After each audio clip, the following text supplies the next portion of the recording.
All right, let's get this show on the road.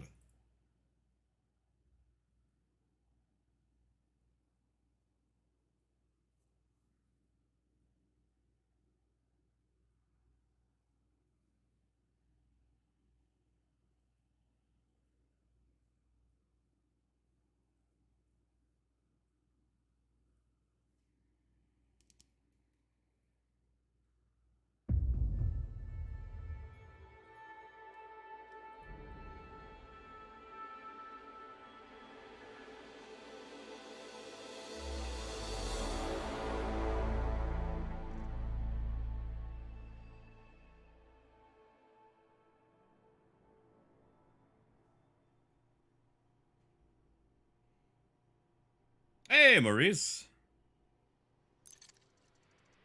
Things aren't too bad so far. I thought I had a doctor's appointment today, but it looks like they double booked, so I had to reschedule for 2 weeks from now.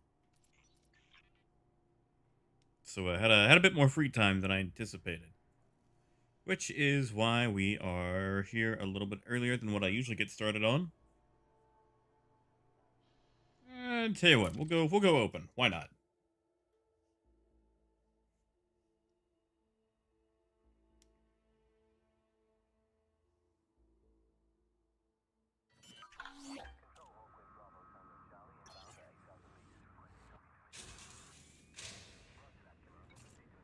What do we have?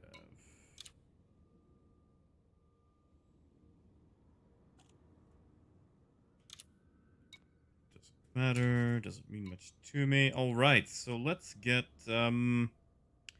underway.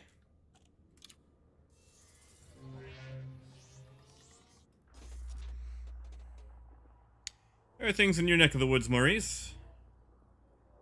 Anything big happening across the pond?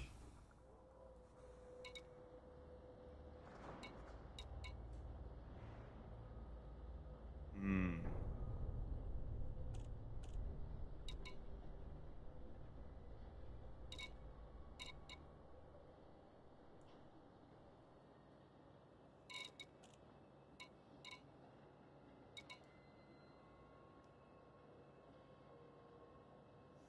I don't think so. Go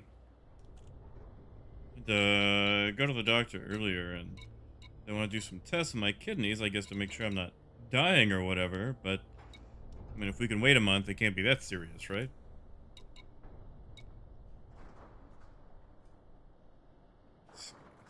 2,000 difference. Hmm. I was trading this the other day. Actually, that's not a bad price. Bretner base. 70,000. 7,000. Okay, I spent some time over the last couple of days kind of learning how some trade works in Elite. And I'm still getting the hang of, Elite's trade system too, because it is a bit different. But I'm liking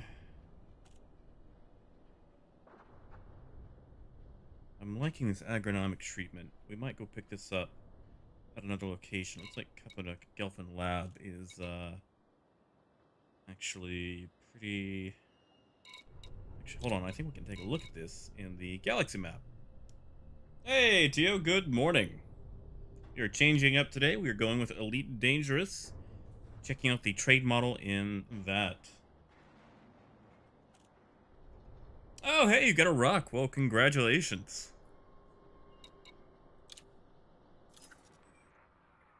Let's see. Save holdings.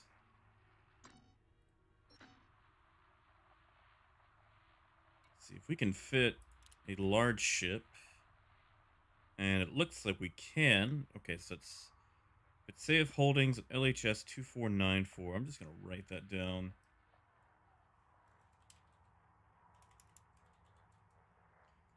I guess I could just bookmark it.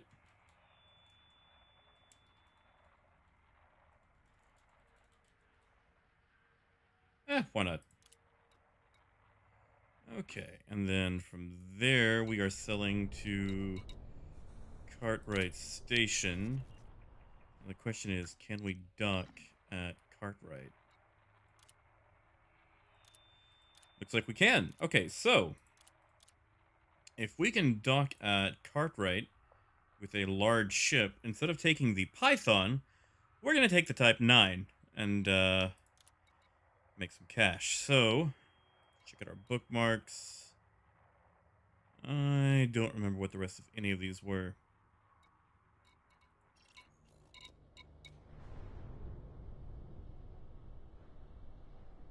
Actually, hold on. Instead of 2494, Kappanuk. I know Kappanuk, so we can just go to Gelfand Lab.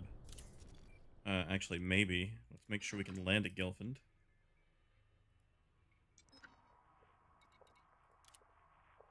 Yes, we can. Alright, so we'll take the Type 9 out to Gelfand Lab on Kappanuk. In Kappanuk? One of those. Whichever one is the station.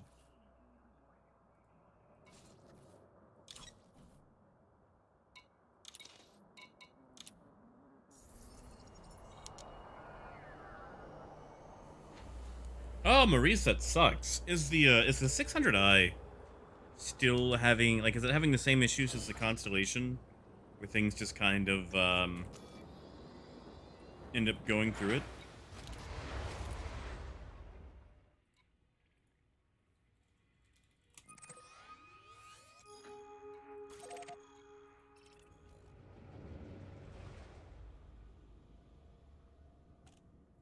Wait a second, where were we taking that again?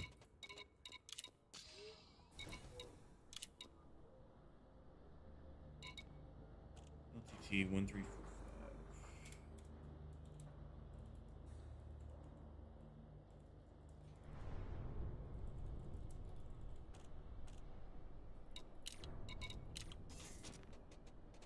Hey, Alessandro!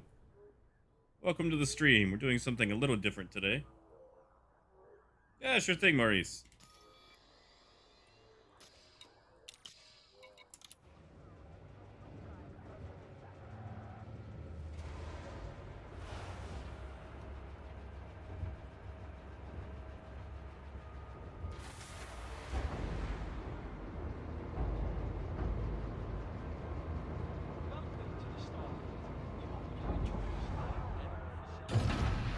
Alright, let's get this tub out of the station.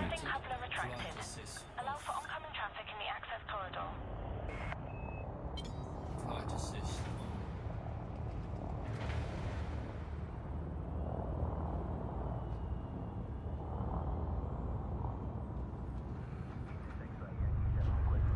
I will say, it's kind of hard to get a sense of scale on the ships.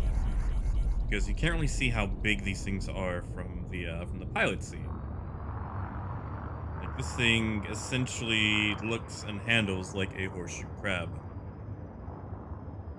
And we've got a while before we can actually jump since we're currently mass locked, so we'll just take a look at this thing. Yeah, this is the Type 9, probably the second largest in the game when it comes to cargo capacity. Only under the cutter, and even then it's still fairly competitive. It's just so hard to get a sense of scale, you know, until you're accidentally hitting something and exploding.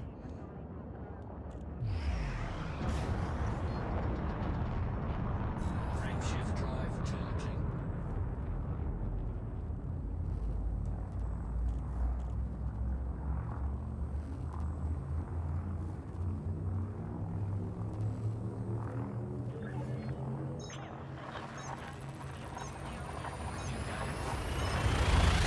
Too similar. I mean, I don't know, Alessandro. Like, I think you could probably argue that, but I mean, there's been a lot of space games that have had very similar dashboards. Like, it's very hard to mix it up sometimes, you know.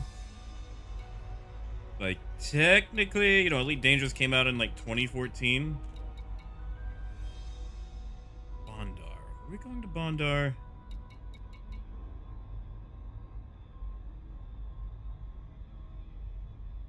I think we're going to Bondar. Hold on. I think we can just... Let's see. What is it under? Commodities. Agronomic. All right. Here we go.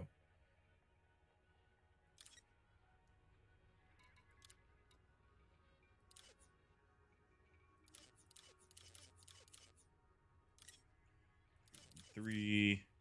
Gelfand Lab. Okay, we're going to Gelfand Lab, and we will plot route to that market. That's easy enough.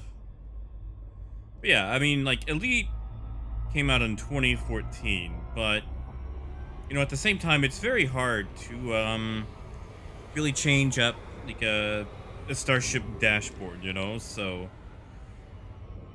like, they're all going to be fairly similar. I mean, hell, Tachyon the Fringe back in, like, 2000 had a very similar setup. Oh, I'm going too fast. We are going to loop of shame this. Sorry, I was not paying attention to my speed. I guess I could have used Super Cruise Assist, but whatever. Now, I will say that Star Citizen does have the whole, you know, MFD thing, so you can toggle between those. As far as those in this game, Alessandro, you pretty much have to go off to your sides, and these are all, you know, dedicated. But I like these because a lot of the MFDs in MFD SC are kind of hard to read. Like, they're a bit small.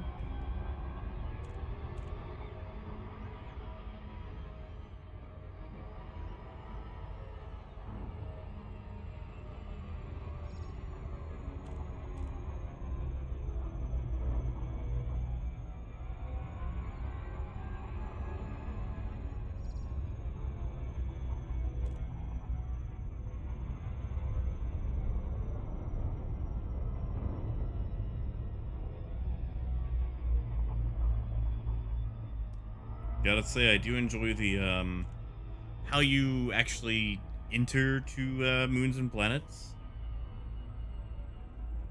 Like, you've got the orbiting, then you've got, like, the orbital cruise. And I feel like it's a much easier transition than the whole, like, jumping directly to a city thing that we have in Star Citizen right now.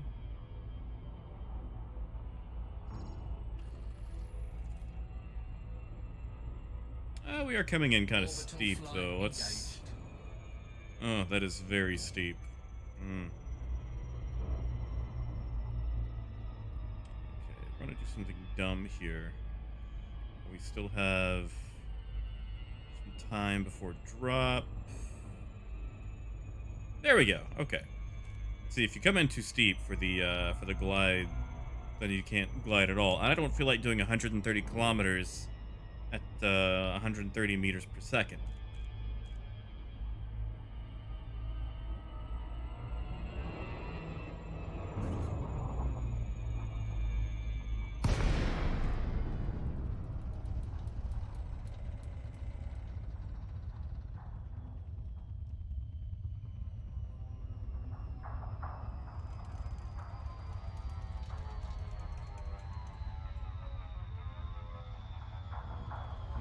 It's 06G, so not a lot of gravity to deal with.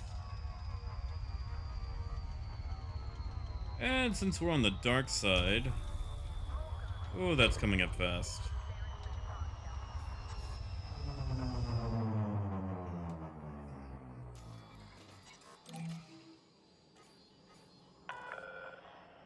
Juliet Alpha, Charlie. Priority access will be granted upon request. Welcome to this federal port, Commander. Landing permission granted. Vectoring for approach to landing pad Orion 0. Alright, we'll just circle. We'll do this Flight Simulator 2020 style.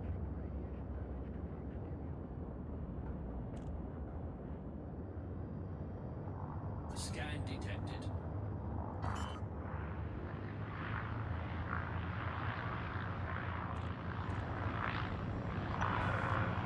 Warning. Increase speed immediately.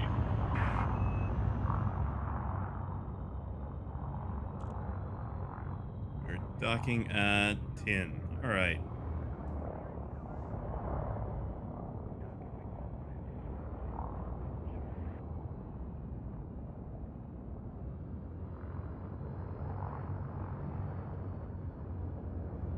Oh yeah, Alessandro. Like, especially like with the Origin and Anvil ships, the radar is definitely very similar looking. But like I said, this actually launched, and not like early access, but launched in 2014. So it's got a little bit of an edge when it comes to the that argument. Contact. Ships In fact, I think the Kickstarter for this entered into well, Kickstarter at the same time as Star Citizen, if I remember right. All right, so we are picking up agronomic.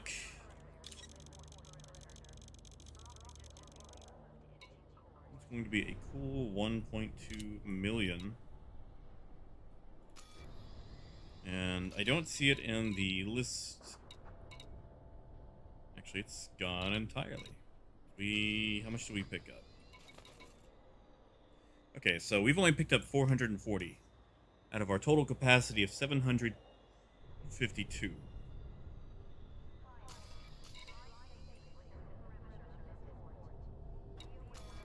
But since we don't have to worry about server crashes, we can probably just find another source of it before going on to sell. Okay, so Bondar platform. Can I actually land a ship at Bondar?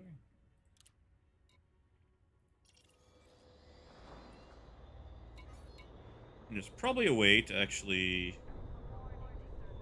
read this in the map. Okay, has appropriate landing pads. Yes. So we're gonna go pick up the rest of this from Bondar platform, then make our way to Cartwright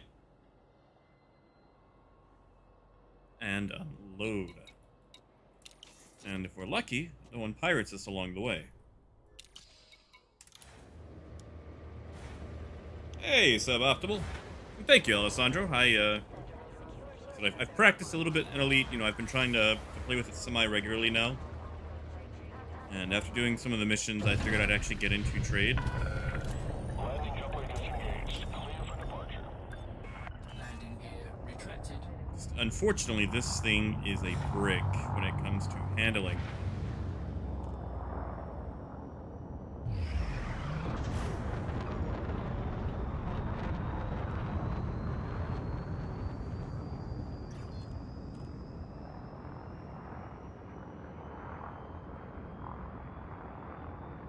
Also, if the in-game volume is too low, let me know. I haven't really had time to fiddle with the stream volume of it. Frameshift drive charging.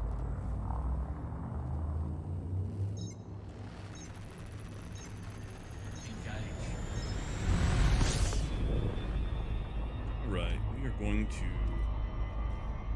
clear this planet, moon, whatever celestial body it is. The Bondar is to the opposite side. Yeah. Fortunately, it's not too long of a drive. So we will get over cruise height.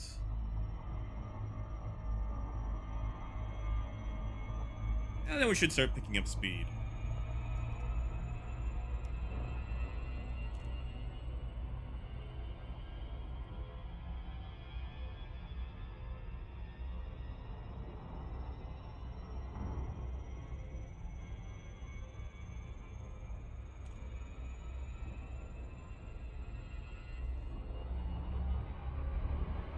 All right, we are out of orbit.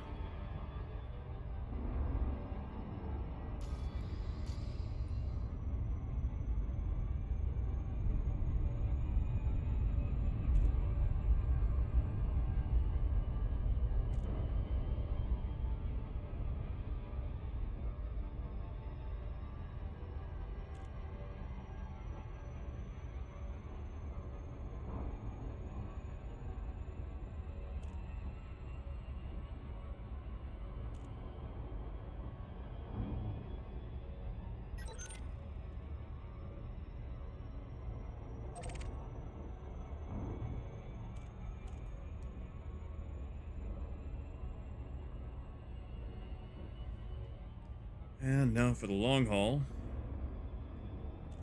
Wait a second. Did I? Yes, I did.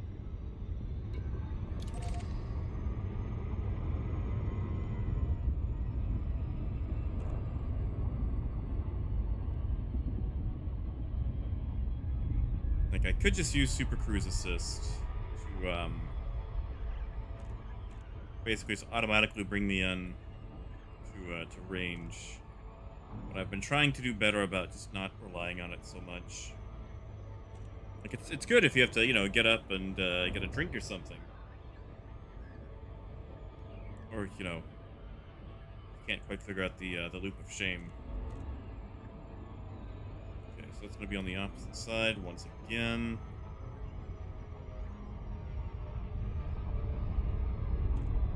We should be able to come in from a lower angle this time, at least.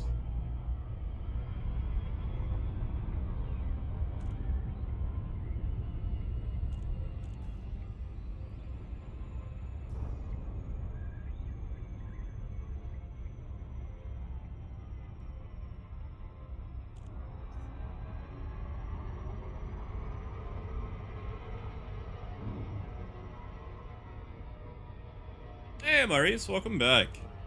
Not much. We picked up some cargo, some agronomic treatment from a location, but they didn't have enough to fill our hold, and I didn't feel like waiting around for them to respawn because the tick rate in Elite is a little bit slower than Star Citizen.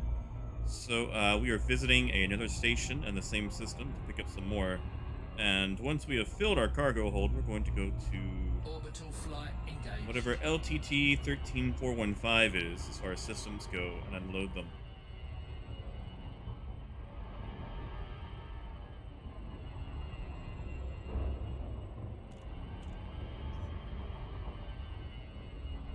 I am feathering my throttle back and forth because I can't remember just how quickly I can come in and still achieve the orbital glide.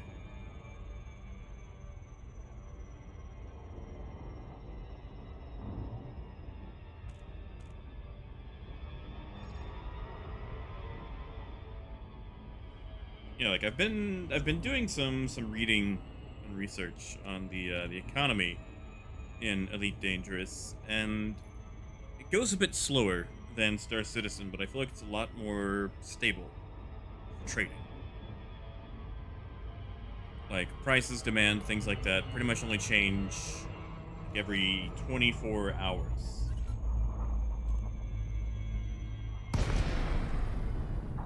But you can pretty much trade whatever you want to, within reason for the demand in that 24 hours. And, like, you can actually affect the economy yourself and change things over for the better. Like, they actually have this background simulation system, like, similar to the whole Qantas setup we're supposed to be getting. But yeah, Maurice, pretty much. I mean, we are technically in, like, the second largest cargo hauler, though. Like, if we were in like, the Python or the Type 7, we'd be fine. But this thing is a big bird. A really big bird. More like a horseshoe crab. Lakon, Juliet Alpha, Charlie. The Federation welcomes you. Follow port protocols and enjoy your visit, Commander. It's coming a little bit lower. Alright, so we've got 0.37 G, so a little bit more gravity to worry about. Permission authorized. Proceed to landing pad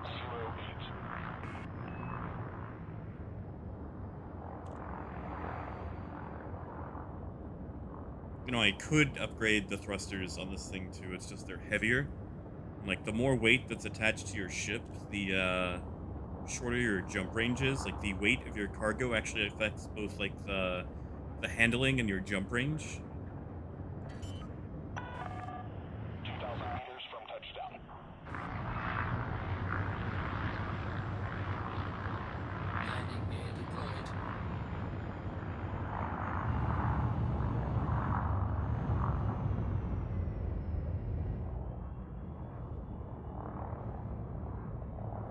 Alright, nice and gentle. Descend to flight level 50.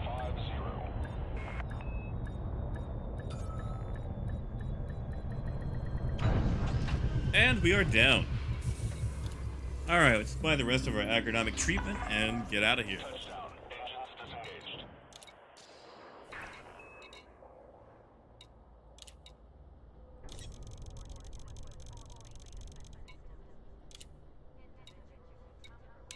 right, so we've got that, and I have written down the next plot. So you're going to LTT 13415.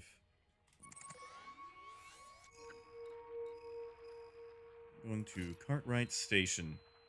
Okay, so you see that? Like, if we were empty, we could make that in one jump. But since we have so much cargo, it's actually going to take us longer to get there. I mean, it's not that much longer. We're going to a station, so don't have to worry about planetary entry again. Right, let's go, go, go. Oh, yeah, Scotty. See, that's what I hate. Like, right now, a lot of the cargo in Star Citizen, it's too regulated. Like, there's just not enough to really go around. And from what I've gathered, it seems like they really want things like Laranite and Agresium to be like the rare stuff, like the stuff that's supposed to be traded by small ships. That way they can be competitive with the Caterpillar and things like that. But the thing is, there's not enough of it for it to matter, and it's only available at stations that support large ships anyway, so the Caterpillars and stuff just end up going there and buying it.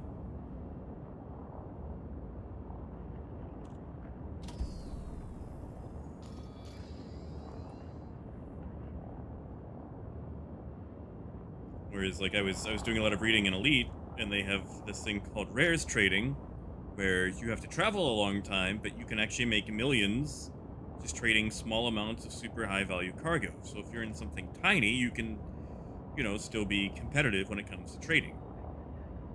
Like, it's not the best system, but you have options. It's nice. Safe travels, Commander.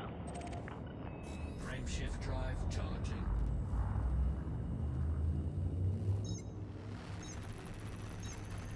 Engage.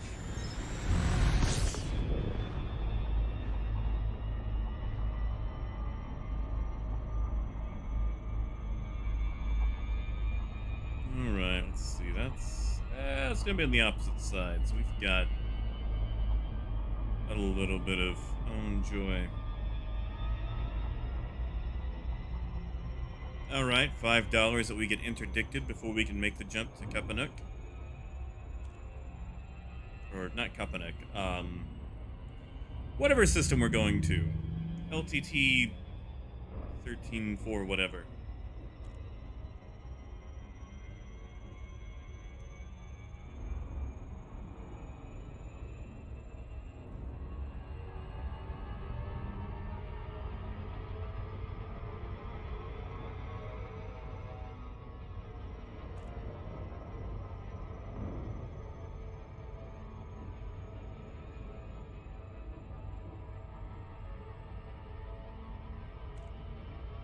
There we go. Shift drive charging.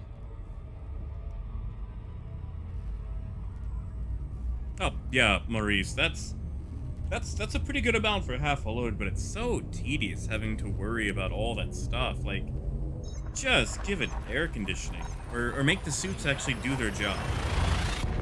Like, your Pembroke actually lasts for what, 15 minutes? Come on, man. Like, astronaut suits last for hours and hours.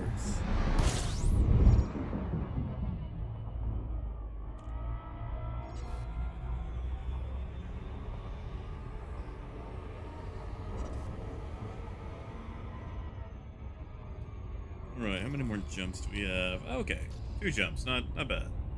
Frameshift drive charging.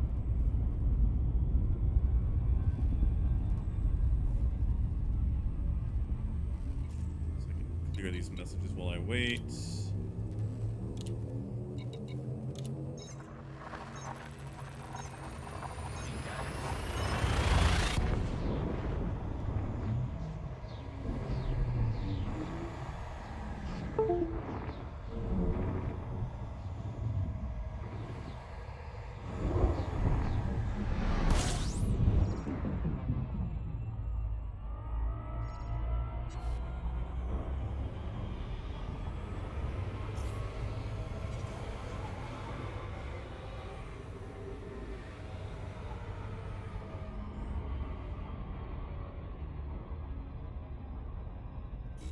Frameshift drive charging. Oh, really, Scotty? Good job. I've had some issues completing it recently. It tends to bug at the very end for me, so I'll complete it, but it won't actually complete. And I've emailed support a few times about it. And they haven't been able to do anything for me. Yeah, Maurice, sorry. I was fiddling with my headset. I was unplugging it. The cord gets in my way while I'm doing all the streaming stuff, so I figured it probably had enough battery. So if you heard it go off 2 or 3 times, my apologies.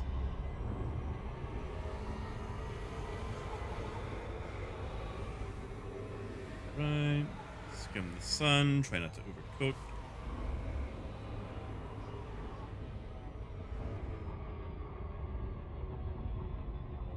And Scotty, what would you be melting for it exactly?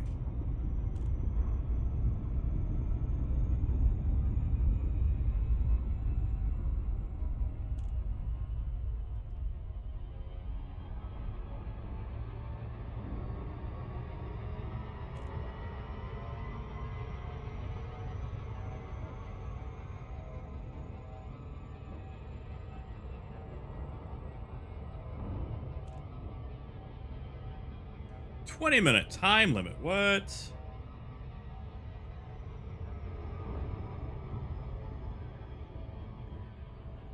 See, like, I was hoping like a bunch of like newbies get through it, but man, if you only got a 20-minute time limit, you really do gotta carry.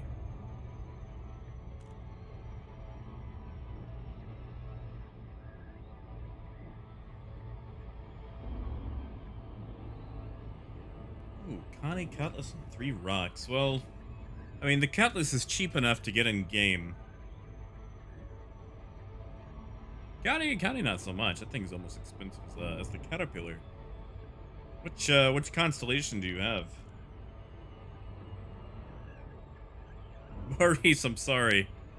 I was just trying to get that thing off so I could actually use my headset without that cord annoying me.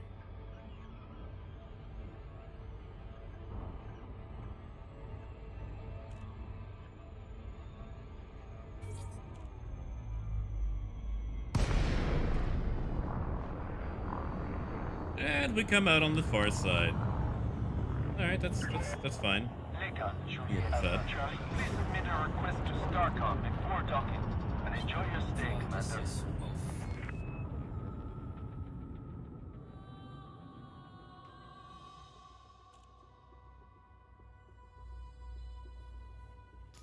Well, we can at least request landing. Landing authorized. Make your way to landing pad 17.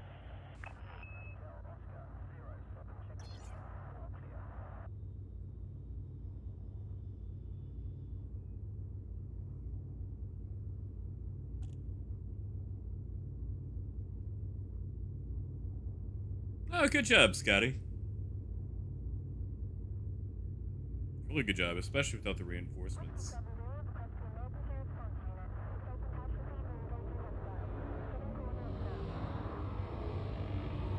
Not gonna hit that, right? Yeah, we're fine. We're good.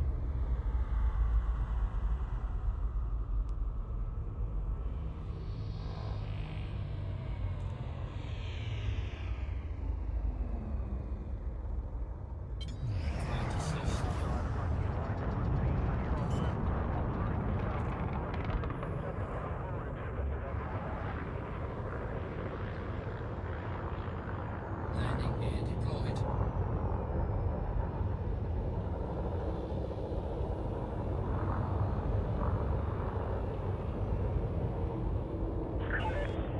Approach vector is good, Commander. Maintain heading.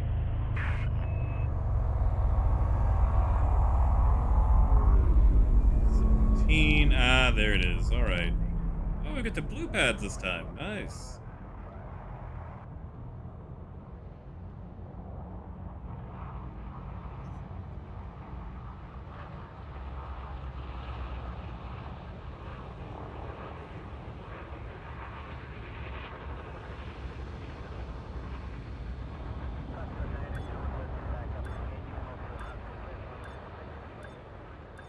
Come on, inch it forward.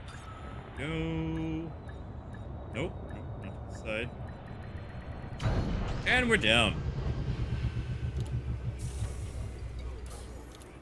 All right, let's see how old that trade data was.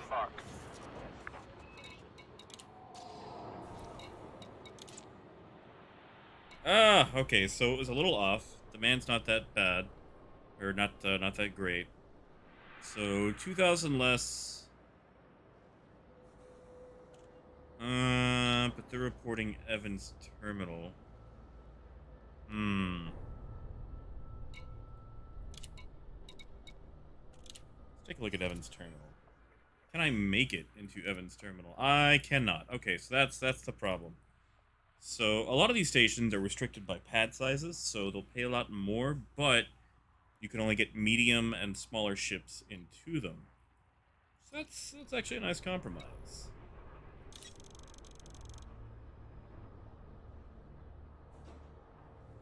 Okay, so I like this setup. So it shows like our total income, how much we made per unit, and what the actual profit is. So it's nice that it actually keeps track of that. I think we might do that. Sell that off, and go grab a slightly smaller ship. Actually, what do we have here?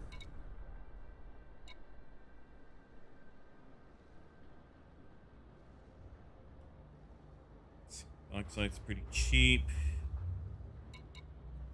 It's still not gonna make that much, though.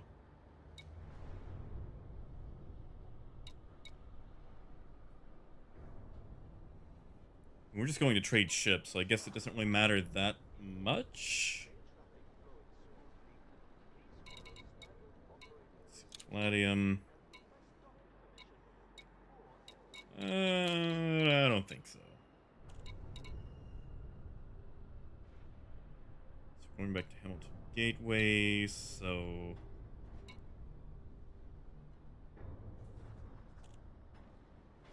it's 900 credits a unit.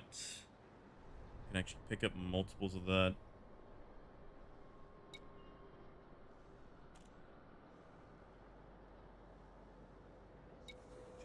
$100. Hey, Coyote.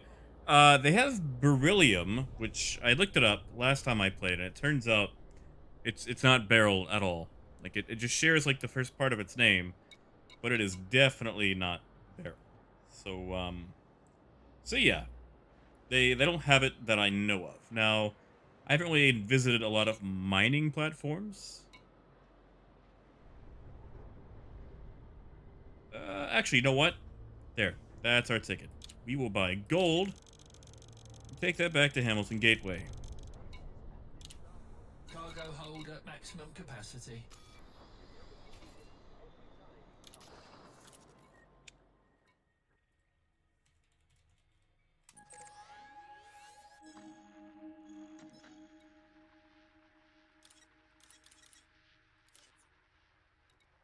And pull out for Hamilton.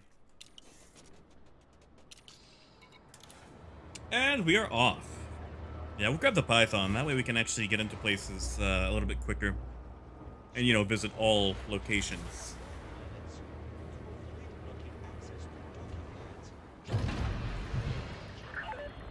Ship coupling disengaged. Your way is clear to depart.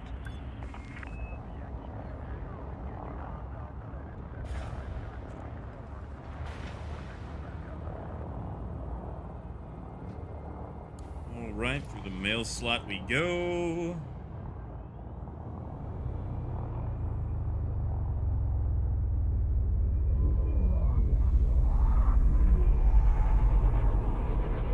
Oh, he better be slowing down for us. Alright, good. Good. Landing gear retracted.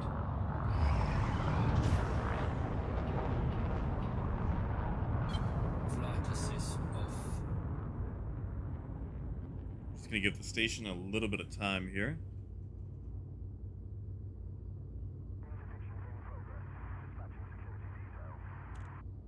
Flight assist.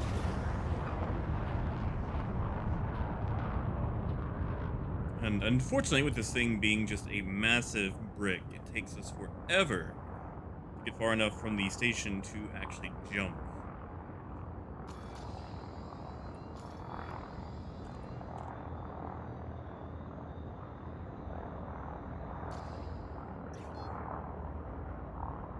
And I'm probably doing this very inefficiently when it comes to trading, but I'm trying to just use like the resources that are available in game. So it turns out there are a ton of trade sites that do like looping trades, things like that, and they look great. But Charging. trying to see how easy it is to actually get into trade without having to do all that extra research. You are now clear of station restrictions. Safe travels, Commander. Hey, get her! Fly safe, come on. You know we don't fly safe around here.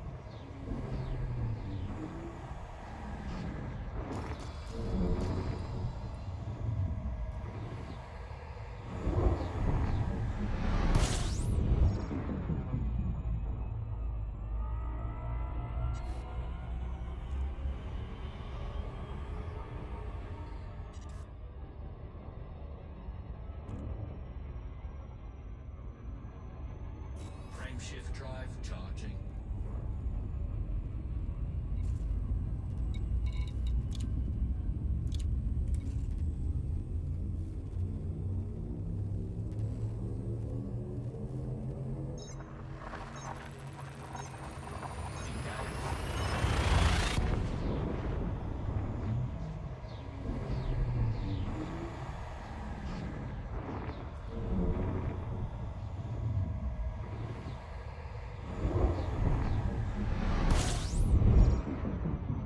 Alright, I think one more jump and we're good to go. I'm sorry, 2 more jumps.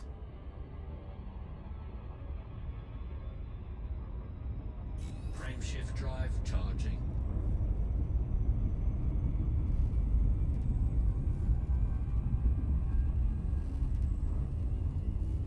Which I will say, I'm glad that you actually get to be a little bit more active in, what is that? Not Quantum, Super Cruise, yeah, that one.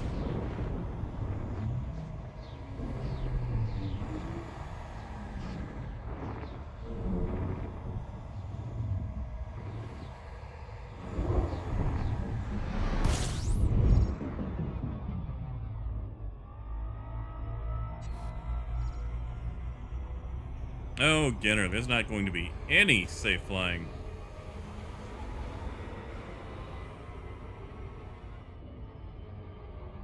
Frame shift drive charging. In fact, I'm gonna try something.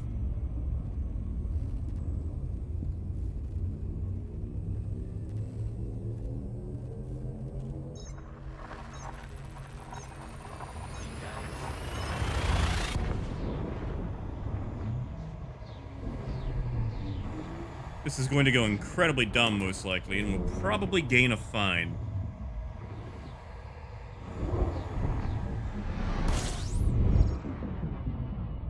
Hey, Manuel.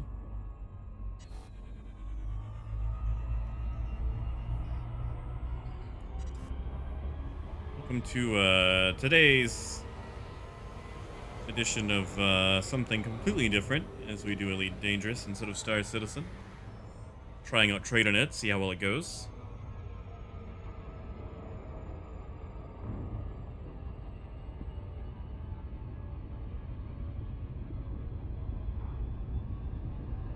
I'd say it's been a fairly painless experience so far. I mean, having to make multiple trips to fill up is kind of but it's to be expected with some things.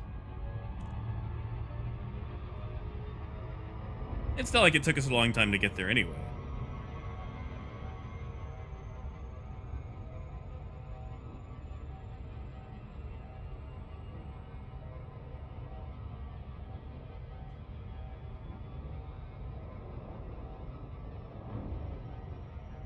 Yeah, of course I did, but well, I mean, come on.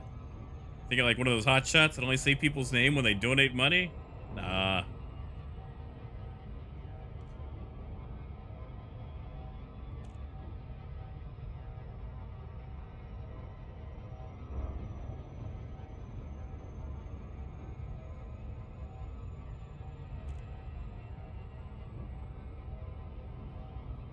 Oh, Gita, that's good to hear. Glad you got in. Turns out they double booked my appointment for the doctors, so I have to go back in 2 weeks because they couldn't get me in today. And yeah, Manuel. Okay, so that's gonna be kind of a long ramble, and I'm still kind of learning how things handle, but I feel like the system is a lot easier to learn and take advantage of, especially if you're using only in-game resources. Like in Star Citizen, and again, it's early access, it's still being developed. In Star Citizen, like if you want to trade, you pretty much have to, do a ton of research outside of the game to figure out how it even works. Otherwise, you end up, buying barrel or trying to dump a caterpillar's worth of medical supplies at an outpost and, wondering why you can't do it. Um, Elite handles that a bit differently. You still have to worry about, supply. Demand, not so much. Even if demand is at 0, you can still unload everything. Your price is just usually going to be very bad. So unloading isn't really an issue.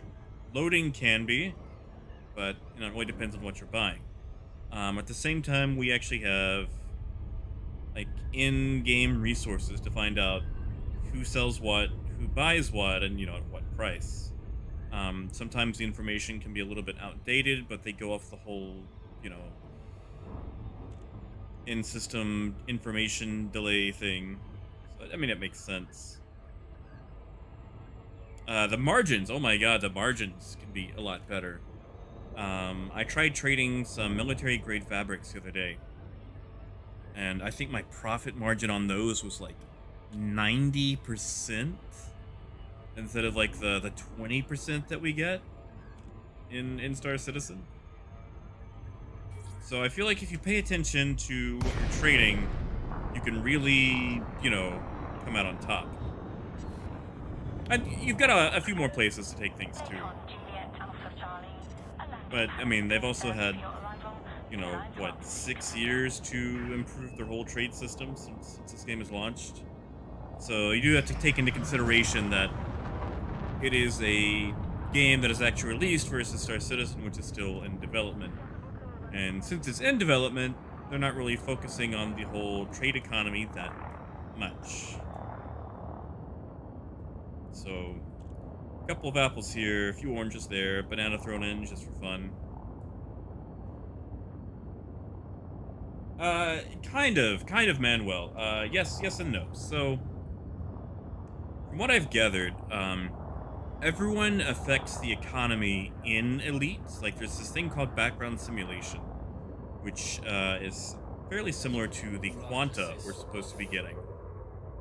And, it kind of simulates everything going on economic-wise. In fact, if you do a bunch of trade, do a bunch of missions, you can improve the economic situation. Also, if you kill a bunch of people, you can remove the influence of various factions and harm the economic situation in a system.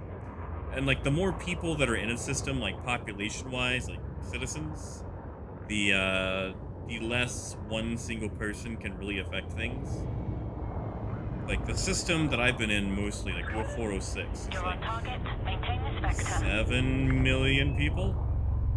So, while I can keep a few people happy, and usually help out with an economic boom, I can't really force the system one particular way.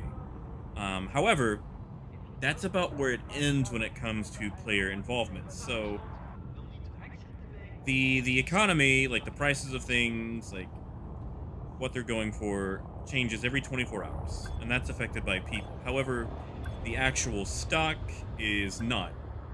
Like, the stocks are actually individual for each person. So if we're playing together and I buy 500 of something that they only have 700 of, you can still come in and buy up to 700 of whatever. Like, it's not like we're not competing for the same resources at the same time, but our trafficking of those resources will affect the economy going forward from there. So it's a nice way to be able to indirectly influence the economy that you and others experience without negatively impacting it right that second.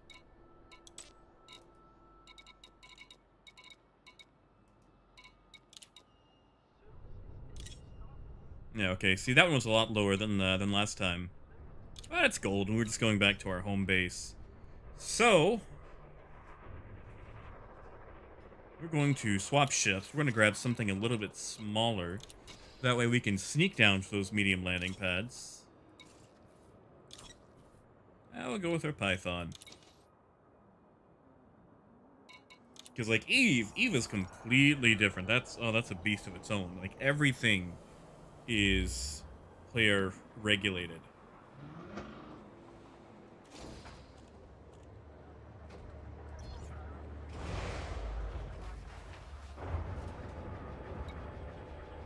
And I did see a report where a while back, a few, I don't want to call them pirates, but like there were players who were essentially massacring one particular system to keep the economy on lockdown, and that way people couldn't trade to it. They were trying to prevent some community goal, and a bunch of people ended up complaining about it. But it was really neat to see that they could still affect it in that way. So let's see, what do we got? What can we trade?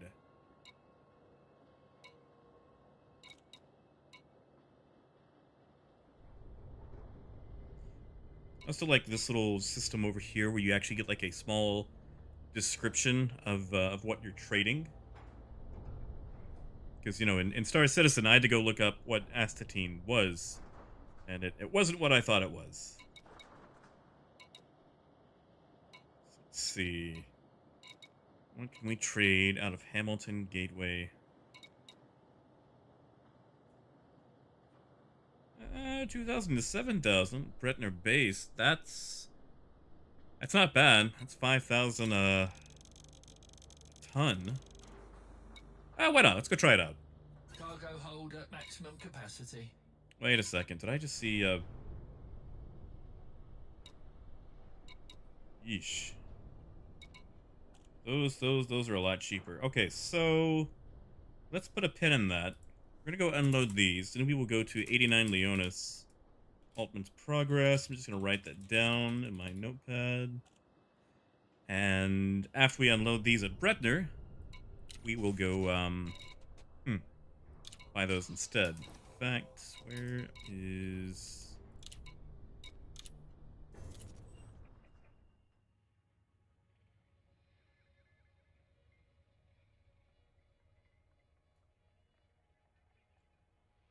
Alright, we're going to Ross 129. Unload, that's gonna be a Bretner. And plot.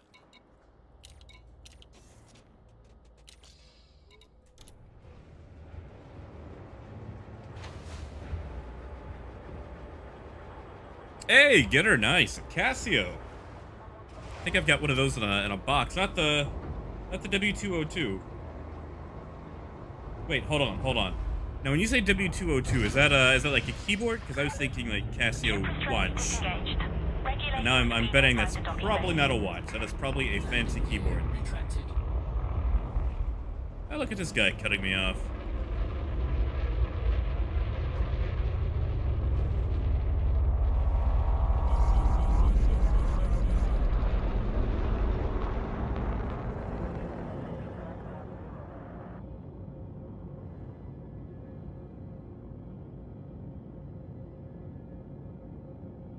Gotta do something about that mouse setting.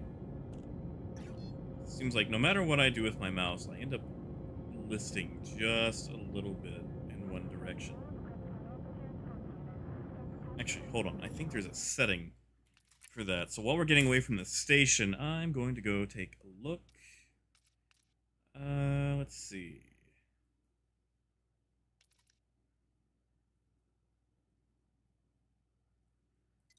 That looks like it's it. So we'll apply that.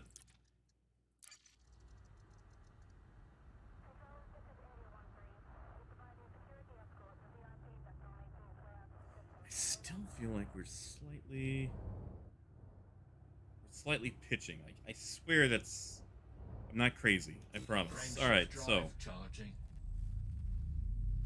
Something... you know what? It might be like the 0 dead zone I have on the stick. I might need to increase that just oh so slightly. Ready to engage.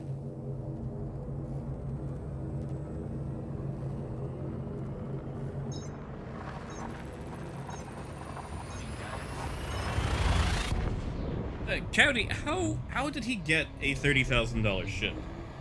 And sorry, Maurice, if you're listening, I'm probably about to disconnect something again to recalibrate, so you might hear that disconnect sound. Fuel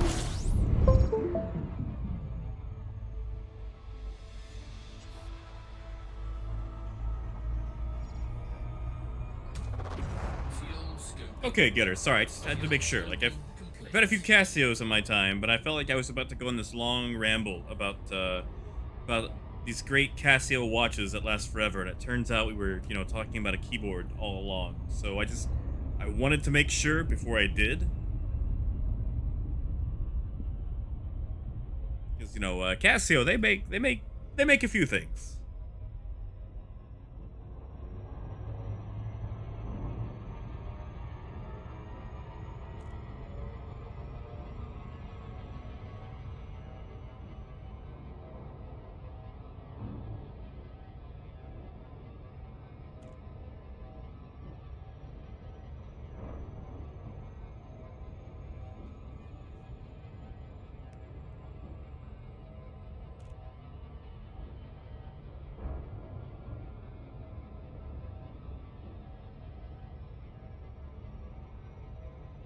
Like, how Yamaha makes motorcycles and keyboards? Just a company of many endeavors. It's probably the best way to say that.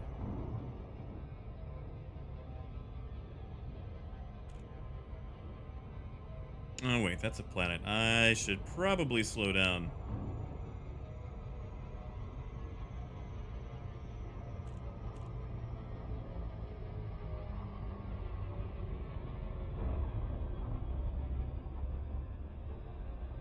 Ah, Coyote, that makes sense. All right, I'm with you.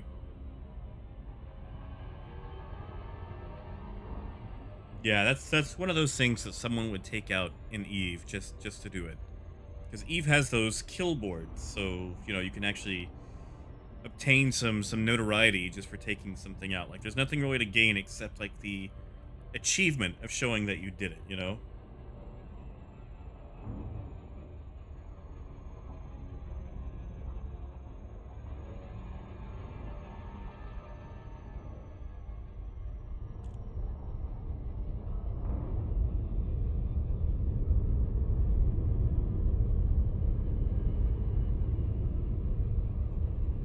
Hey, there you go, Ginner.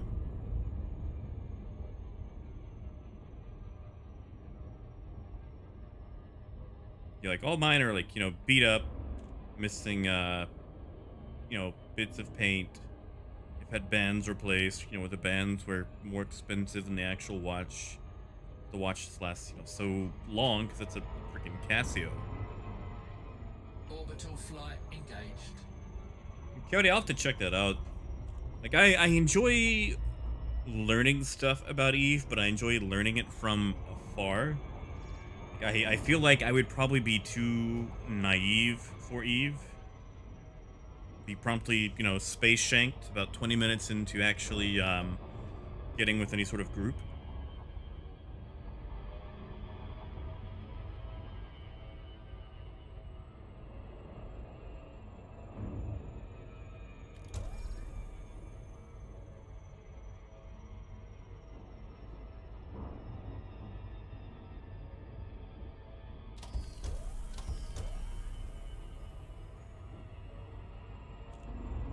Is that my heatsink button? I can't actually tell when I'm in Super Cruise. I'll find out when I drop.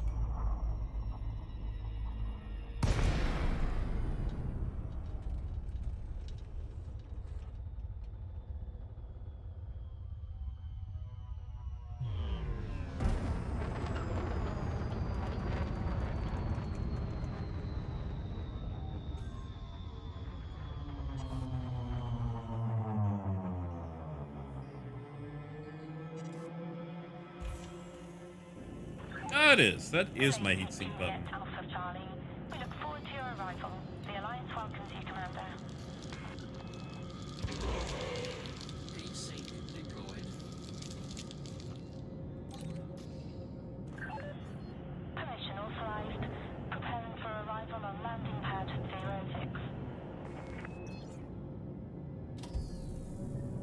It's not that dark. Don't need night vision. Oh, sorry, Cody. For some reason, my YouTube chat blocks links, and I can't figure out how to turn that off. Because in my settings, supposedly it's off.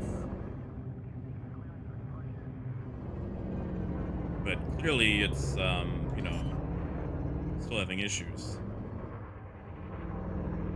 Landing gear deployed. Oh yeah, see, this thing handles a lot smoother than the Type 9. But really only about a third of the cargo, so, you know, trade-offs. Touchdown. Clear to offload.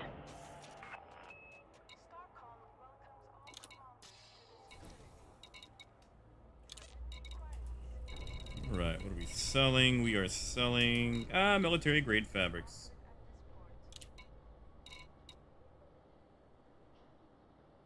Okay, so we're not actually making that much there, but we did have a heck of an investment. So, we're going to go to... Actually, you know what? We're gonna Rasta Terminal in Köpenick. So let's just go ahead and plot that before we dump this load.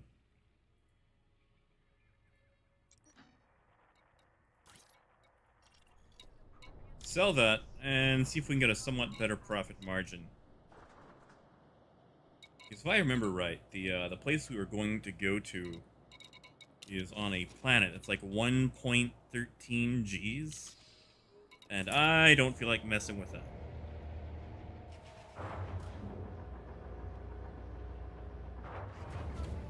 Oh yeah, I've definitely seen his stuff with Kerbal Space Program. Ship restraint disengaged. Begin climb sequence. Which is the one space game that I pretty much failed at consistently.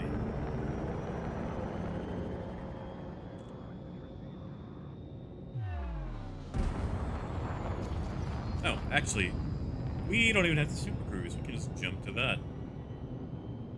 Frameshift drive charging. Nice.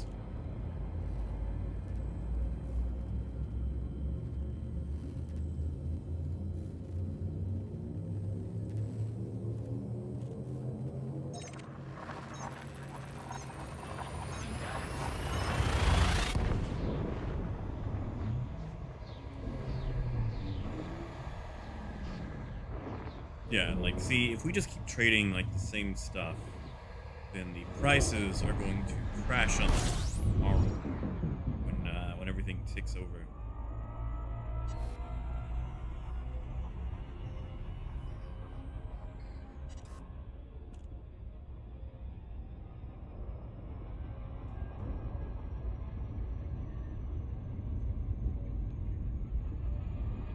Oh, yeah, Ginner, I entirely agree. And, like, I just enjoy wearing a watch, you know? Like, a nice, simple watch. You don't have to pull out your phone to check the time. And, like, sometimes, like, especially if you're in a conversation, which, you know, not really a lot of those have happened for a few months, but, like, if you're in a conversation with someone and you're actually trying to check the time or get away, you know, a watch is a nice, subtle way to look. If you pull out your phone, it's a bit more disrespectful, you know? It's like I feel like a watch is a politer way to do that.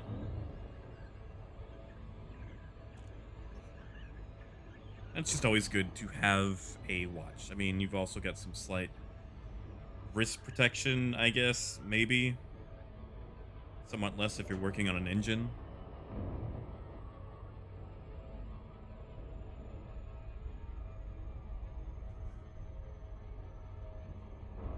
Yeah, exactly.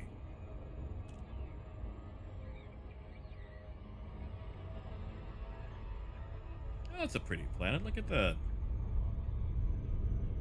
Let's go visit that.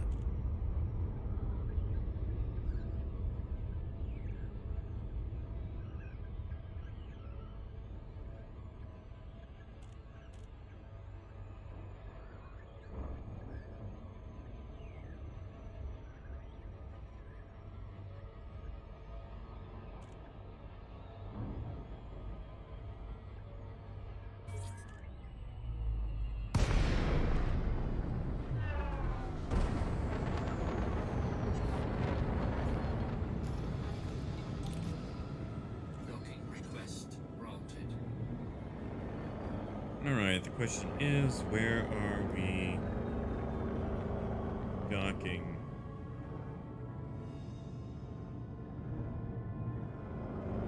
I can never find my way with these little orbital platforms.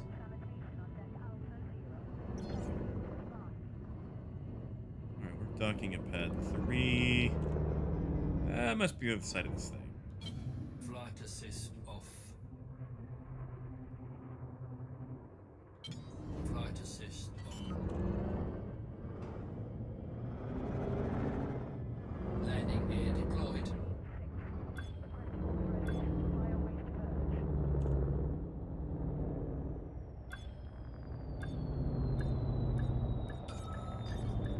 Too far back.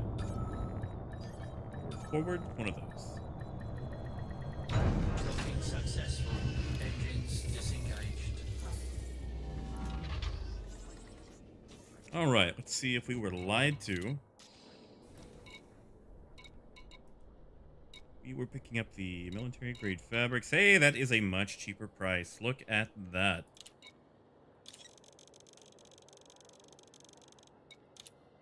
Cargo hold at maximum capacity. Actually, I probably should have done a little bit of research before. Whew. Alright, so we're going to come back here, pick up this tritium, and drop this off at whoever's carrier that is. Because if you're paying 60,000 for tritium, that's profit.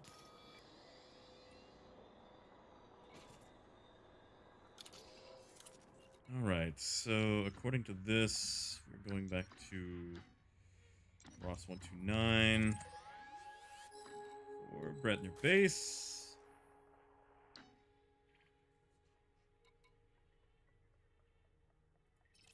And we will return to... Where are we right now? Kapanak. Okay, we are in Kapanak. So let's just bookmark our terminal.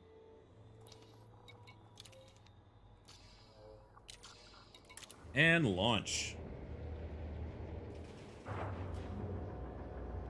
Yeah, Cody. I feel like the... Yeah, Ginner got it. It pretty much is a gimmick. Like, it looks sci-fi and fancy, but...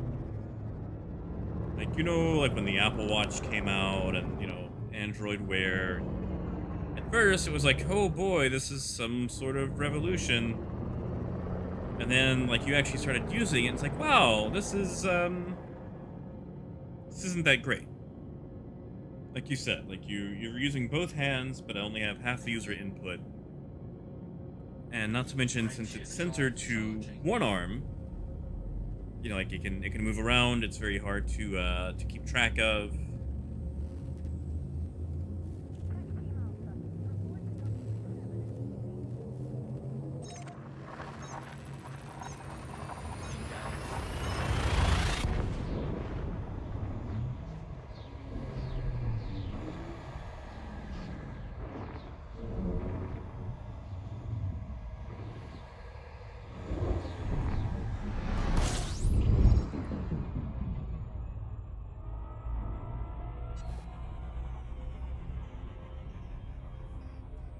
And we're just gonna super cruise assist for this one. No, we're not.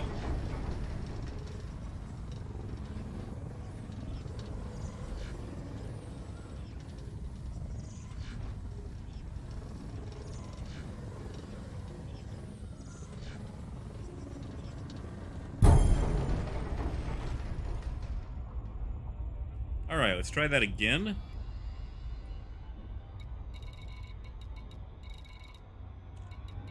Base and super cruise.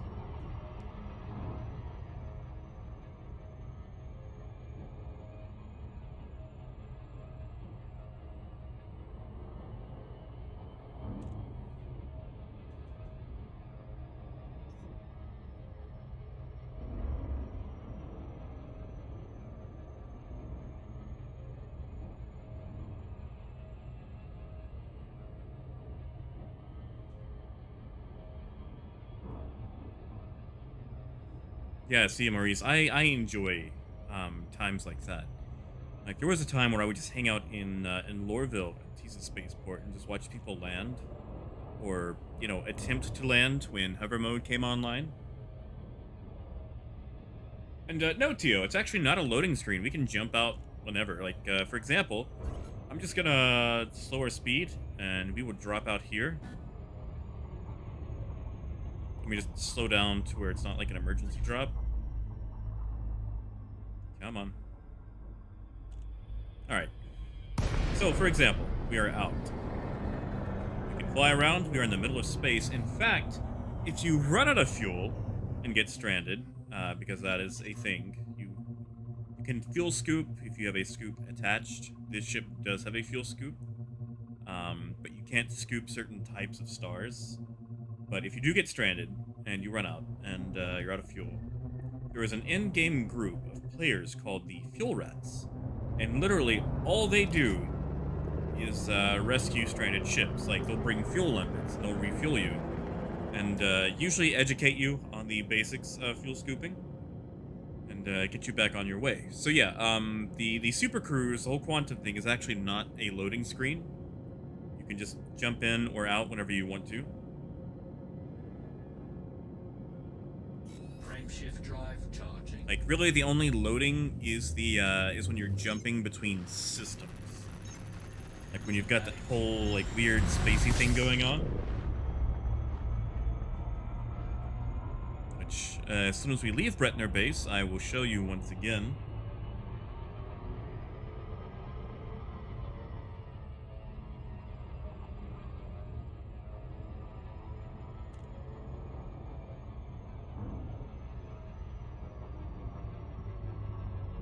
Yeah, Cody, you should be able to do stuff at least with one hand, or like make it like okay, it's called Moby Glass. So it should be like glasses, like a Google Glass setup, or like contacts. Like, why can't there be embedded contacts? That would be so much easier to do. And that way you could actually be on your Moby Glass while in a conversation and people wouldn't know. Make the monocle a Moby Glass.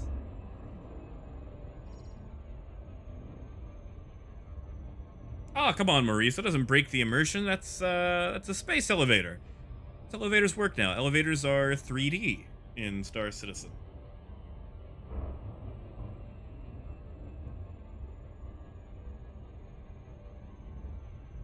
Also, I think the storms are about to blow in from the hurricane that just hit Louisiana and Texas.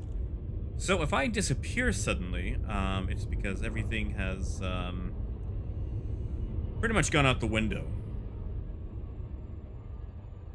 Like I'm on a battery backup. It'll last for a total of about 30 minutes, but my ISP is not.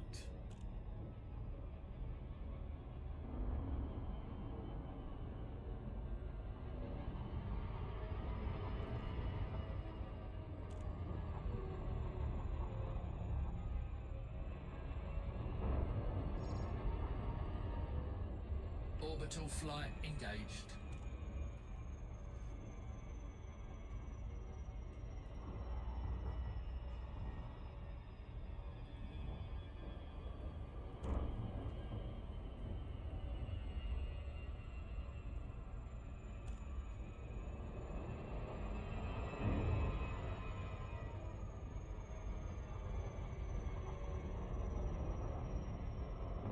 Hey, William. Not yet. But since Arkansas is pretty much a third world country, it will be.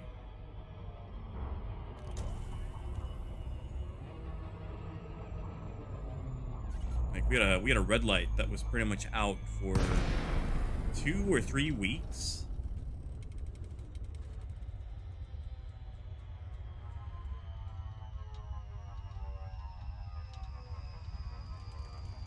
Me too, Getter. Me too. I mean, it is a hurricane, so it is definitely blowing away.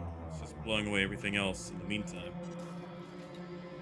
I mean, I say that, by the time it hits us, it's just a regular storm. But it's just a hurricane-sponsored storm. Landing permitted. Clear to land on pad 08.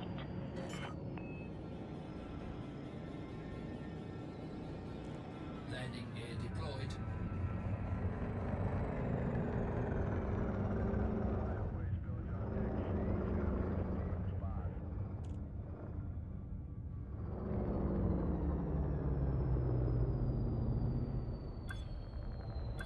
Attention all pilots. Please refrain from speeding and give others room to maneuver in the dock.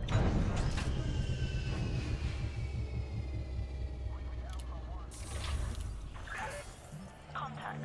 Notifying ground crew.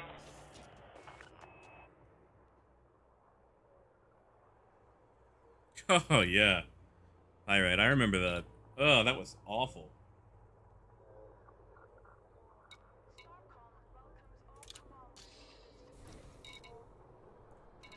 All right, we are selling. Yeah, see, so for example, if you look at this, the demand right now is 0. However, we can still sell. The price is just a lot cheaper. Like when I used to sell this, it was like 11 or 12,000 instead of 7,000. So we can still unload. The prices are just cheaper.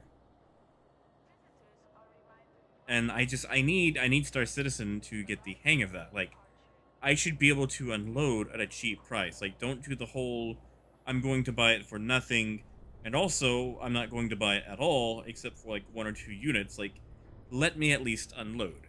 If we could unload, like if there was infinite demand just at a much lower price, I think it would help things out tremendously.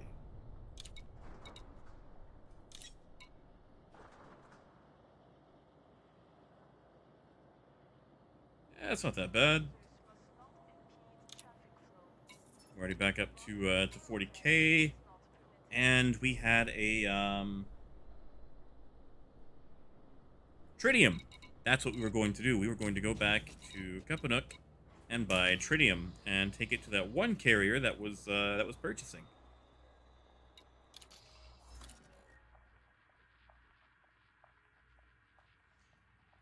Yeah, Cody. Like I wish I could. I mean, maybe there's a way I can do something with that.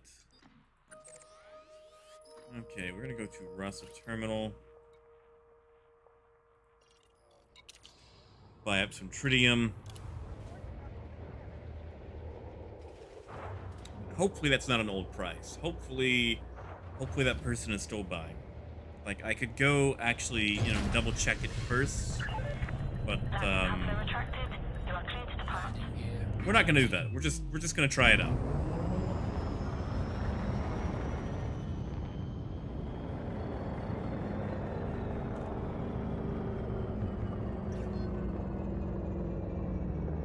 Actually, the question that I have, did I actually...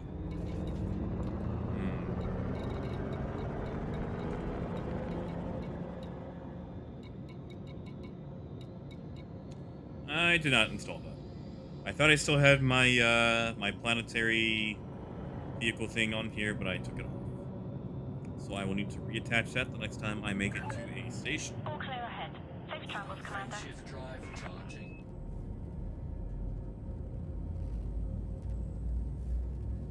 Yeah, Tio, I hate that. It's just such an idiotic thing.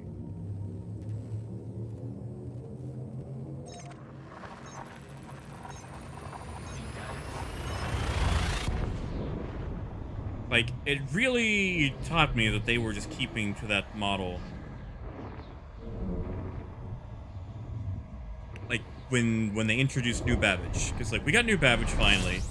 Like, oh, yay, great, New Babbage. Let's see what they did with the TDD. And they put it at the very back of the commons. So you still have to land, take the train, get to the commons, walk through the commons, go to the back of the commons, and then sell. Like, they literally put it at the furthest possible location in New Babbage. Like, why? Why would you not learn from your mistakes with Lorville? Like, at least Area 18 makes a little sense. Like, you get off the train and you can pretty much sell. Like, you don't have to hoof it to the entire city. It's bad. It's bad design for the look of some sort of cinematic immersion. But the thing is, the cinematic immersion only matters the first time around. And we're gonna speed past this.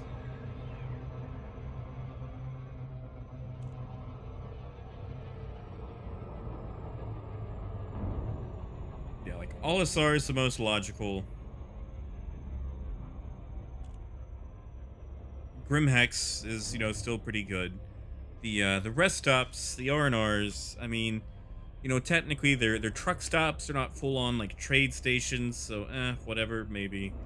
Still feel like we're going way too fast.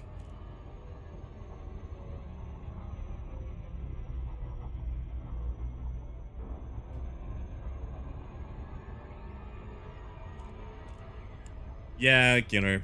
I think the Super Cruise Assist is probably best for streaming because sometimes you get distracted. That's totally what was going on. So you end up just, you know, looping.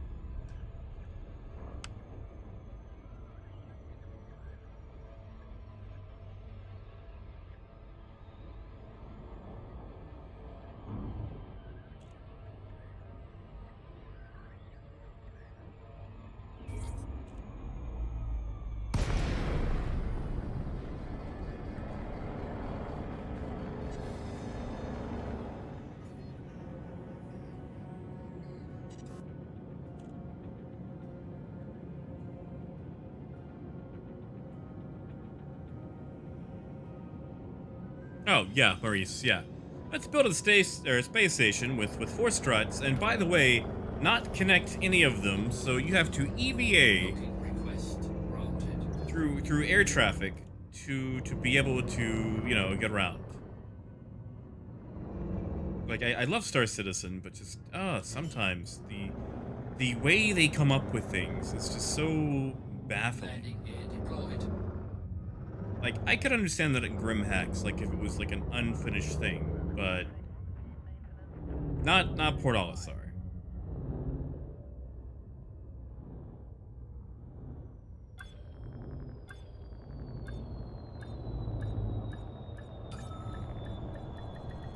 Docking successful. Engines disengaged.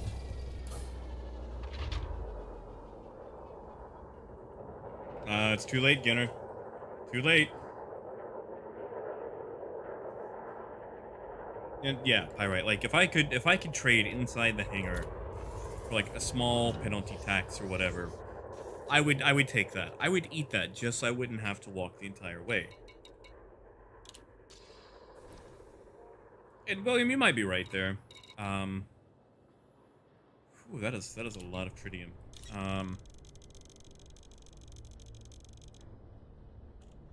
Okay, so we are taking that to ADV. I hope they're still buying. Cargo hold at maximum capacity.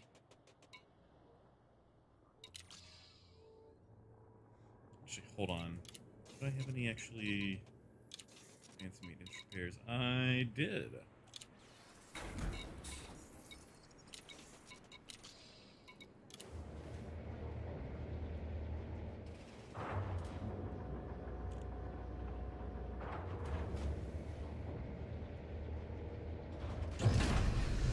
But yeah, William, like, as far as the immersion, I guess it does actually matter more than once. Maybe I spoke out of turn there. Landing gear retracted. I just, Flight assist.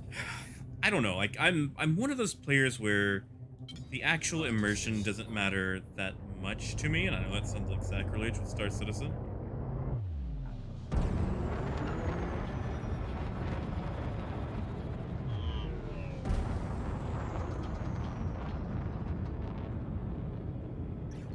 Frameshift drive charged. So, like, while it's all very pretty, I mean, you know, at the end of the day, I feel like I'm also playing a game. So, like, if I could just sell earlier, then yeah, I will take that.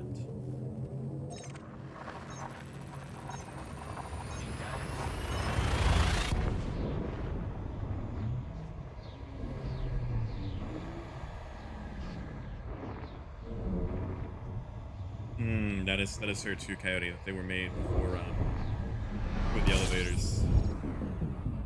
Like, I remember when the Grimhex elevators were put in, and just Fuel scoping. falling through them and like getting trapped inside the elevator tube. Fuel scoping complete. So what, Gunner? There wasn't anything to see.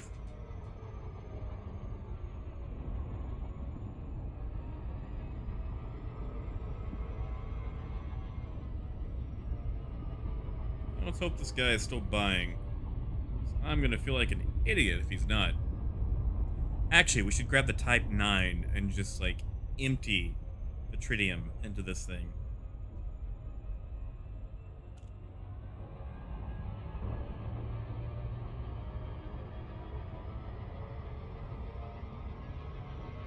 Hey, Caleb, we are trading today. In fact, we are trading with in-game resources only. We're not using anything outside, like Inara or, what is it? EDDB? That's fun to say. Seeing how easy it is to, learn and utilize. And I gotta say, it's been pretty damn convenient so far. Like, I know the scales of economy are different between Star Citizen and Elite, but the margins feel a lot bigger.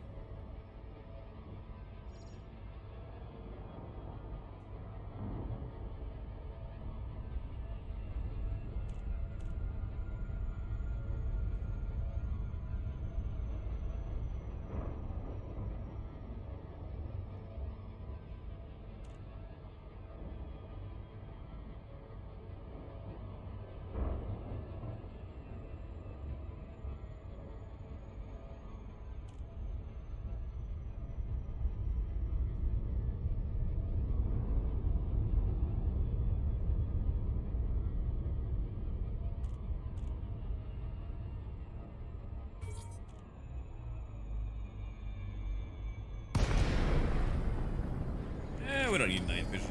There we go. This is flight control. Access to this carrier must be authorized in advance.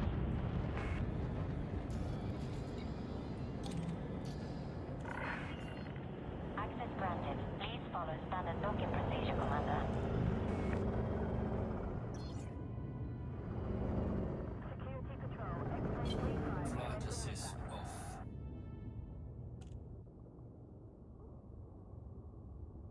Oh, this is pretty. I like this. This is a nice carrier. You're only what, 5 billion? Flight assist.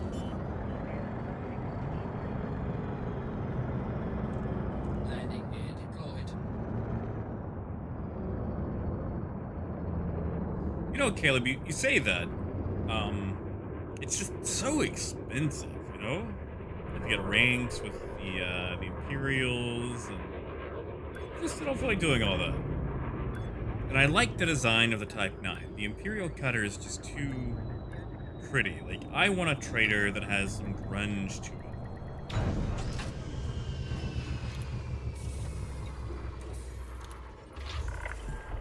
One more safe landing.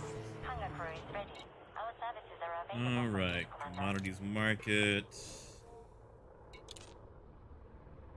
Oh, ha, ha, ha, no! All right, so it looks like that trade data was a little old for the system. He is no longer buying tritium. Buying tobacco though. Very low. I'm not messing with that. So now we have to find a location. Wait a second. Donations. No. No. We are here to make money. Charity case, we are not.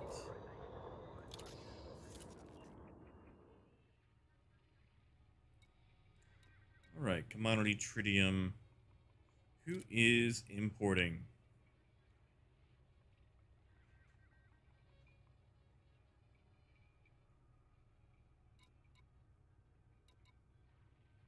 Let's see. 72Z. Where are we? Are we on 72Z?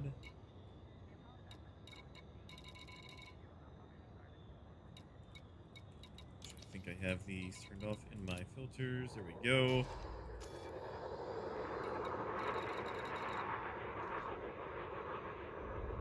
Okay, yeah, that's what we're docked to. So maybe we should just avoid the carriers for now.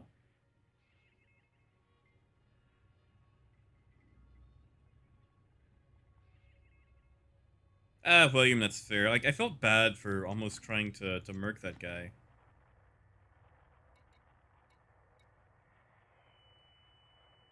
Alright, so let's see. What do we have? Gang Hub. Gross. 9-7, maybe? Ah, that's another carrier.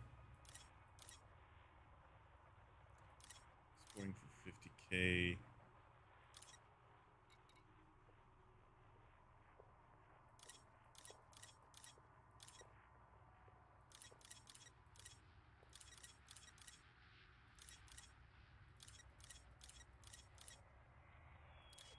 You know what? Why not? We could visit it. At least plot it, and we'll check out a couple others while we're looking around.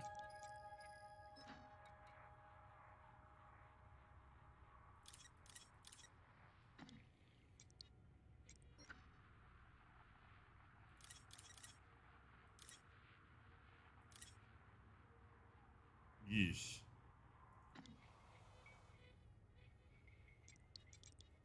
Yeah, okay, so I think I've just burned myself on the tritium market. So yeah, we're gonna plot to that carrier, go check it out. If it doesn't, we'll just dump it at a station. Ship has released. You are clear to leave. Landing gear retracted.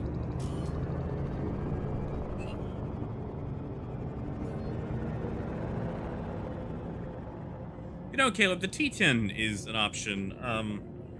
Just like it has less cargo, you know? Like, it is a beast. I will give it that. But it's expensive, and, I feel like if I'm gonna be flying something that size, that slow, I might as well get the maximum cargo capacity, like, allowable. Frameshift drive charging. You have less than no fire zone. Until next time, Commander.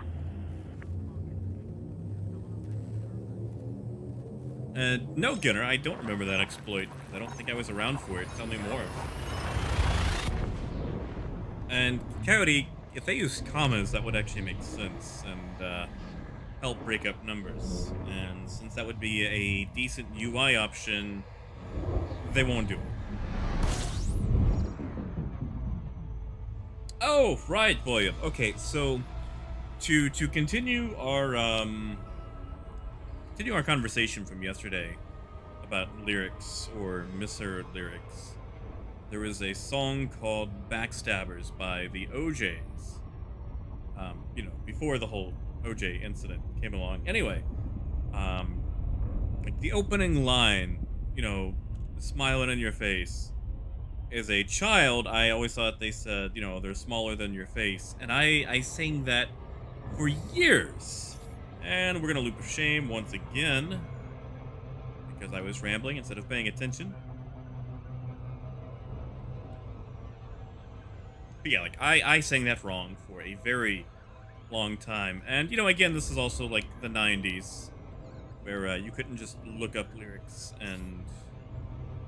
Oh yeah, we're gonna... There we go. Alright. Now we're back in control.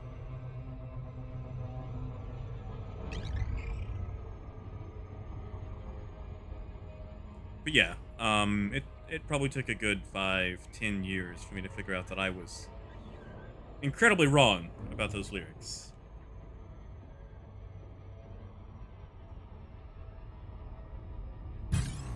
What?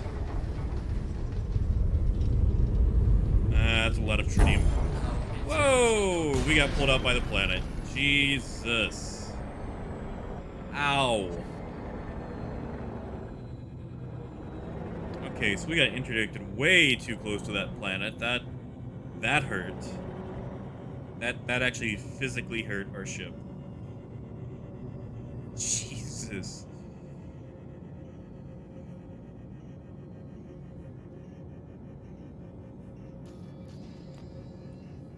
But he didn't come out with us, so I think we're good.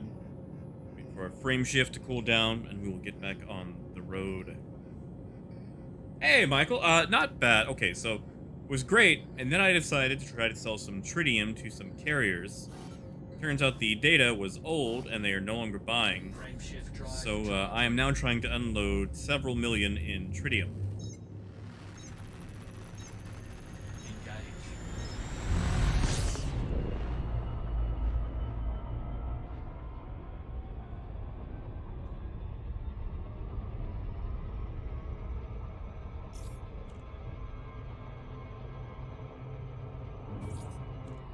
You know, Caleb, I've seen a lot of people say that. Actually, I did buy an Anaconda yesterday. Now I just have to make the money to outfit it. '07, Commander. Welcome to our carrier. Did she actually just say '07? She did. She said '07.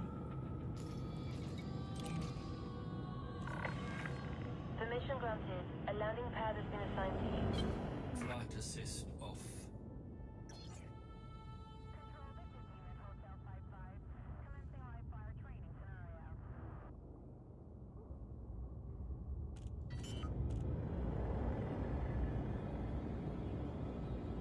Landing gear deployed. Yeah, Pyrite. I remember hearing that. Flight assist off. Scan detected.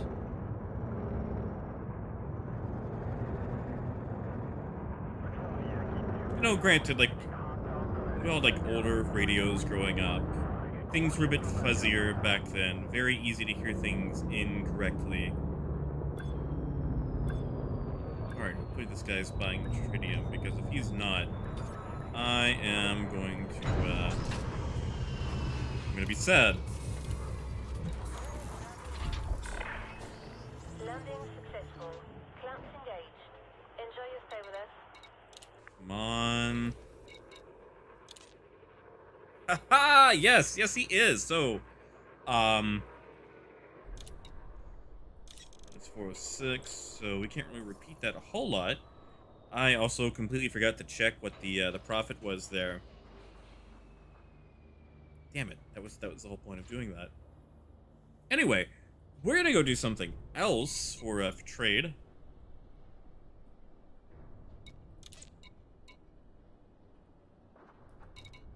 What do they have? They're all selling kind of high.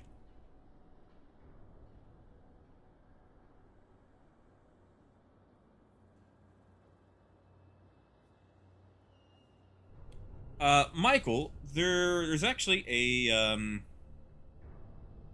few different things. You can buy a Super Cruise Assist that will actually do it for you, or orbit the planet.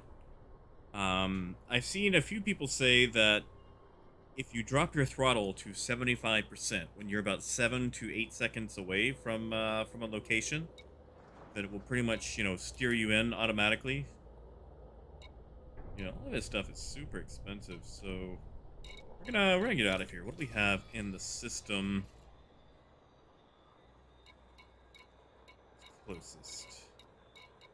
That's a lot of carriers. So we're gonna filter the carriers out. I think we're done trading to carriers. Craggle Zone. Let's go check out Craggle Zone. I bet they've got something.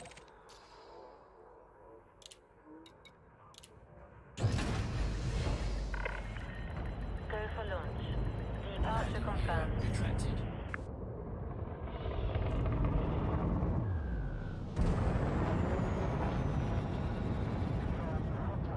And of course it's on the other side of a planet.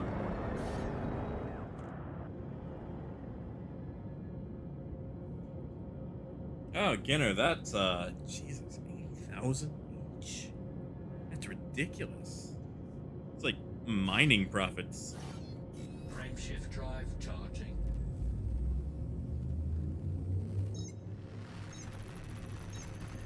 Engage.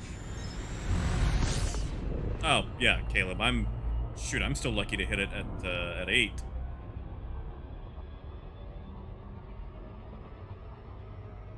Especially when I start rambling, like, being able to drop out consistently where you need to is very hard when I tend to start going off on a tangent.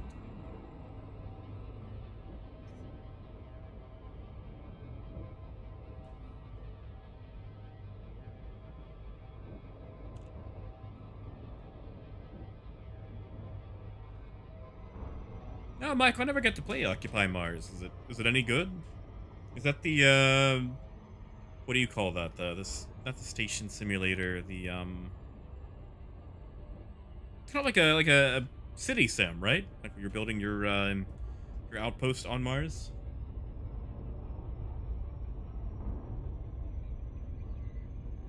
Hey, William, I still had AM radio. In fact, we still have AM radio stations where I live. I attempt to listen to them every now and then. Yeah, we still have those. We had a local show called the Swap It Shop. You could call in and say you had something you were trying to trade, and you could say what you were looking for. It's like, yeah, I've got this, nice Depression era chandelier, and looking for 10 tons of dirt to even out my yard. Welcomes you to this facility. That was an actual trade that someone Landing was pad looking on for. hold for your arrival. Access granted. Make your way to a landing pad. Of course, this is the days before Craigslist and things like that.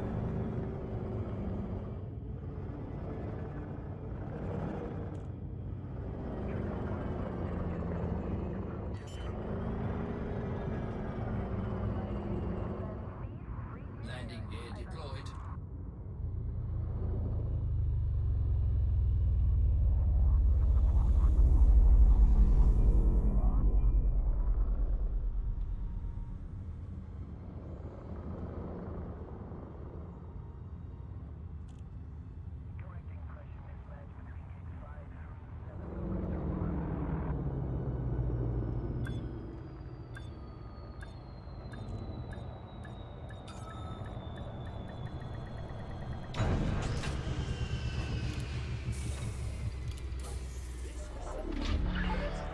Touchdown successful. Pad restraints engaged.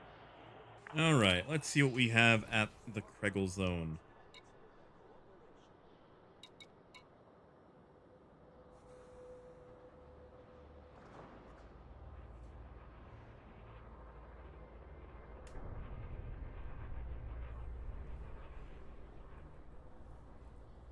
Mike, that's fair.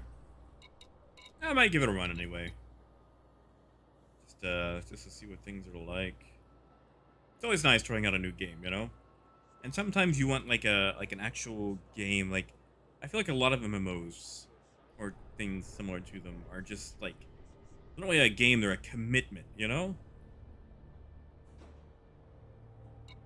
So it's nice when you actually have like a game instead of something that doesn't really end.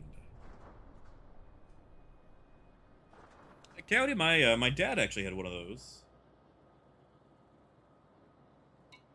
Had a Fleetwood Mac cassette. Actually, I think it was an 8-track that was stuck in there. Like that's pretty much all they could listen to.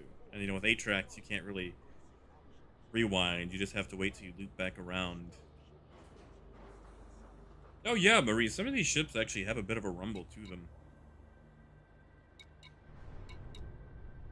Okay, so this is an extraction. So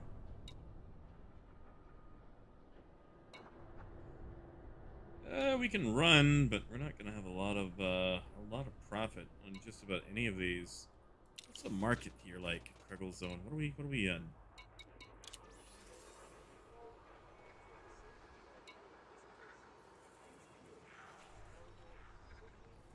Oh, they're an investment.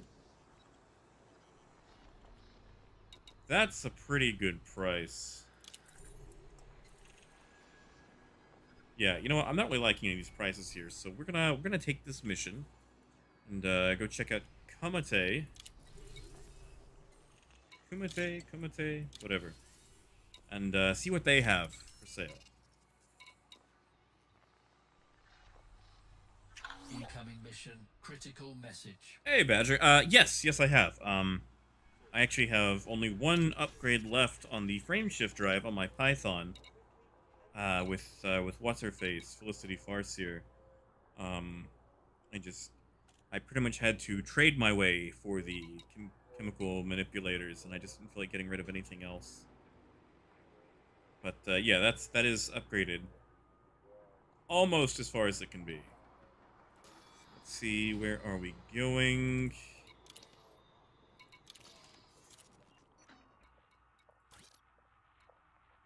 Oh yeah, that's easy. That's a one-stop shop.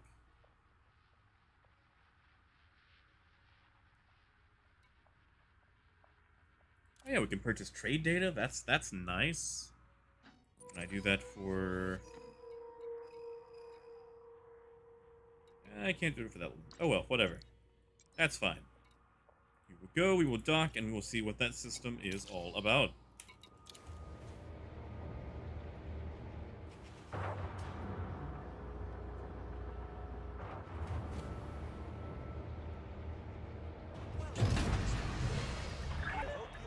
Ship coupling disengaged. Your way is clear to depart.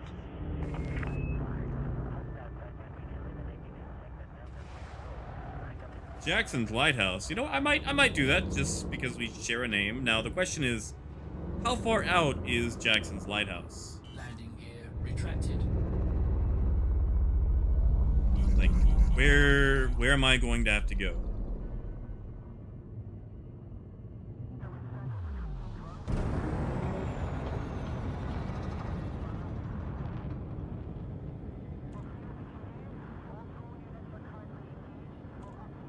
Yeah, well, okay, so yeah, Mike already mentioned it in the chat.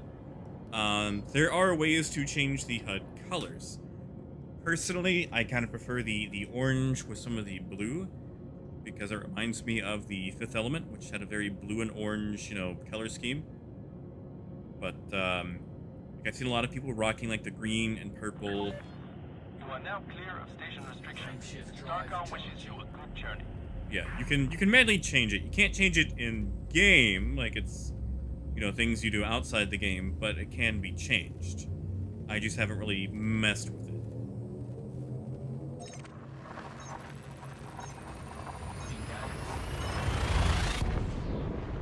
What's the system that it's in, Caleb?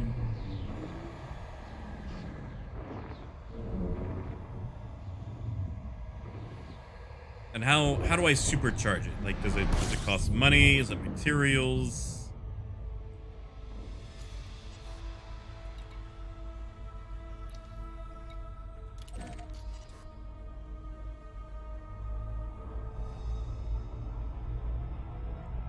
Yeah, still watching. Scooping. If you have a scoop attached, you can actually scoop directly off these stars, so Fuel scooping. usually being stranded is not something you have to worry about unless you're just not paying attention, which has happened to me before. You know what, we don't need super cruise. I'll just pay attention this time.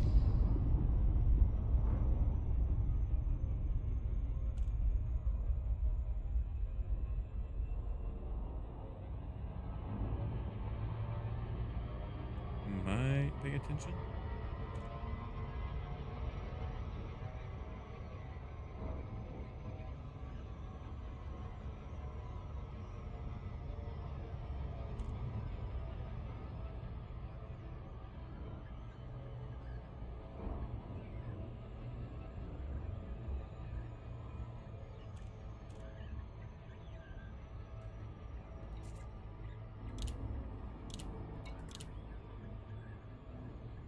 Also, this is the part I don't understand. Like, every time I do these chain missions, it always says the money I generously donated.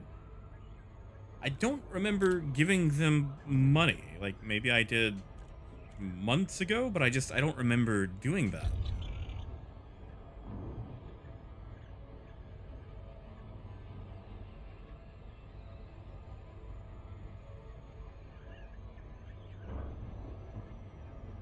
Oh, okay, it actually is legitimately called Jackson's Lighthouse. Okay, I thought maybe it was in a system. Alright, I'll go take a look at that. Oh, okay, so it is a... Ooh, this is... an ugly station. What is this? LAC Juliet Alpha Charlie. We look forward to receiving the new station, Commander. Please follow booking procedures and enjoy your visit. Flight assist off. Access granted. Cleared for landing on docking bay 22. Alright, Gunner, next time I will go for 6 seconds. I will try to pay attention just a little bit more.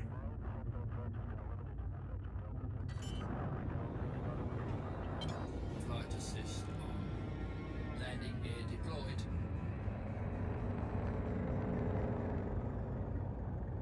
let me get docked, and I'll punch it into the map. See how far out I am.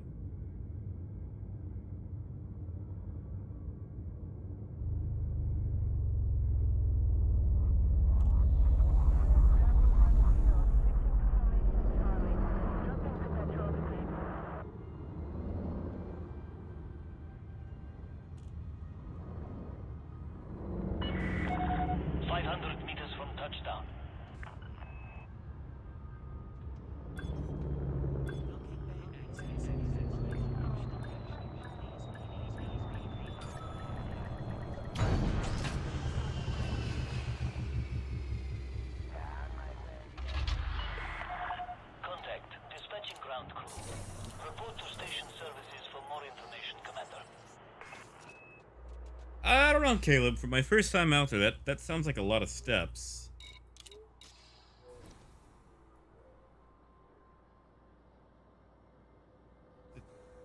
That's it? That's all they've got? Oh no, I'm not falling for that again. I don't know, I kind of thought maybe they'd have a bit more than that. Jeez, what is wrong with this station?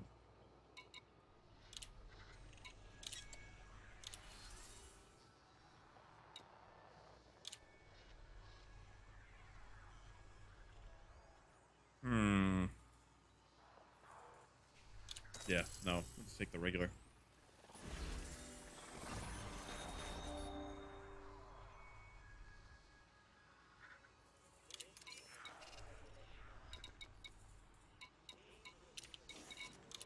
Alright, so they literally, all they have is tritium. Alright, let's see what else. What else we have here? Do we have any actual stations? Like a...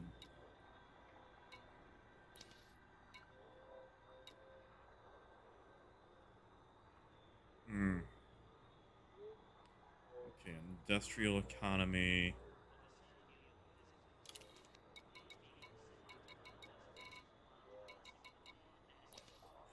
Park. Industrial. They're in a state of civil war. That's probably not good. Civil war. Whatever. Let's go check out Filipchenko.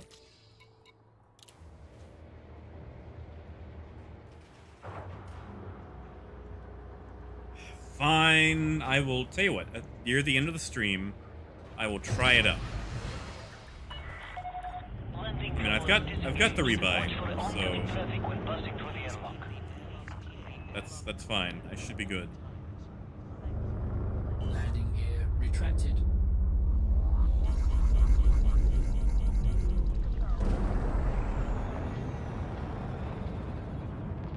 Scan detected.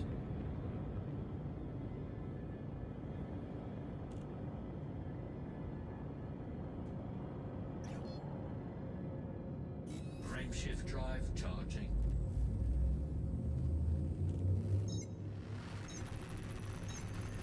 Engage.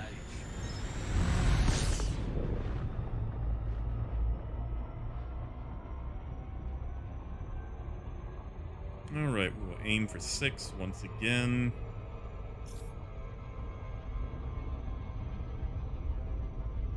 If I can't... I've got the planet in the way. Okay. We will get around that.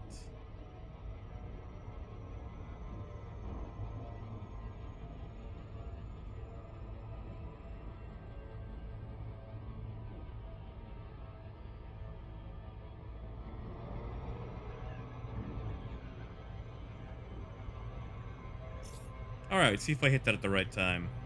I don't think I did. I feel like I'm not slowing down in time.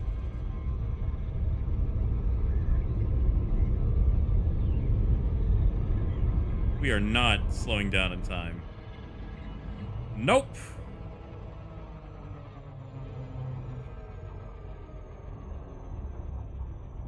Okay, so maybe I should say it's 7. Like it's not as cool as dropping out at 6, but I can do 7.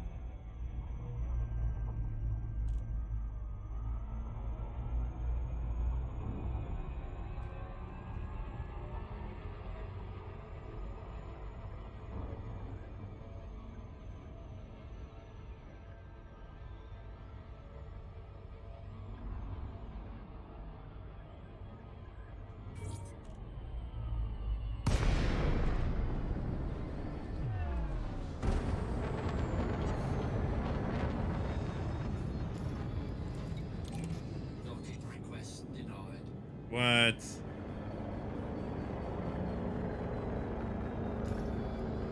Docking request denied. Oh no, don't tell me they've actually got traffic.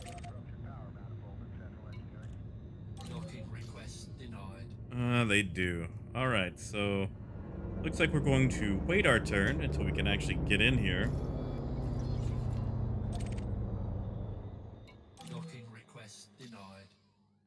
Oh, come on, Filipchenko, don't do this to Flight me, buddy. assist off.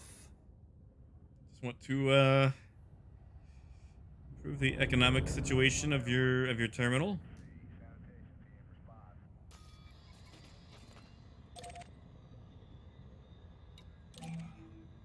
Docking request granted. Here we go, finally. Flight assist on. Yeah, get her. A pro I am not. Like I barely managed to make it to a station.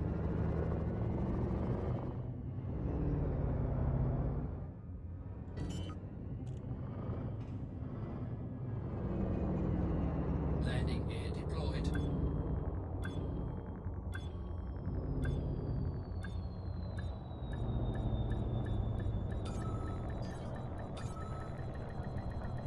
Docking successful. Bet it's still Engines sensitive. Disengaged.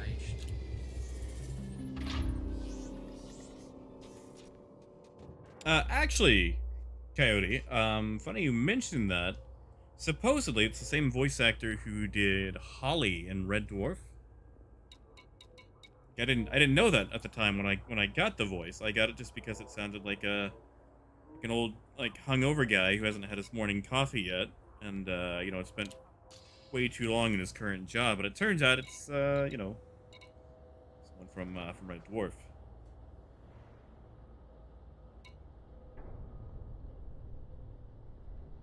You know, that's almost worth it for that, like that 46,000 we could actually make taking it to a real station. Not 46, but like the 6,000. It's just such a huge investment, though.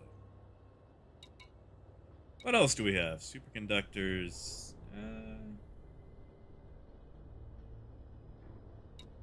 Not great, not bad, but not great.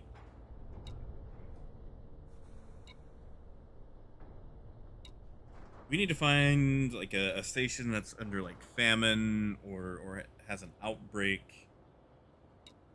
'Cause, like when there's famine or outbreak, you can make tons of money bringing the correct supplies to them. Like basic medicines alone to like an outbreak system. Cool.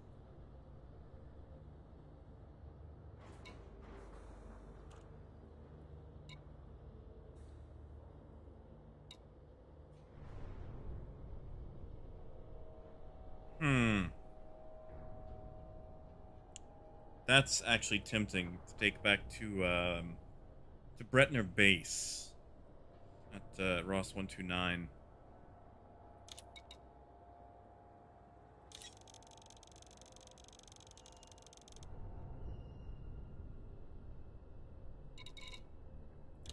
Let's see. 397 406. We don't need the export, just the import data.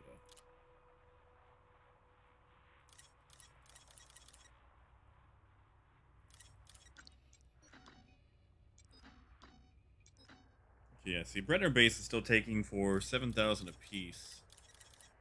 So that's... yeah, why not? Like, we've been hitting that route kind of hard, and I know I'm just going to make it even worse for me tomorrow when the demand's just, like, negative something. But that's so hard to pass up. Let's just double check.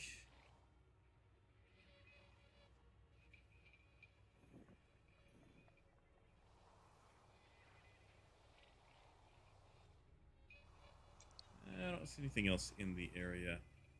I guess I could use outside sources to see what things are going for, but it's nice to be able to use just the in-game stuff to see what's what.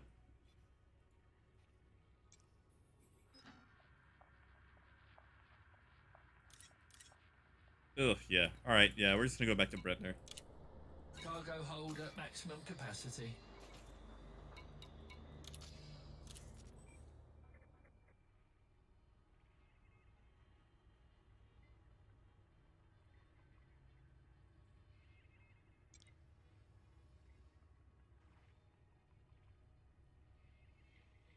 HCS voice packs. What's that, Caleb?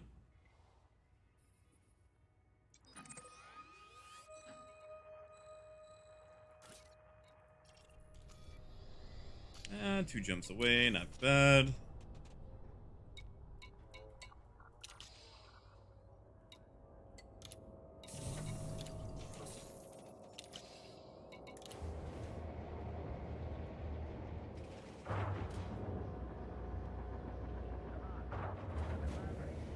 Like, what about the other voices? Are they just like random famous people from sci-fi, Engines engaged. or is this guy like the only one? Landing gear retracted. So I think it's like the Archer voice. He sounds like that one actor. He was in. Oh God, don't hate me. I only know him from like Avengers. Like he played like Vision, and then he was also in the Han Solo movie. Frameshift drive charging. He sounds just like him.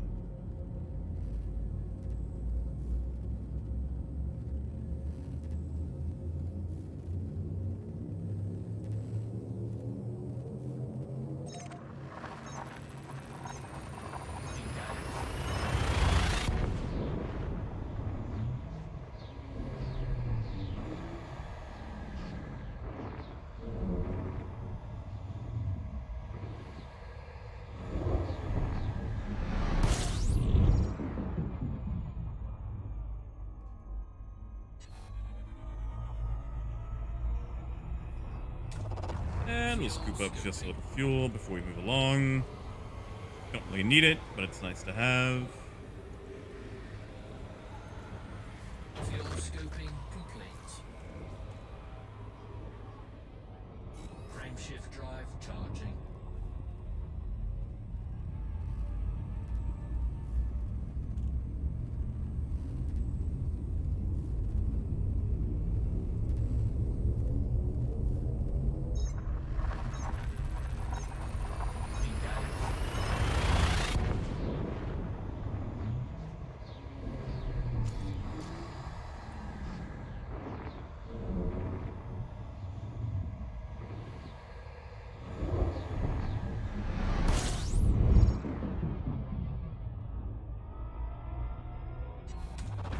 Fuel scooping. Now, the question is, Gunnar, when it comes to doing this with planets, do I still try to drop around 7, or do I have to do that earlier?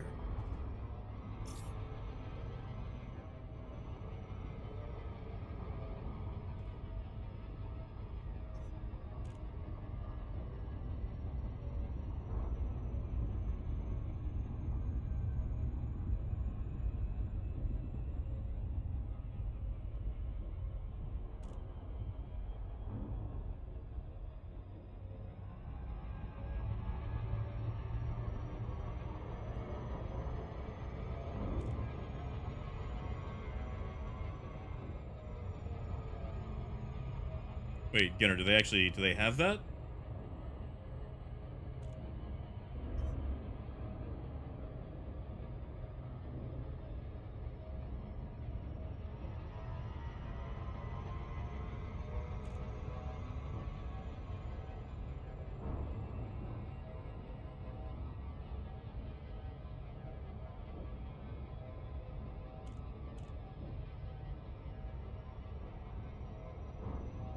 See, Caleb, I never really got into using voice attack because it felt so. I don't know. Like I felt there was always that slight delay between me actually saying something and then it actually happening versus me just hitting a button. And being in comms with someone who's using voice attack and they're not using push to talk, like the whole comms thing becomes dominated by them just using voice attack, and it's like they they use it needlessly just so you have to listen to them using voice attack. It's like, oh, look at me, I can talk to my ship. Incidentally, I can talk to you less because of this. Maybe I'm just being jealous. I don't know. Maybe bitter. Like, it sounds great. Like, it's super immersive. I just felt like it was easier to, you know, simply just hit a keybind myself.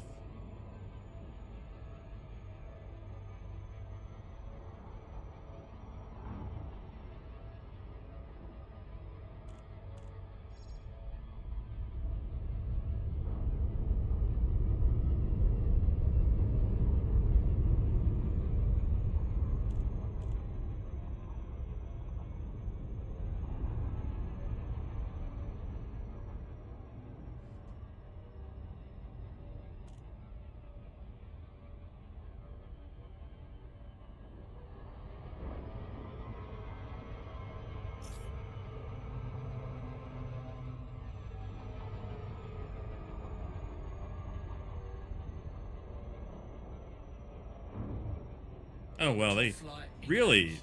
filled out the whole Star Trek list there. Shatner and John Delancey? Yeah, again, I think I'm just going to play it safe on the planets. Like, 7-ish. We'll go with 7-ish.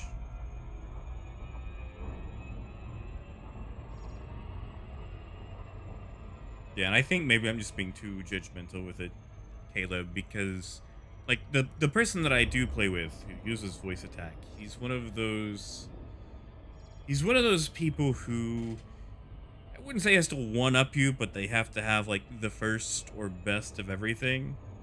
Like, oh yeah, I got this, I got that. You know, like when oh god, what was that MMO that was coming out?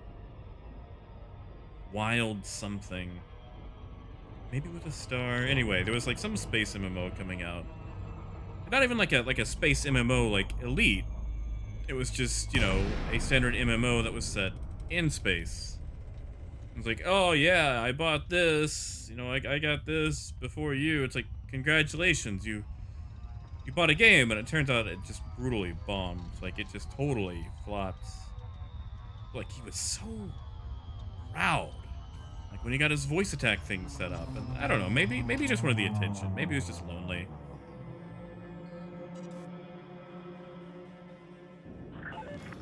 Delay C Juliet Alpha Charlie. Darkon welcomes you to Alliance territory. Fly safely within the port perimeter. Request denied. Reduce range to 7.5k.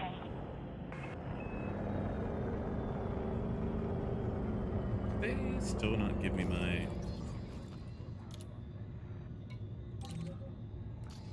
There we go. Request approved. Adjust heading for approach to pad 06. See, this night vision, that's what I need in Star Citizen. I desperately need this in Star Citizen.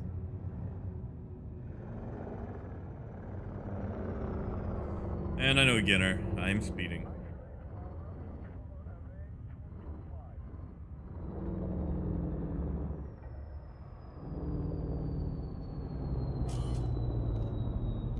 Pad loading. Wait, I'm an idiot.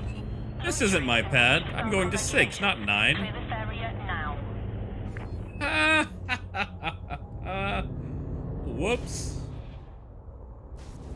That must be the guy for pad 9. Warning. Observe minimum clearance. Also, apparently, as long as you stay under 100, they don't fine you for hitting other ships. So we're just gonna embarrassingly slink to our correct pad.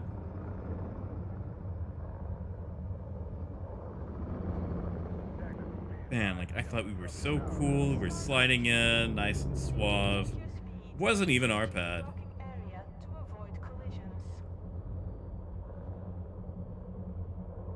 That's what I get.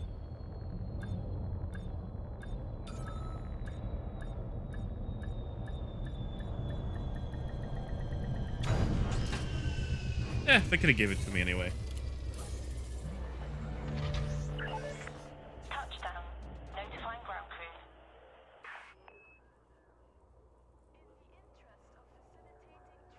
See, Maurice, sorry, now I can catch up on chat. You're right there. I got you. Like, okay, so You guys might remember the Kinect that was on Xbox 360. When Mass Effect 3 came out, they had the whole like, you could do voice things with Kinect. It's like, oh, this is great. And I was showing my girlfriend at the time. It was in some conversation. It's like, see, if I say this, then it'll select that in game. Well, the thing is, since I said it, they selected that option in the game, and it was not the option that I wanted. So I got screwed over pretty hardcore. I had to go back like 3 hours to a previous save because I'm also quite terrible when it comes to saves. So yeah, I understand the whole getting messed up by voice stuff.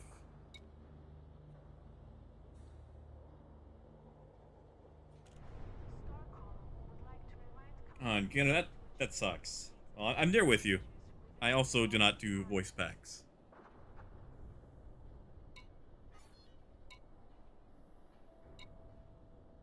Man, these guys don't really sell anything worth moving, do they? I guess we can move some landmines?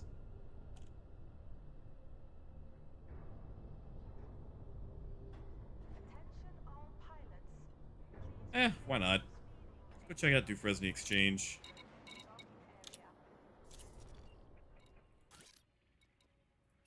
Doing that, I mean, I might as well grab the Type 9, just so we have more carrying Cargo capacity. hold at maximum capacity.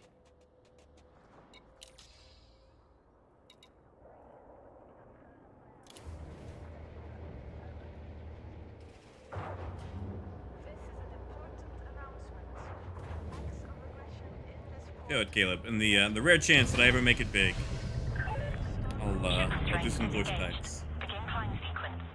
Landing gear retracted.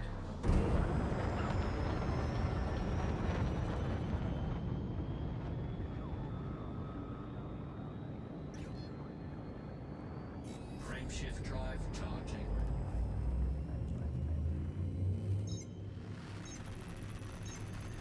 Engage.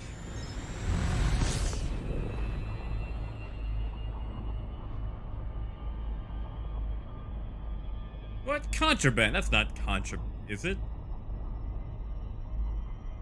I mean, it didn't look like contraband when I bought it. Whatever. I'll just sneak in. Narking on me? What are you, my Moby Glass giving me away?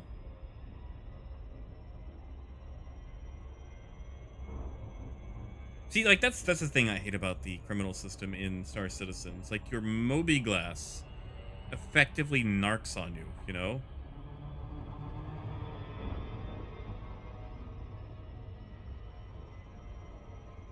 Oh, Caleb, that's vile. I mean, vile on them, too, for using Discord through speakers, where you essentially have to, like, hear yourself again.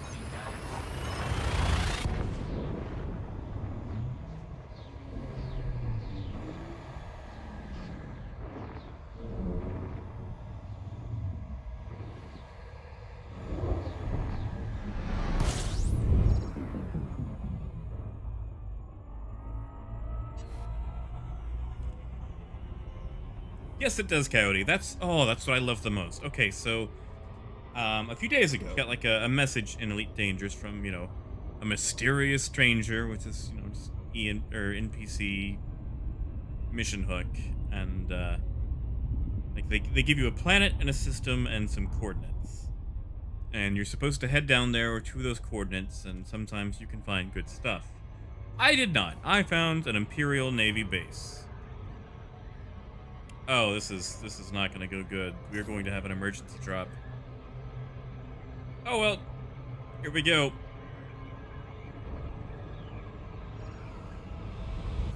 Hull integrity compromised. Really? It didn't compromise us that much.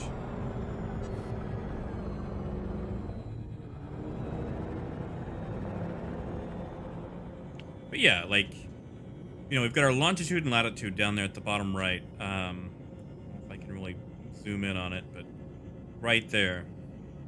And, using your heading at the top, you can actually, you know, figure out where you're going and try to actually navigate to wherever you're going to. Unfortunately, the one that I had was kind of a bust, but I did wait several days to go check it out.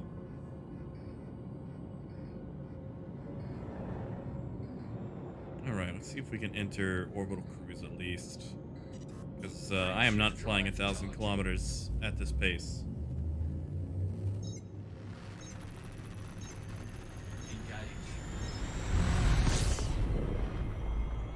Oh, get her, it's fine, it's fine. They're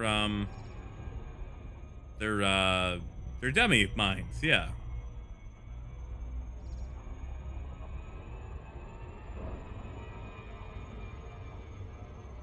That's totally it.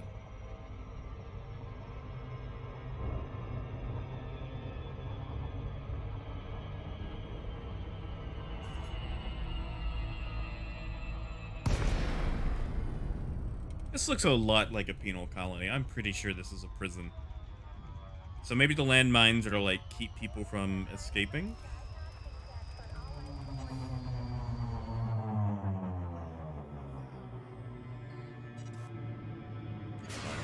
Shields offline. Delay Silent Juliet run. Alpha Charlie. Welcome to Alliance Space Commander. Follow standard docking protocols during your visit. Warning. Landing authorized. Critical. Proceed to land pad 2-4. Wow, they had to get them going all the way across the system. Alright. Landing gear retracted. Heat sink deployed. Heat signature's gone cold, Commander. Please check systems. I don't think I will.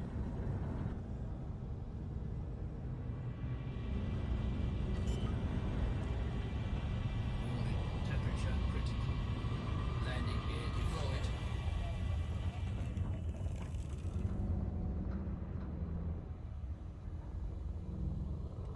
I'm only doing this for you, Ginner.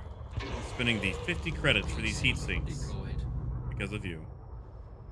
Starcon reminds you to observe port protocols and request access before approaching the vehicle base.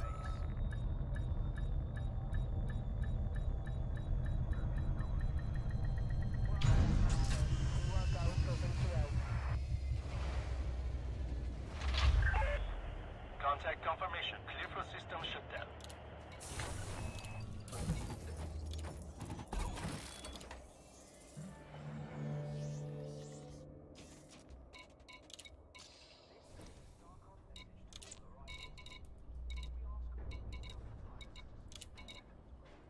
That's not the biggest payout I've ever had. So yeah, we might go swap out again for the Type 9.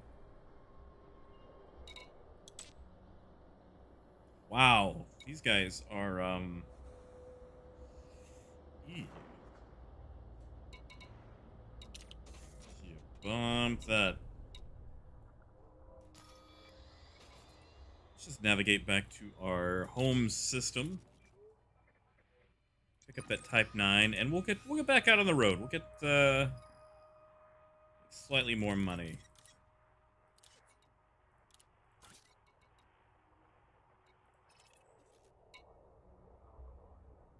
Actually, hold on. What do they have? Let's check.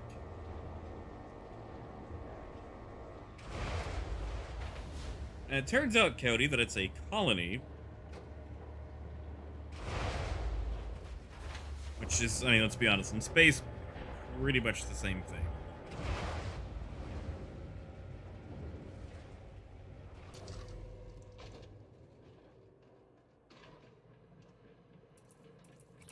Do they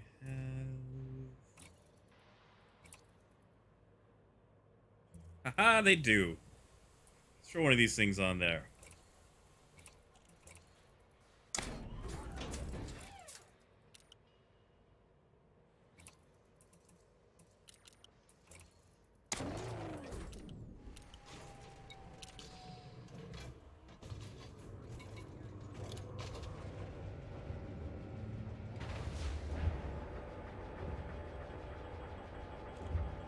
Thermal signature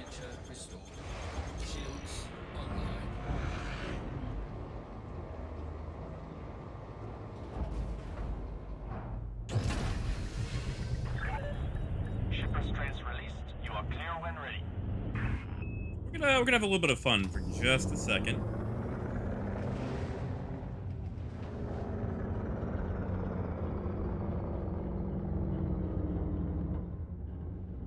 We can probably drive around this place without getting trespassing, right?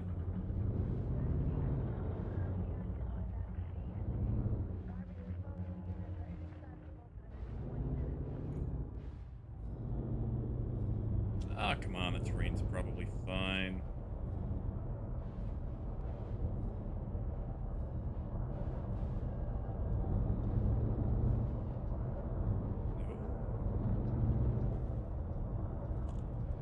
Ah, there we go.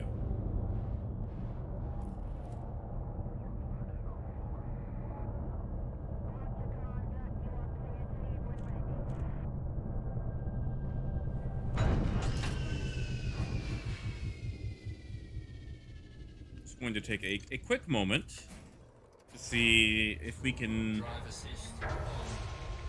drop ourselves in without it being trespassing. No gravity warning. Drive assist off.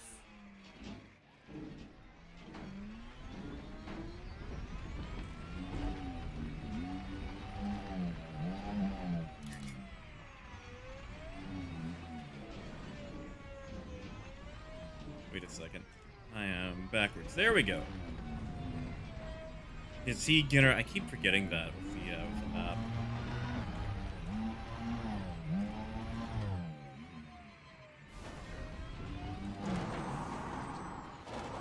There we go. That's what I've missed. See, we need this for the cyclones in Star Citizen.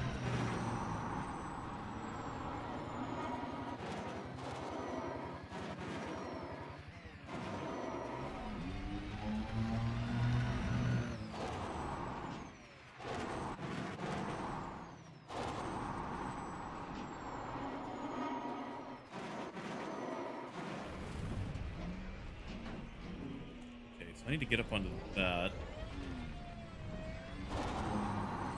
Whoops. Let's just continue that on, shall we? Oh god. Nope. Nope. Okay.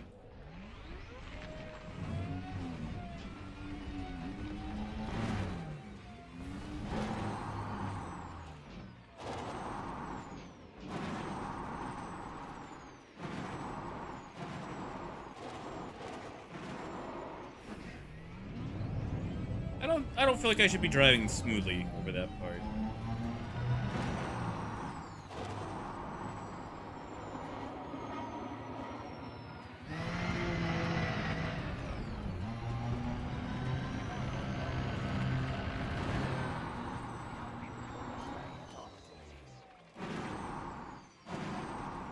Wait a second. Can I get out of here?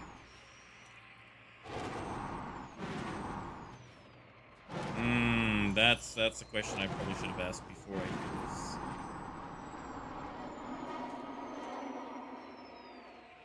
And we're out of fuel. Oh god. Chassis integrity compromised. Jesus.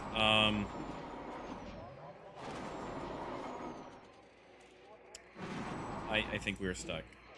We are stuck. What are we stuck on?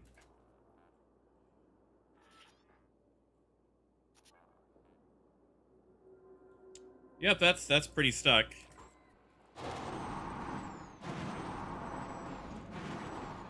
So, I've made a mistake.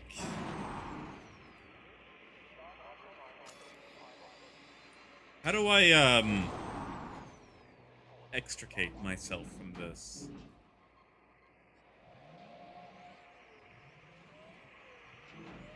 Come on. Come on. Ha ha ha, there we go. All right.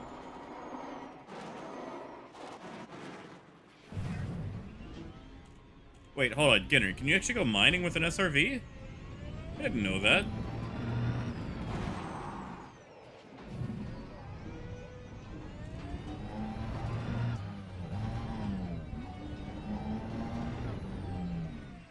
All right. See if we can figure out how to get out of here.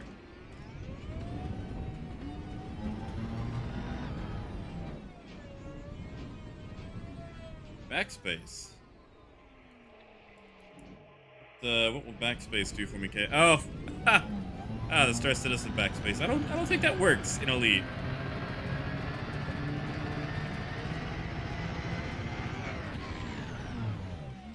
Let's see, maybe we can. That's not gonna get us far.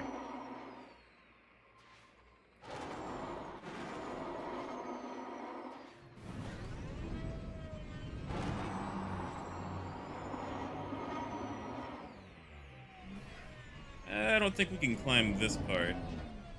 If we're lucky, maybe we can summon our ship, I think. I think that still works.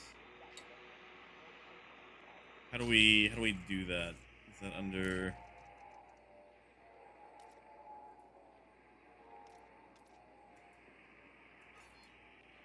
Okay, so I'm too close to this to be able to summon the ship.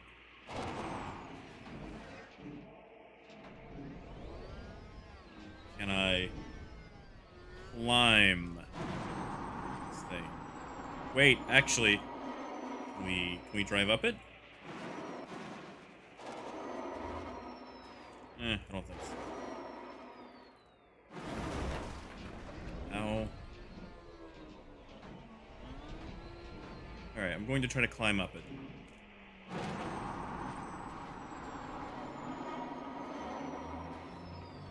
That was a mistake.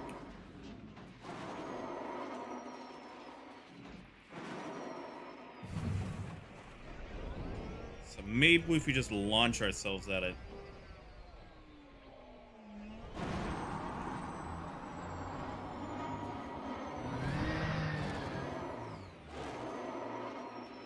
No, that almost worked.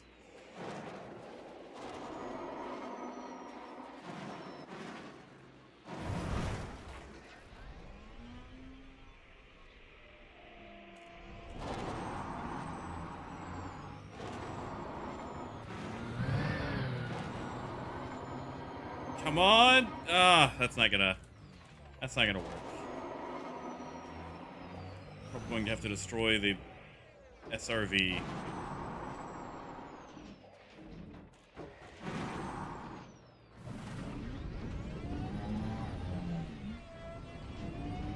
Negative, Getter. I am not stuck in the gulag. We are going to get out. We just have to figure out how.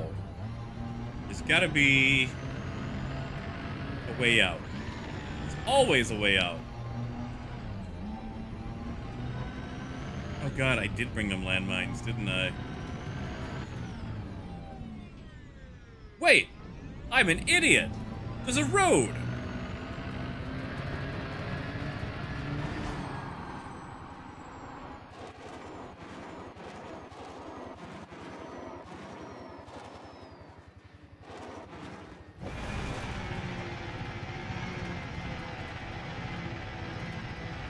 Wait, hold on. Is this American or European? We'll just, swap sides of the road.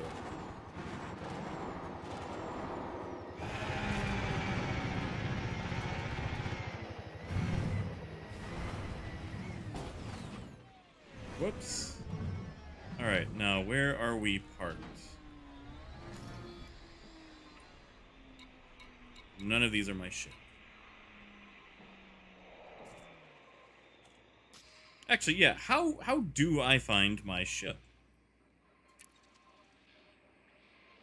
Okay, so it looks like I still have to drive out a little bit, and maybe I can summon it to me. So we'll just, go cross country for a bit. Away from the station.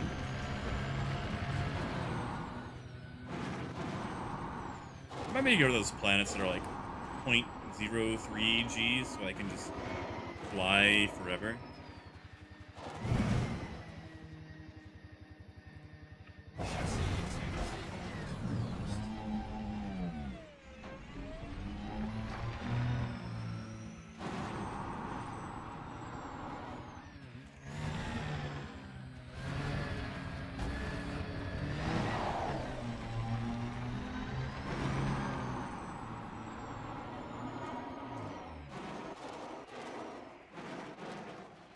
Haha, pulled that one off.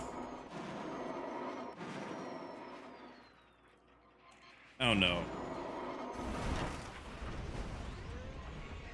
Ah, the green triangles. That means it's on the opposite side of the station. So yeah, we're just gonna keep driving and summon it to us. Yeah, that's what we're gonna do. That's better than having to drive around that entire station. By the time I do that, I'm probably going to be dead.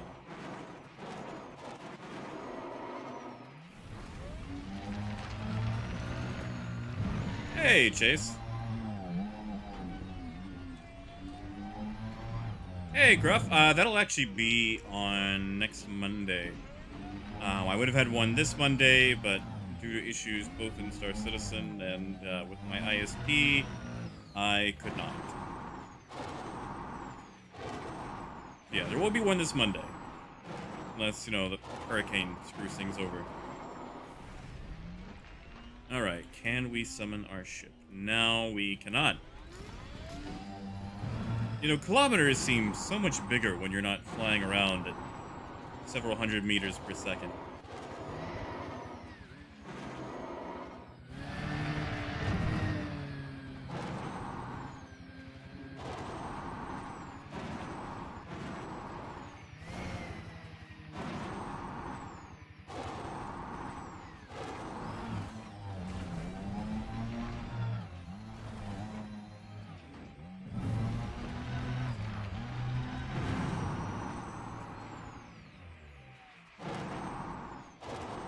Yeah, this place is rocky.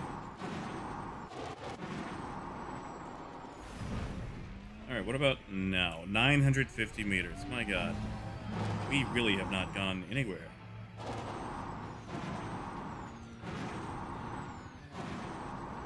Feels like trying to drive like a gray cat in Star Citizen. If you think to yourself, oh, 3 kilometers, that's not that far. And then you start driving.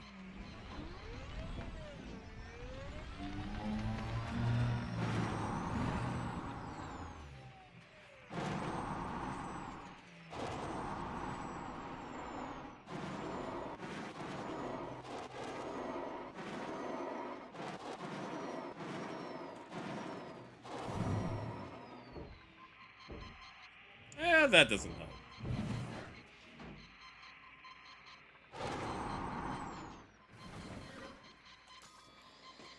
Actually, hold on. We can just prepare ourselves, can't we?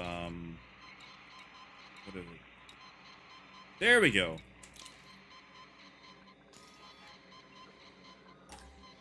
Haha, look at that. We are back in business.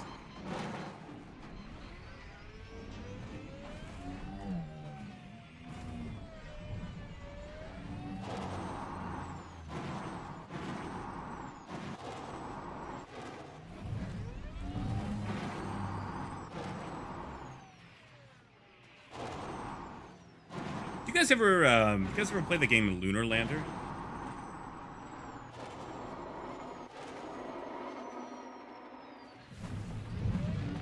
Might be like a in-between thing. Oh, Ginner, if you think you're getting motion sick, how do you think I feel? Alright, are we far enough? Yes, we are. Recall ship. Alright. Where is it going to land?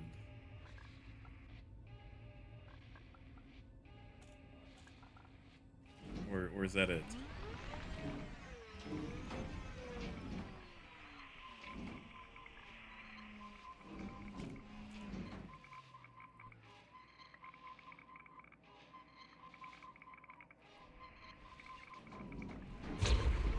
Oh, it's pretty triangle-y.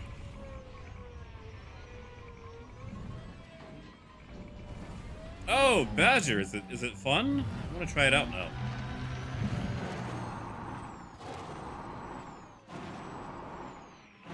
Is that our ship? Did it just move over? No, hold on.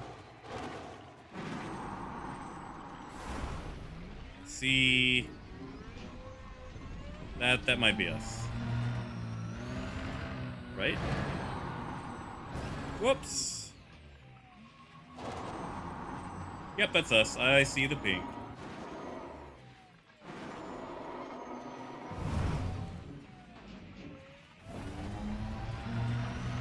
Also, I don't know if you guys have noticed, but I cannot drive with a dam. Like flying, I'm okay at. Driving, not so much. Yeah, that's ours. That's our pink python.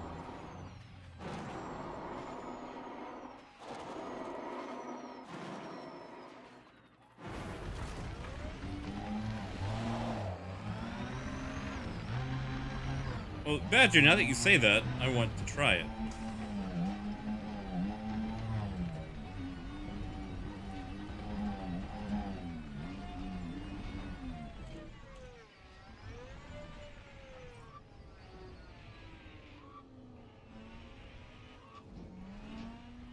Okay, is this good? Are we good? Can we get back in?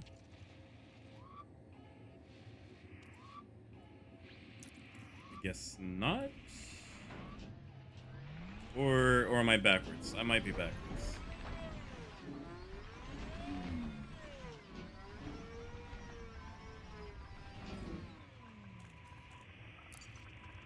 There we go. All right. Now we can leave this hell place.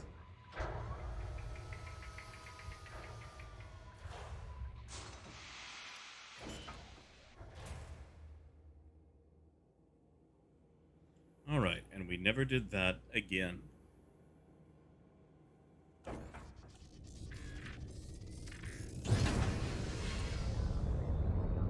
Landing gear retracted. And away we go.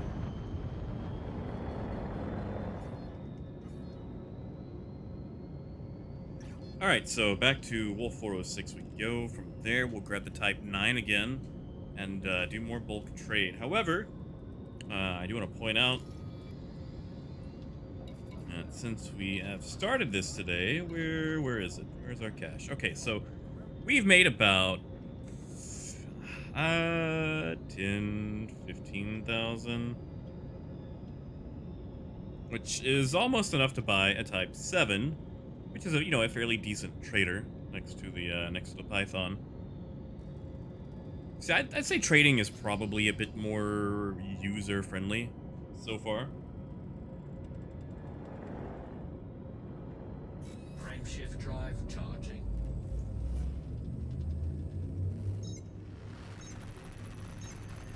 Engage.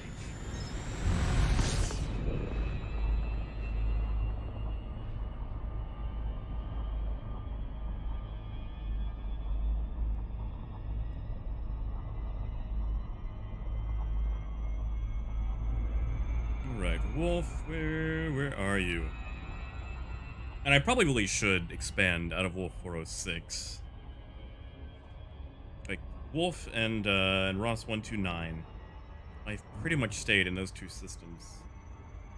It's like they're pretty much constantly in a boom state, so making money from the missions has been paying incredibly well, and I think that's why I just keep sticking around.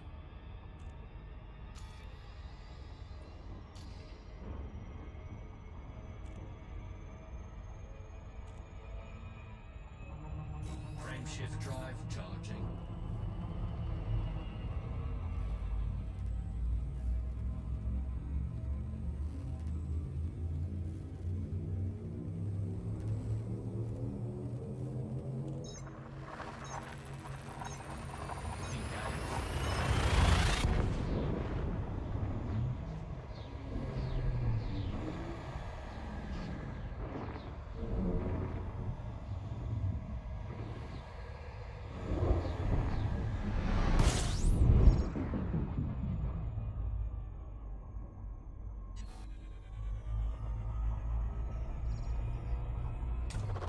Fuel scoping.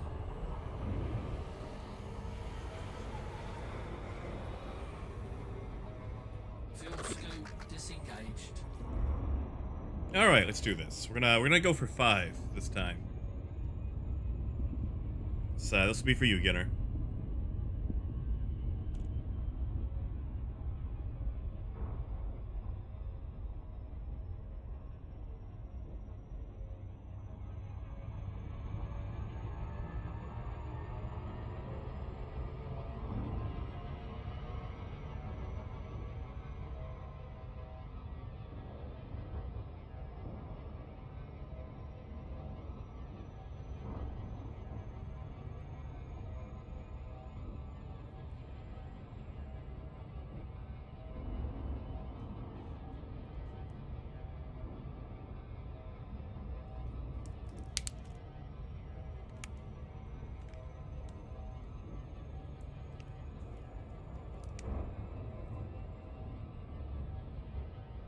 Thank you. I will, I will need it.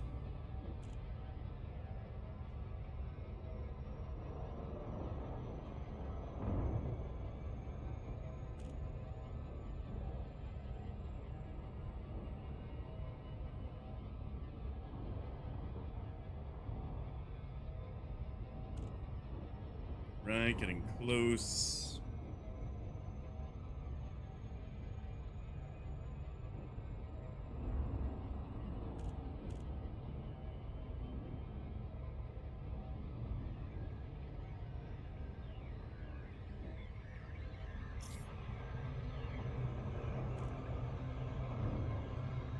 Alright, let's see if we pulled it off. I don't think we pulled it off.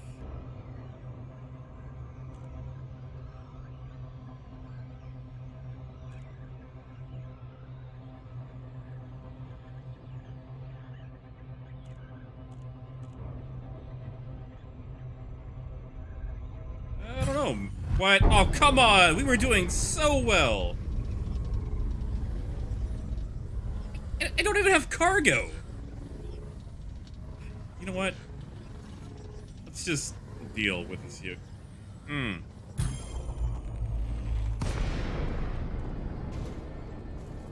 Scan detected.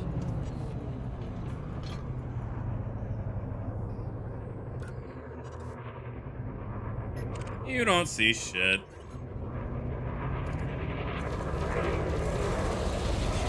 Offline. Under attack. Really? In an eagle? Is that an eagle? What were you supposed to be doing?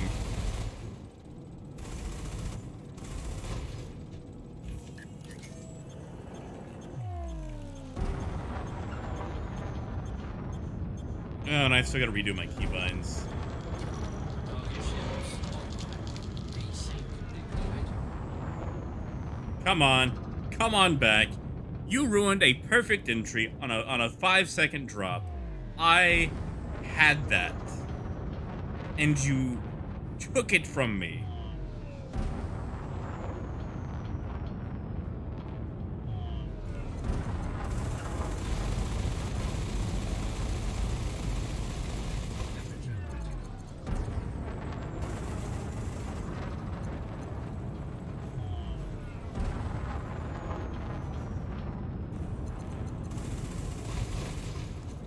Target shields offline. Come on. There you go. Target destroyed. You know what? I don't even care about this stuff. I probably need it. I just that irks me. I was actually pulling that off, and I got interdicted for nothing. By an eagle. What is that supposed to do? Shift drive charging.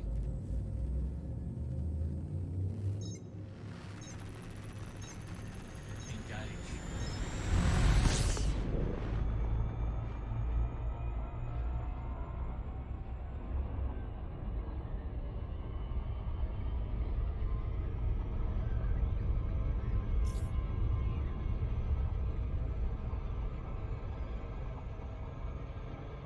Like I could do it now, but it's just not the same loop of shame. So I couldn't do it now anyway. It turns out that was all talk. That irks me. That really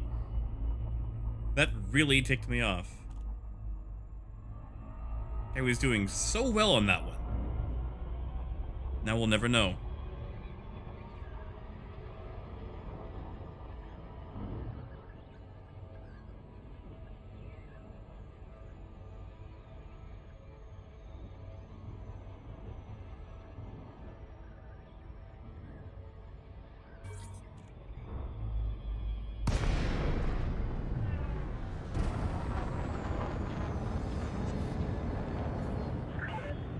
Delay Juliet Alpha Charlie. A landing pad has been reserved for your arrival. The Alliance welcomes you, Commander. Access granted. Preparing for arrival on landing pad 15.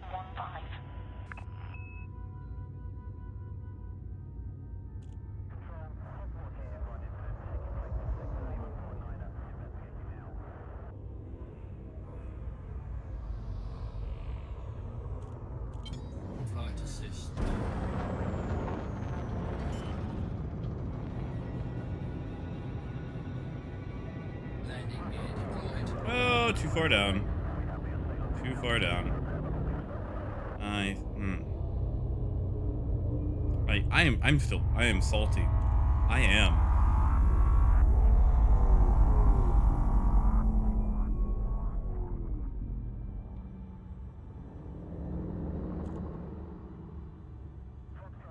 Okay, I thought I had that. Like, oh boy, we're gonna do it. We're gonna drop in right at the last second, and nope.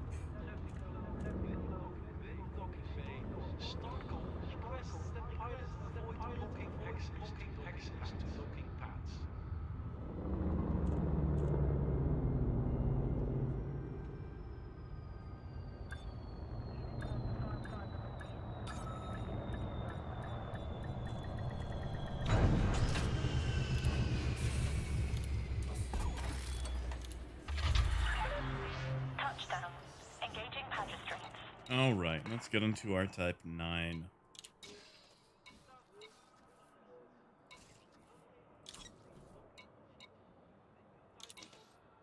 There it is.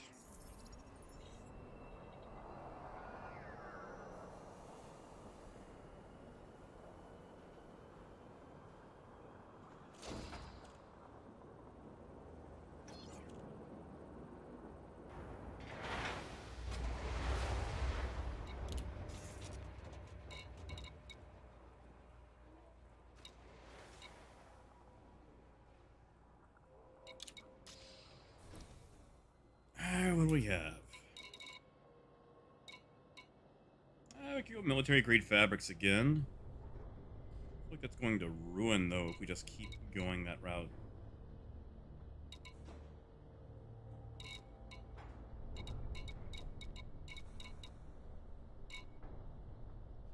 Those are still going high. That's about... It's almost a 6,000 credit profit, though. Again, at Brentner. Evans Terminal. Did we already go to Evans Terminal?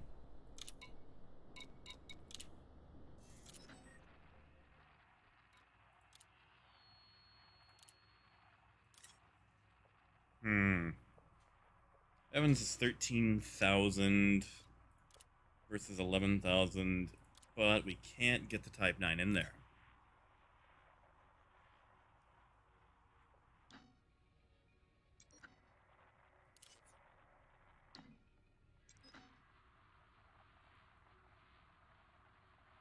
Hey, Getter, have a good night, man. Thank you. Hopefully there'll be somewhat less loops of shame. Forget it, though. You know what? We're going to go to Cartwright, because, I mean, 2,000 is nice. It's extra, but we can bring so much more in the Type 9. Actually, you know what? We'll go to Brentner. That way we can bring the fabrics and the agronomic treatment.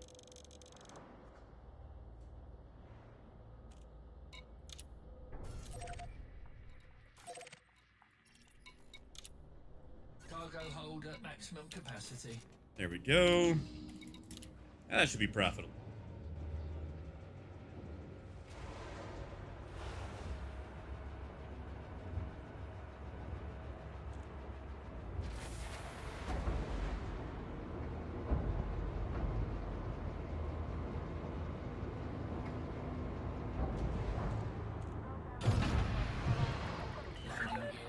Landing coupler retracted. You're clear to depart. Flight assist on.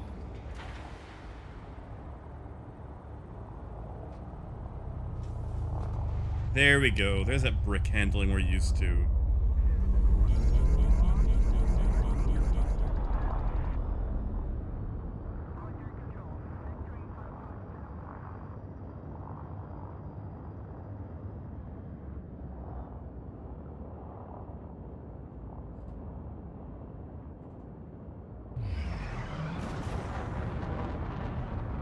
Now to spend 10 minutes to get out, so we're no longer mass locked.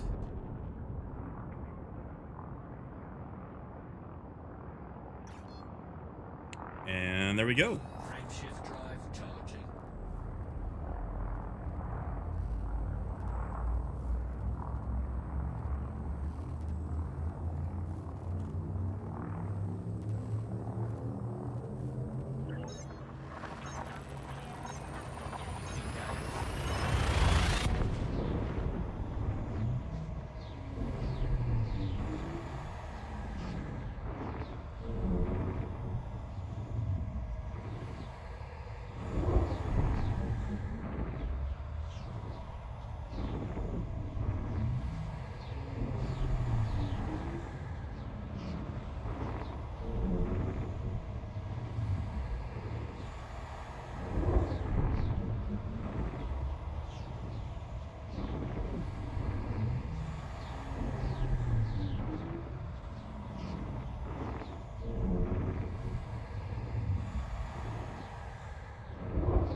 Seems like we've been in this for longer than usual, right? We should be out by now.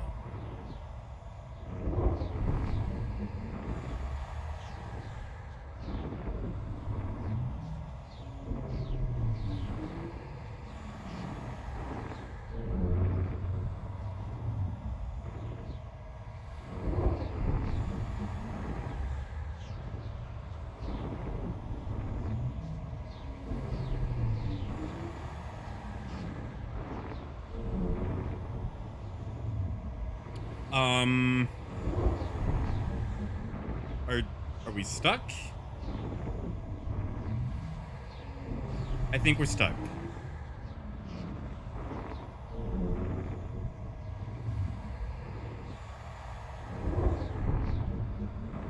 Badger should... What? What? Did we just get an Elite Dangerous 30K? While holding all that cargo? Oh my god. It should still be there, right? I mean, like, our ship's there. We'll just log back in. Incoming message.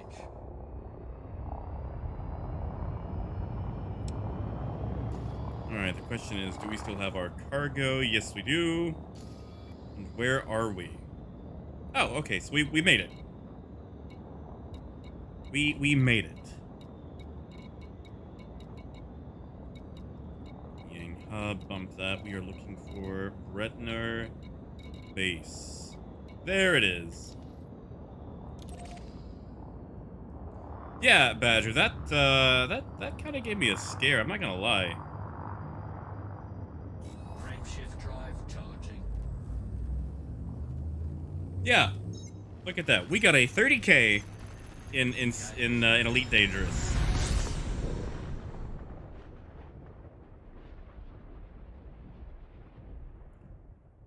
Did we get it again? Did Elite Dangerous just die?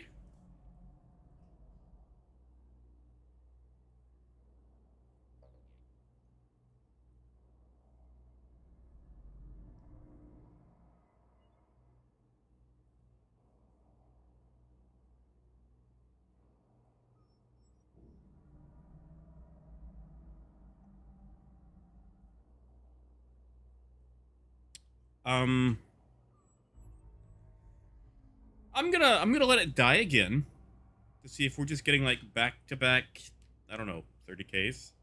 And then we're gonna go to solo play and see if that actually works.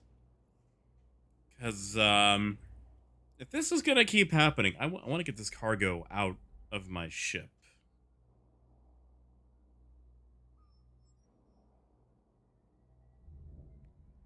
This I'm not a fan of.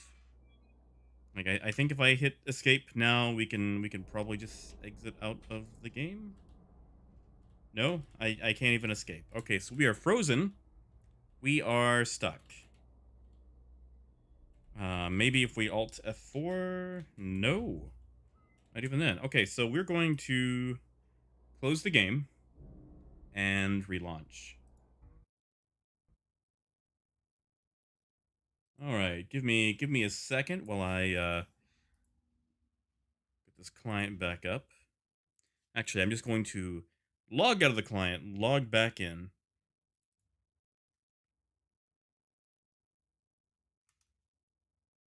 Just so it's nice and fresh. Hopefully our cargo is still there.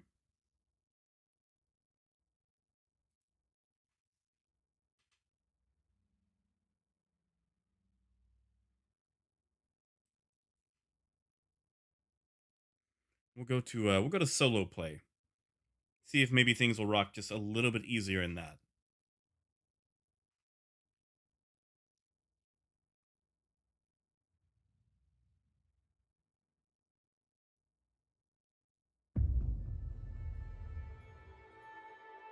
See, I wonder if maybe it's my connection. You guys aren't losing frames or anything, are you? But I do have a storm about to roll through. I'm wondering if maybe it's something with that.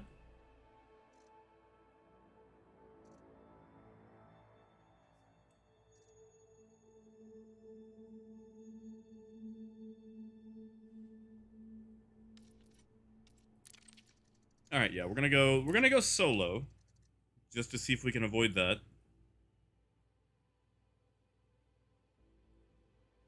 Incoming message. Okay, so we're in our ship.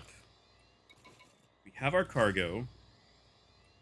Let's see if we can jump again. Round 3.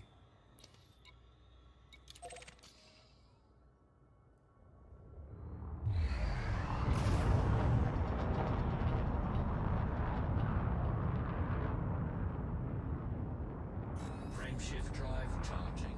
Come on. Got this.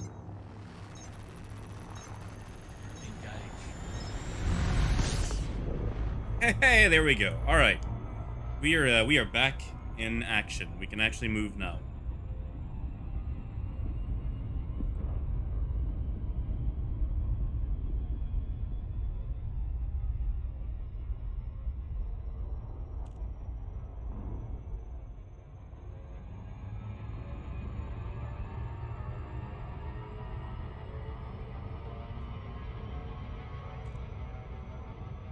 I will say fairly, like, even if you do have server issues like that, since you are pretty much stuck in your ship, you usually don't have to worry about losing it, so that is nice, since it just respawns you where you were. Something Star Citizen needs to learn.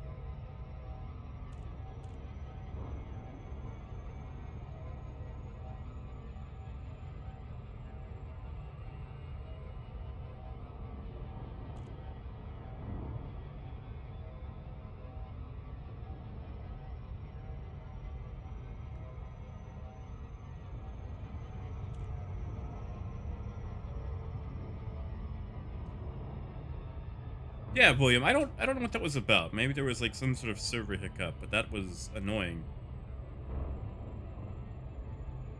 Like I said, we do have some of those like hurricane influenced storms about to go through, but I feel like the streaming portion probably takes up more bandwidth than the gaming portion. So if you guys saw everything just fine, I doubt it was my ISP.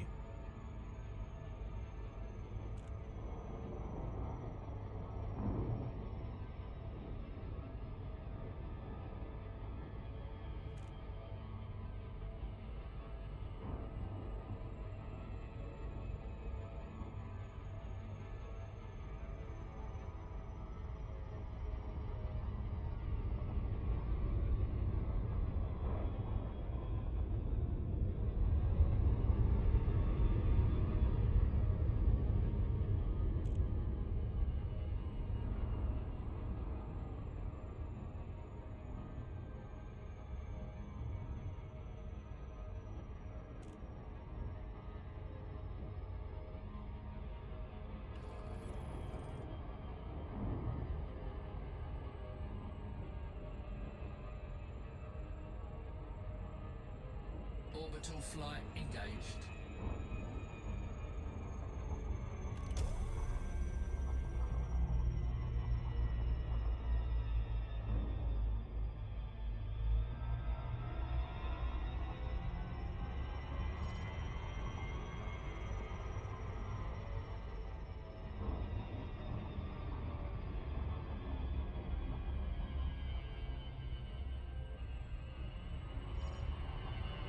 I feel like I've been hitting this place up a lot recently. Like maybe I should actually branch out and go to other systems and see what they have for sale. Maybe look into like rares trading.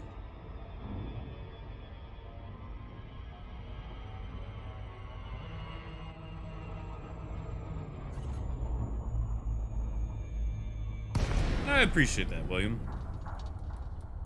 Said, Arkansas, like a harsh wind will knock our power out. And the storm hasn't hit yet. Keyword yet.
Edge it on in.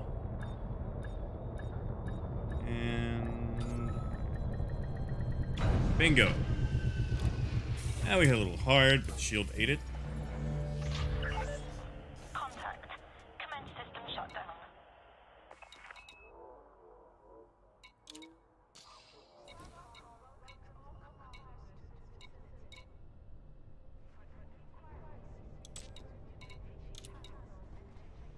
All right, dump those. Yeah, see, that's a nice 3.3 million profit.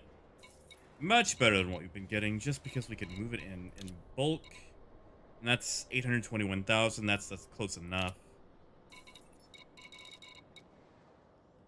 The question is there anything we can actually take back?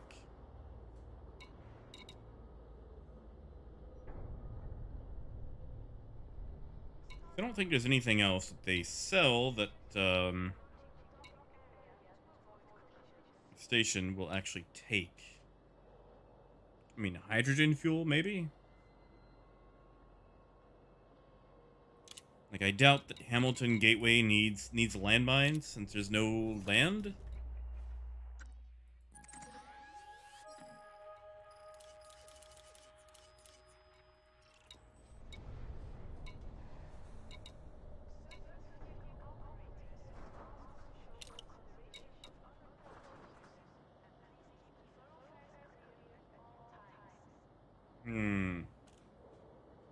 Some weapons. Ooh, those are expensive. Of course, the supply is very low, too, so that's probably something to do with it.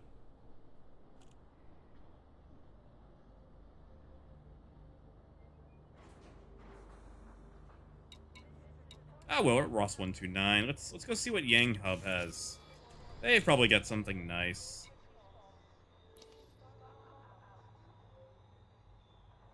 Or we could check out Wheel Lock. What do they have? It's a colony. They're not gonna have anything. So yeah, we'll go check out Yang Hub.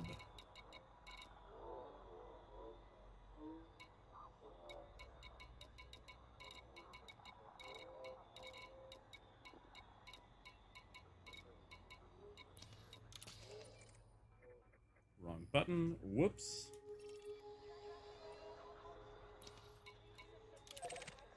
Really, Maurice?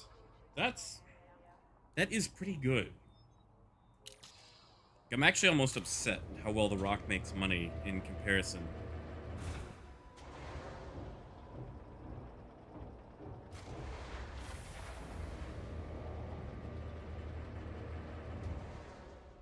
Like, you know, you can make that amount of money in a Rock, a $50 little buggy, or you can, you know, buy a Caterpillar for $300 and risk, you know, like 200,000 to 300,000 to make similar.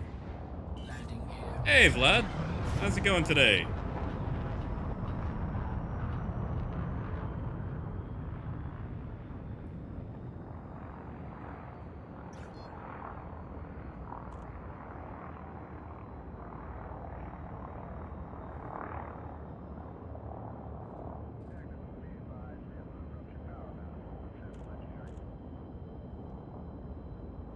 Frameshift drive charging.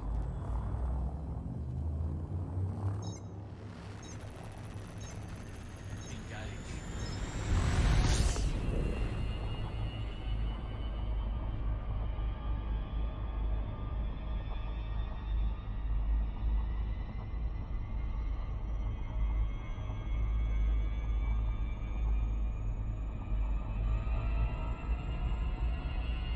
Oh, yeah, Vlad, you and me both, although, I mean, you're gonna get hit a lot harder than I am, so... Good luck, buddy. Hope you've got the high ground, at least. The question is, though, is your truck working? Like, can you escape if you need to?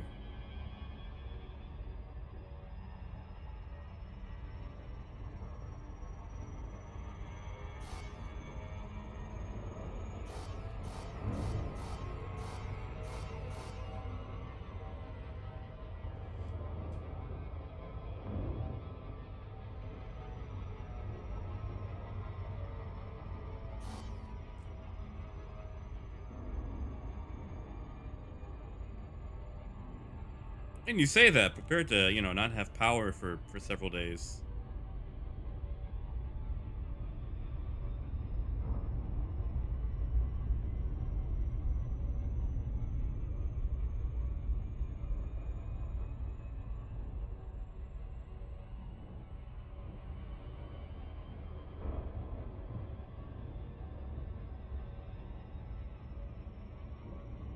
Ah, good, good. Yeah, see, you can get out then, go to higher ground. Like, fortunately, I live like right at a hill, so I shouldn't have anything to worry about. Oh, right. I keep forgetting that Texas has inspection. And see, in Arkansas, we just let things, you know, die on the side of the road. Texas actually cares. They actually have inspections for vehicles.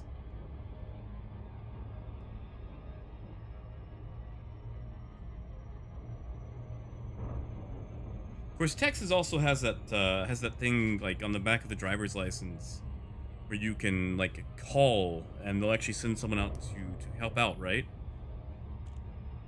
Like what is that? Have you ever used that? Like what all services do they offer? Arkansas doesn't have that.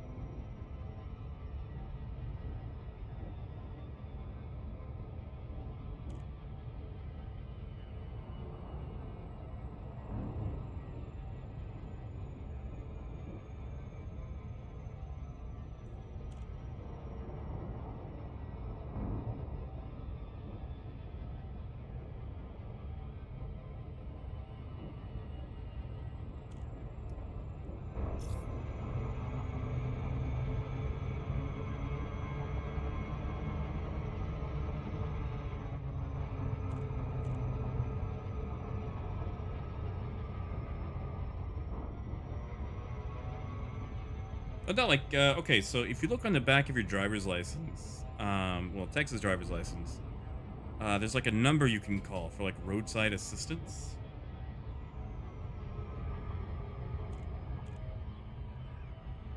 I figured just because, you know, Texas is so freaking huge and there's parts of it where you can drive literally, you know, like an hour or two without seeing any sort of civilization. It's probably what all the inspection money goes to.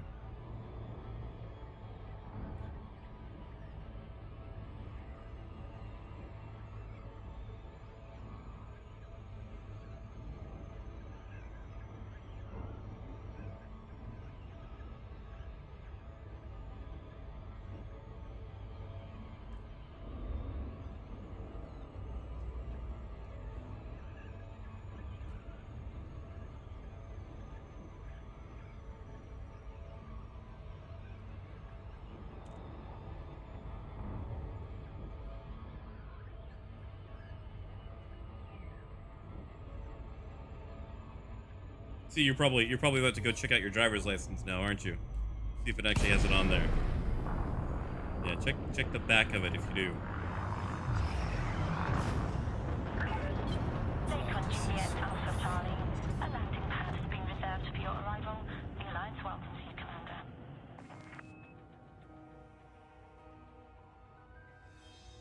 Like, I don't know what the extent of these services are. Like, if they'll just haul your car off of the road or bring gas or what. And just, I think it's nice that they have it. Maurice, do you have papers on those ships, or are we going to have to get creative? Landing committed. Proceed to landing pad 10.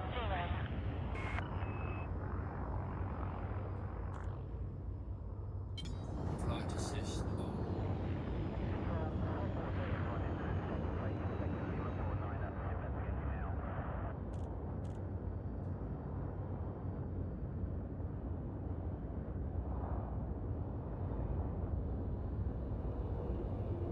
Scan detected.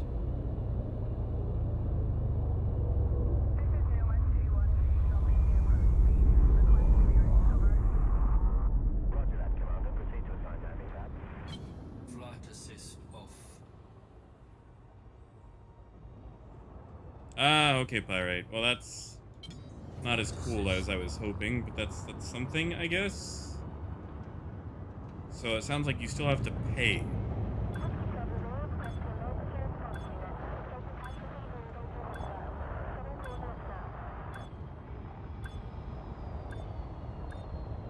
This facility offers emergency services. Check your info link after.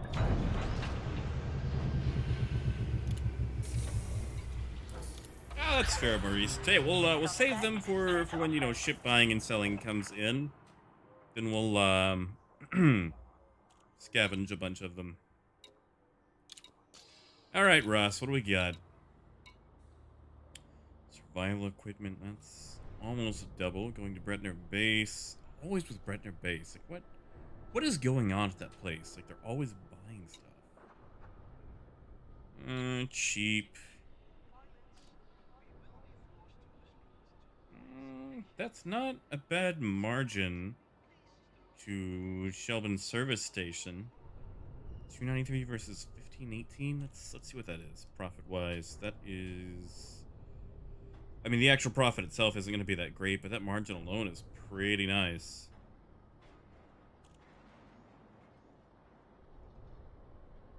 I mean, that's an 857,000 profit. The buy in itself is not bad, so we'll keep that on the table.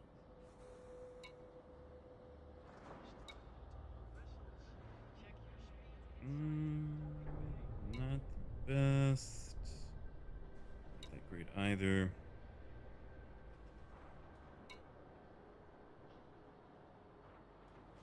Now that might be something. Also going to Shelburne. Actually, hold up. Before we get too invested in Shelburne, let's make sure we can actually dock there. Hey, we can. Look at that. Okay, alright, good deal. Shelburne is big enough to support our Type 9.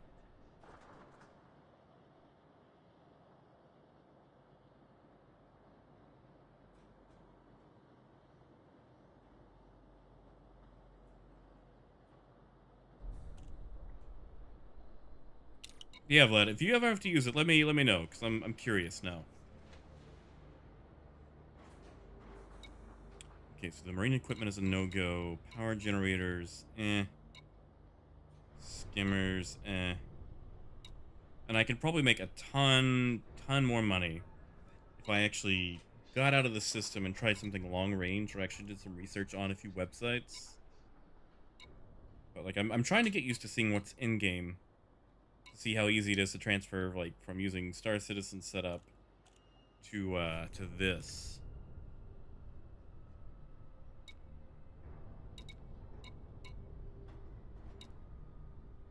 And I can't even say that. Lepidolite? Lepidolite? I don't think I'm getting that right. Computer components, personal weapons. Okay, so that's pretty much all a wash. So we were looking at, whoa. Nope, never mind. Never mind.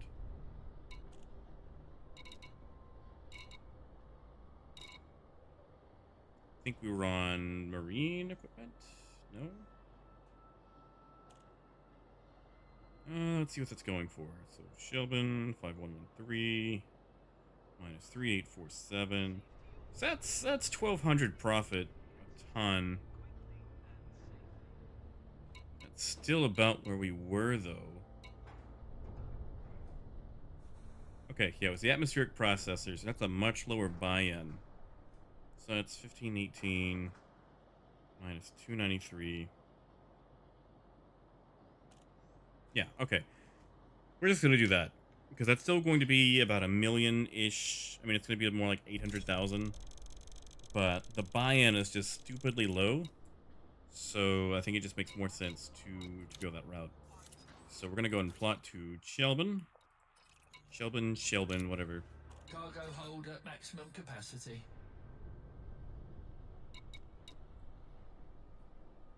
We see, Vlad. That's good to have. Especially for how big Texas is.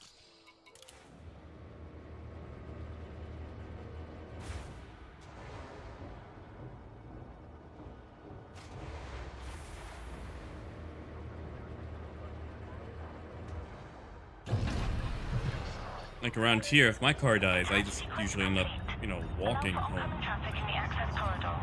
Landing gear retracted.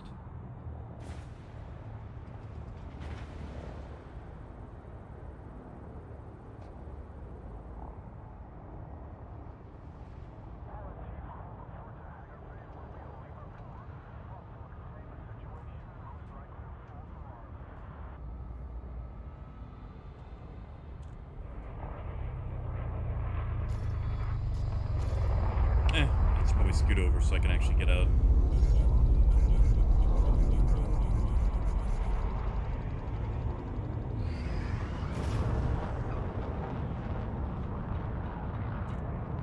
Scan detected.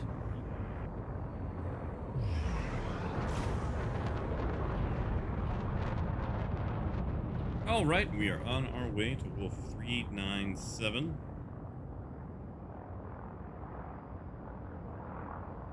Glad, I think you missed it earlier. We actually had a bit of a Elite Dangerous 30K situation where the server actually crashed out on us.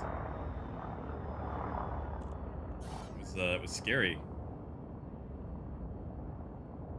What? Oh, we plotted that before we got cargo. That's why we can't jump. Hold on. All right, clear, plot. There we go.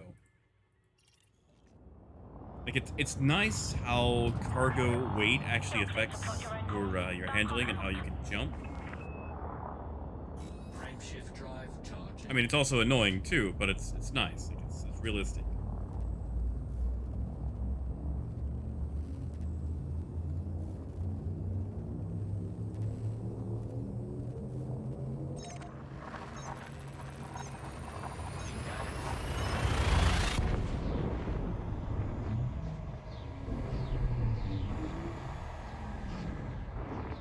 Yeah, Michael, it's very Borg-like. I like the not D20 stations. They look funky, but they're nice. It's usually I find the better parts for my ships too.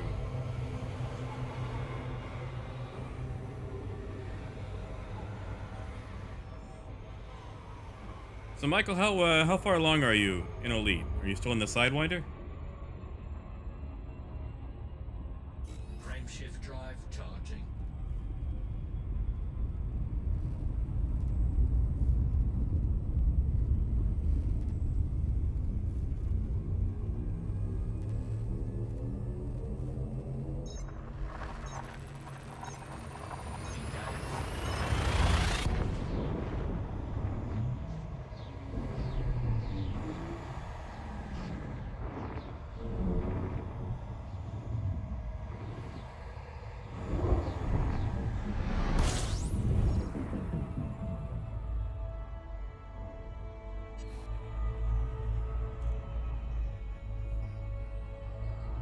Okay, all right. So you're still in the Sidewinder. Where are you going from there? Going for the hauler or Eagle? Like you going combat, trading, what?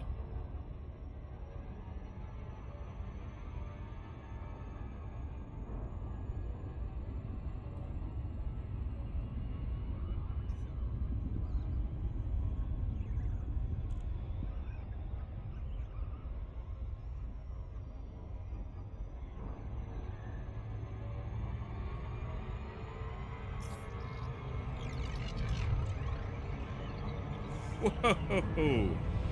That's what I get for looking down for a second. Alright, so we are now going to do the shame one more time.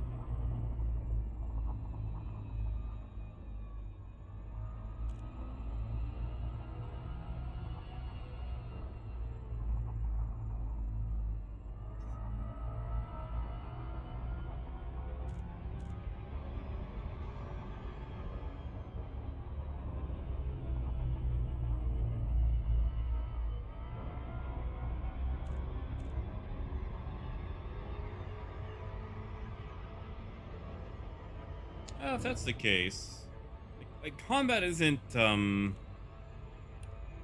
it's different than what we're used to in Star Citizen.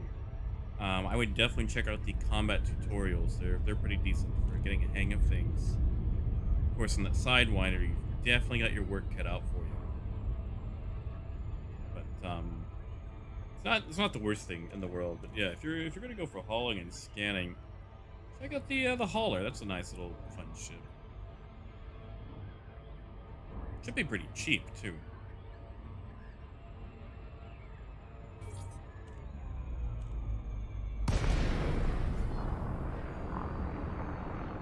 The heck kind of station is this? Lakon Juliet Alpha Charlie. Welcome to Alliance Base. Please approach the station at a safe speed, Commander. Hey, Schlappy. Oh, thank you.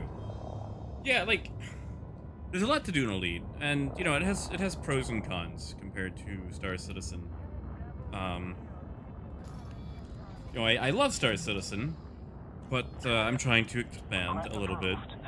And you know, with Odyssey coming up, it'd be nice to you know, kind of get reacquainted with things as well.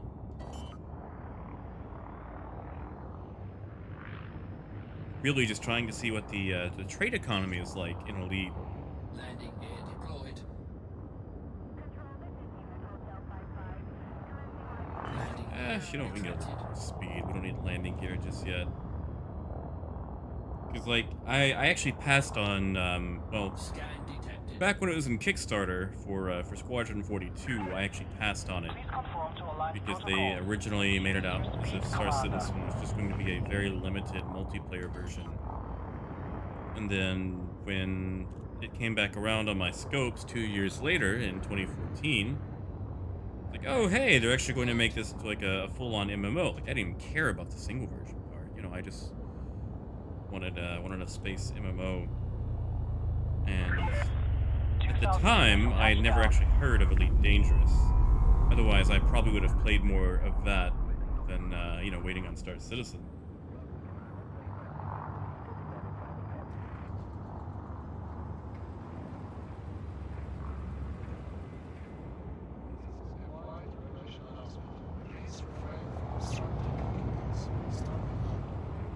Oh yeah, exactly. Like, you know, trade is fun, and usually I don't get into trade at all in games. Like, I don't know. It kind of was an accident in Star Citizen how I came into it, and now that I finally understand how trade works in some games, it's more enjoyable, and I'm really enjoying the mechanics they have in place Contact. for an Elite Dangerous. Restraints. Welcome, Like, Commander. I feel like it's kind of been, I don't want to say ignored recently, but you know, like, it's not getting as much shine as like exploration content. Then again, you know, exploration is going to look a lot cooler. That is not the price that was advertised earlier. Ow! Jesus, that was supposed... Alright, well, we're here. Might as well. That was disgusting.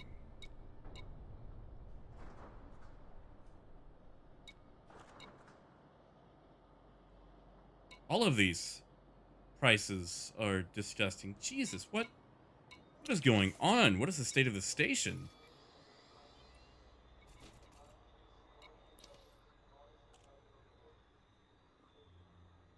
Investment, agriculture, economy.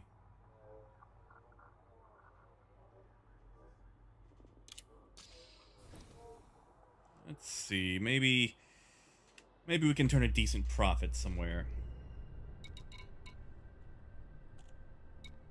Yeah, Slappy. Like, what I like about Elite is they cut themselves off with, you know, feature creep. They decided to call certain things, keep away from certain things, so they could actually get a base game out and then build upon it from there. Like, that's nice.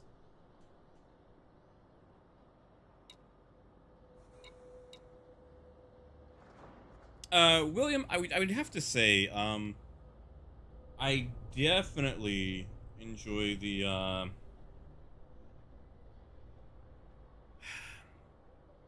I definitely enjoy the, what is it called? Background simulation. So, as a player, you can affect the economy without affecting it in a very micromanaged way. At the same time, I also like that, you know, we've got this whole thing over here where it might not be up to date, but we know where we can actually take things. At the same time, if the demand on something is 0, I can still unload it. Like, I don't have to sit on cargo. Yeah, it's going to be cheaper. I'm going to sell, you know, at less profit, but I can still sell that thing. Like, it's not super micromanaged.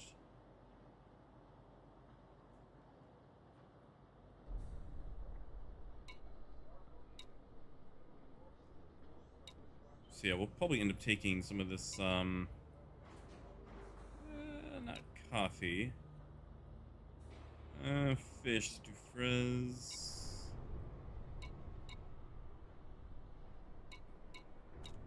These are really about the same. But yeah, like, it feels more fleshed out. Then again, also, finished game that's been out for several years versus game that's not out yet. So that is something that I have to remind myself of constantly.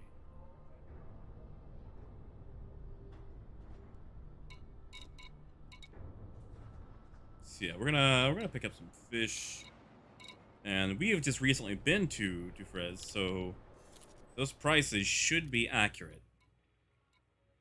36.20.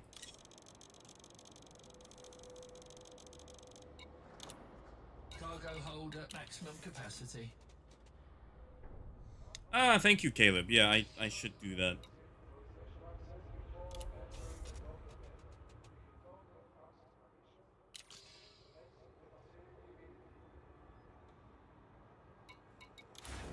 Yeah, I'll do that next time. I'll do that when I come into Dufres here.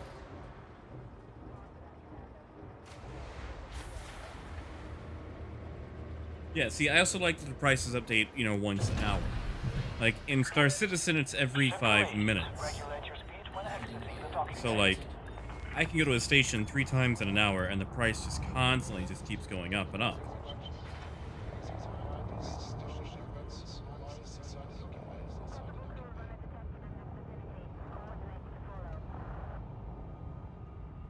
Code-based issue? What kind of code-based issue? What's going on with the background? Oh, hey, look, free stuff. What are they doing to this poor guy? Come on.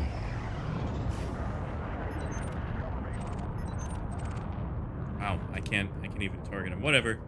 It's none of my business. I'll just stay out of it. Detected.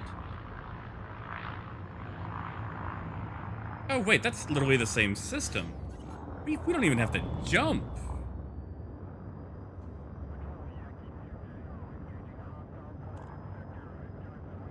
Although I do want to try to like manually fly that one day.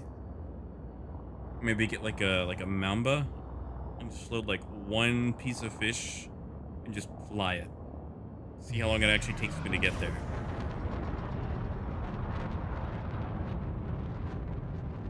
Oh, Maurice, that is really good.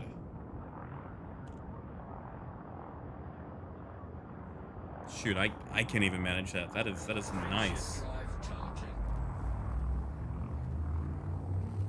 Granted, you know, I guess I am on that cursed Engage. what do you call it? The cursed resolution.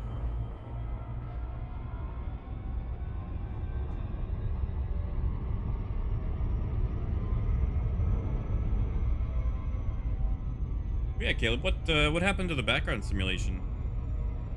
It's like I was doing a bunch of reading on it and I was super excited about it.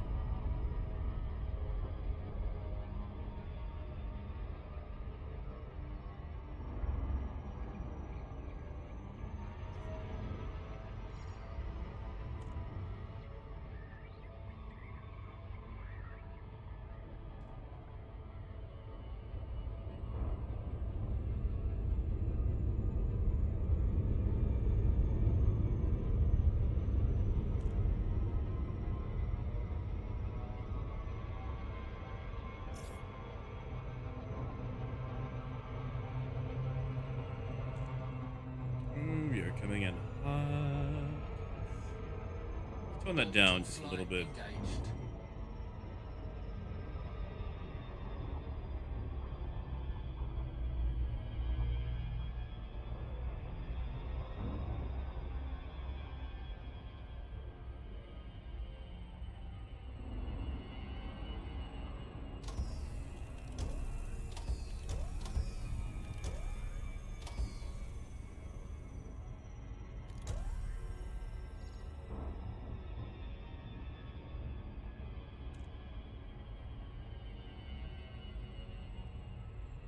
I might give it a go, Maurice.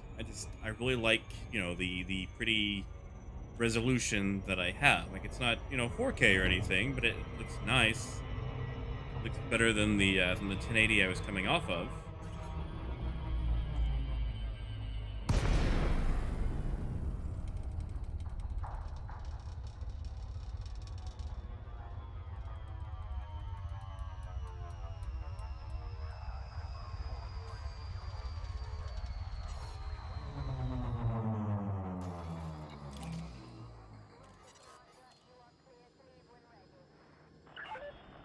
Lincoln, Juliet Alpha Charlie, please submit a docking request and enjoy your stay, Commander.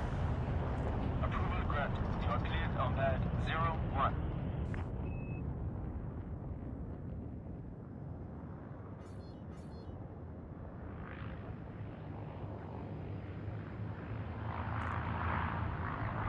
Oh yeah, low resolution, you get a much better FPS.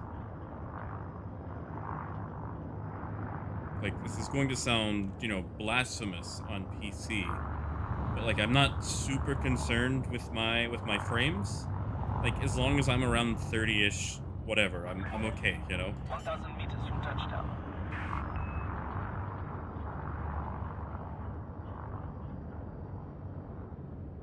Landing gear deployed.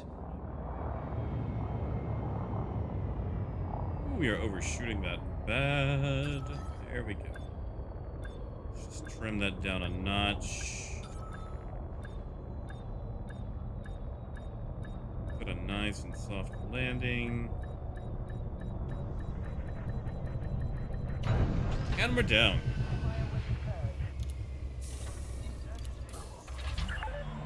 Contact confirmation. You are cleared to disembark. Hey, afternoon, Turf. Welcome to our Elite Dangerous stream for the day.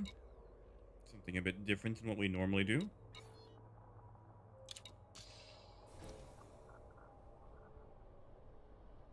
Oh, worse. How did that make it worse? What did they end up doing?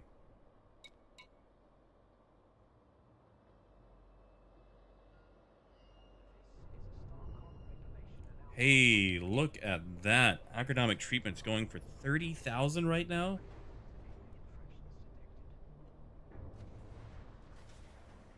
That's something we can jump on. Okay, so let's get this sold. That's a good profit. 1 mil. Agronomic's going for 32,000. We can go pick that up at let's see.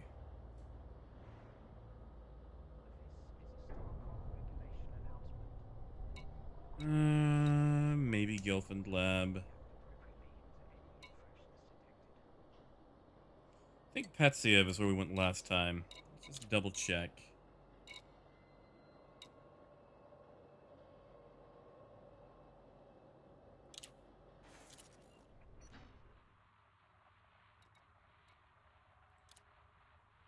Okay, yeah, that's large, so we can utilize that. All right, good deal. Let's go make some cash. I forgot to do it. I'm sorry. I should have gone to hangar services.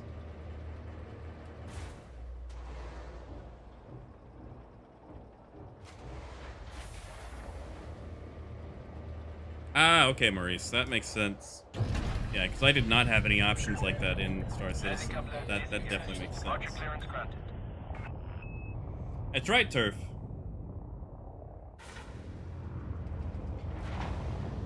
That is correct.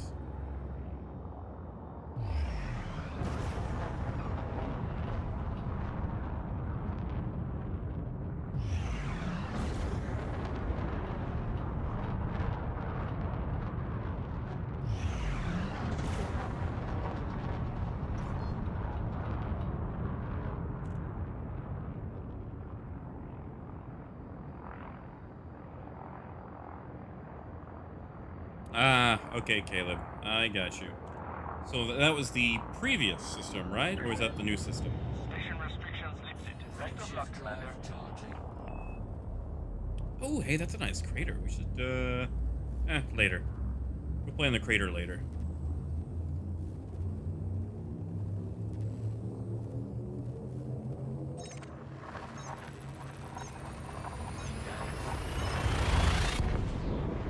actually. I'll look at it here in a second.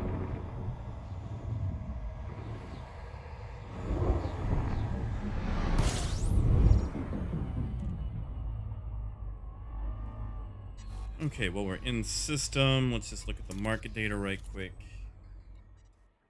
Because if I remember correctly, say, we need export, don't we?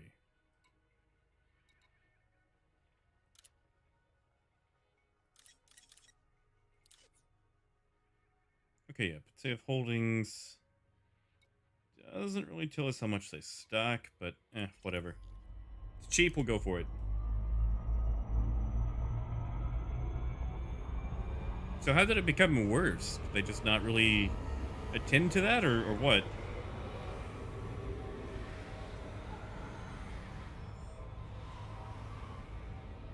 Frameshift drive charging.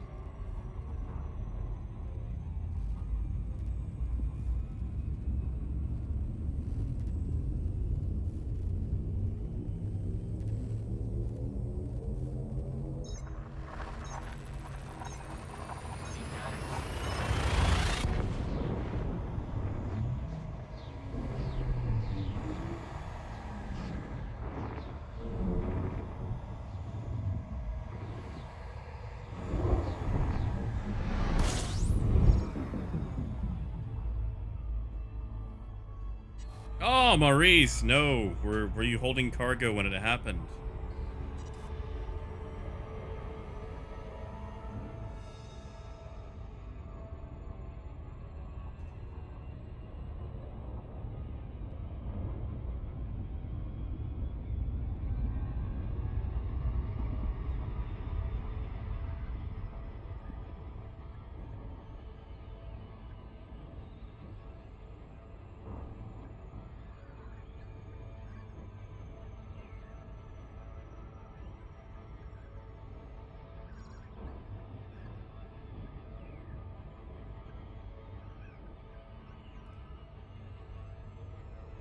Oh, that's coming up fast. Let's slow that down.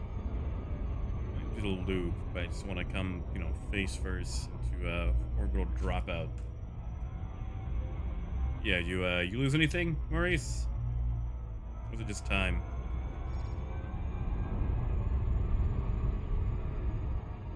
Actually, yeah, that's way too steep. Let's angle that.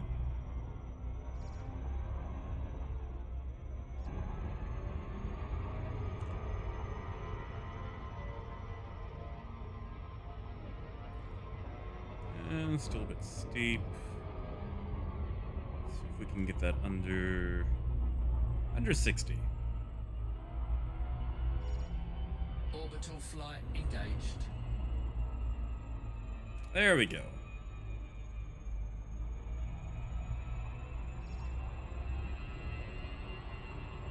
Ah, fair enough. Okay, good to see you, Maurice. At least you didn't lose anything. We go back to Star Citizen tomorrow. Get some trade pricing, and get some actual trade.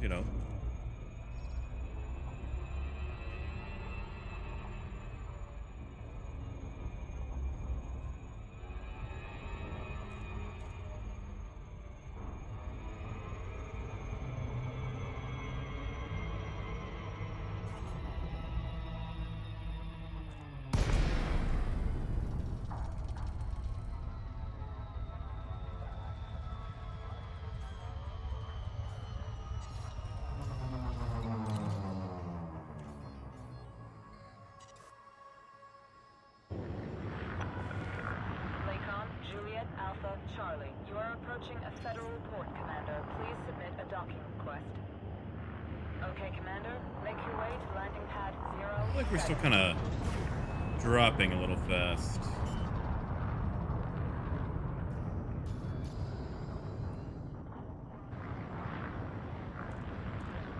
Landing gear deployed.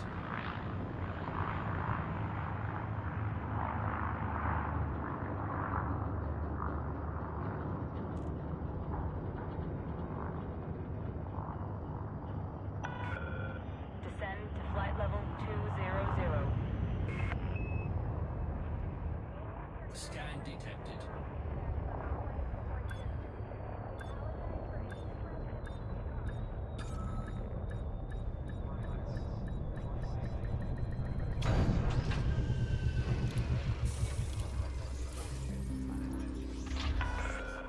All right, hopefully they have enough for us here.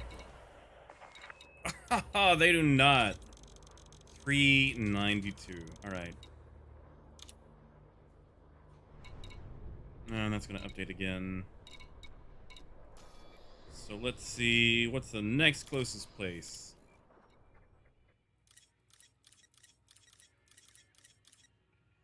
Okay, but say of holdings. Who else has... I could have sworn more people had agronomics.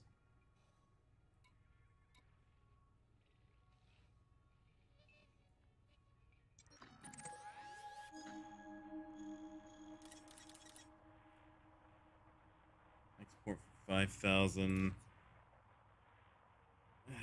That's gonna dip in, but 5,000. It's Hamilton's. They've got to have a decent stock.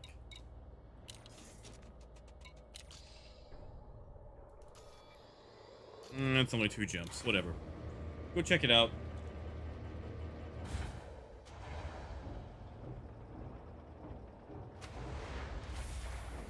It's going to definitely eat into our time, but I mean, if that station wants to pay like 30,000 for some agronomic treatment, I will take it. Landing gear retracted.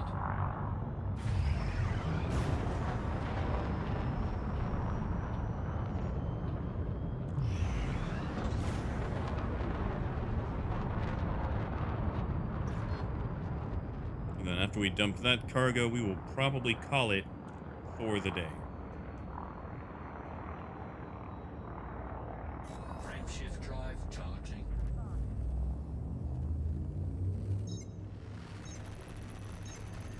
Engage.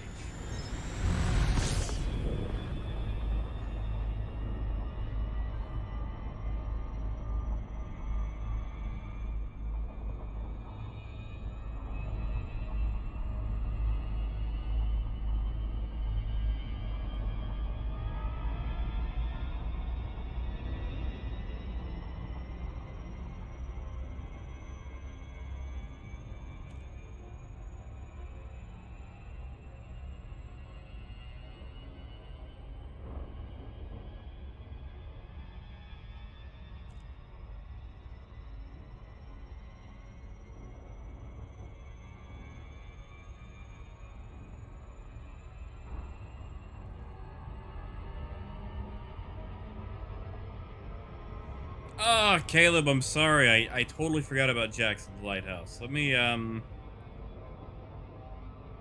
check it out on map. Frameshift drive. So let me make the jump to 675 here. Then I will check it out on map.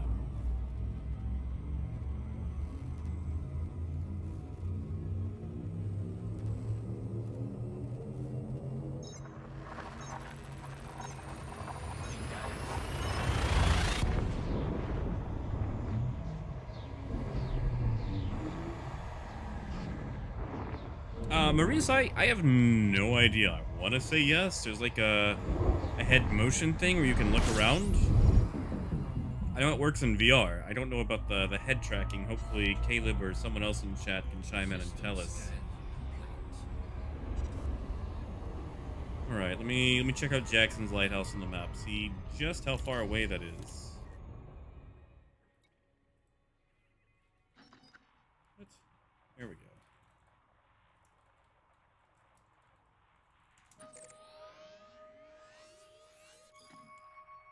Oh, that's a drive.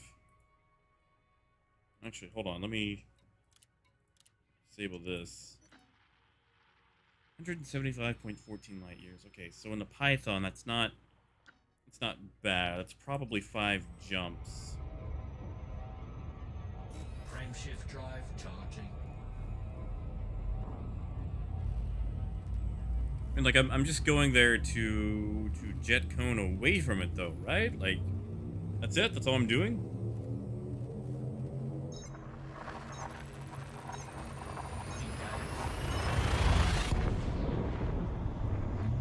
Yeah, Maurice, like right now I'm using I'm just using an analog stick to look around.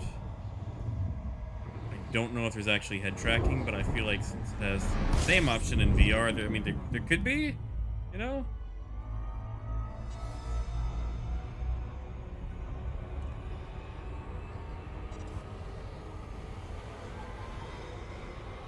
Tell you what, I'm gonna put this in Super Cruise and go find out.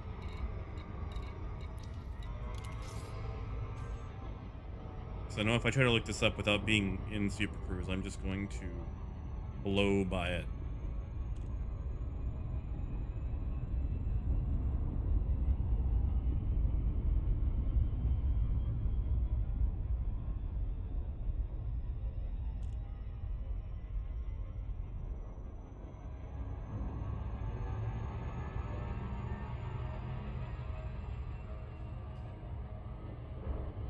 Apparently, yeah, there is head tracking in Elite. So yeah, that can actually be set up.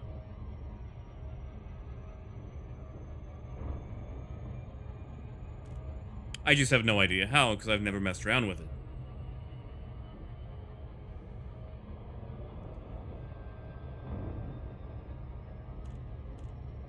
Fine, Caleb. All right, maybe. Maybe.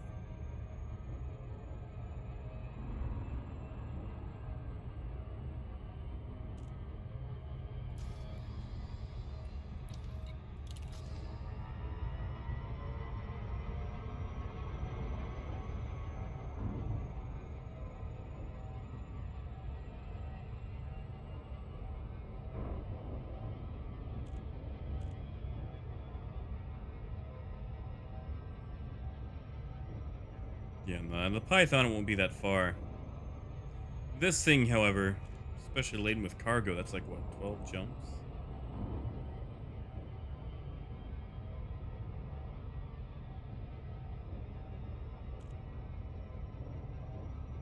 Yeah, Maurice. No problem. See, like, maybe it's just because I'm just such a stickler for, you know, the way things look, but especially when I'm in combat, I like the camera on the HUD to be fixed. That's, you know, that's just me. Like, you know, you can do this all day long, but like I hate the subtle movements I get when I'm, you know, out of it. Having just like a static HUD setup just works better for me.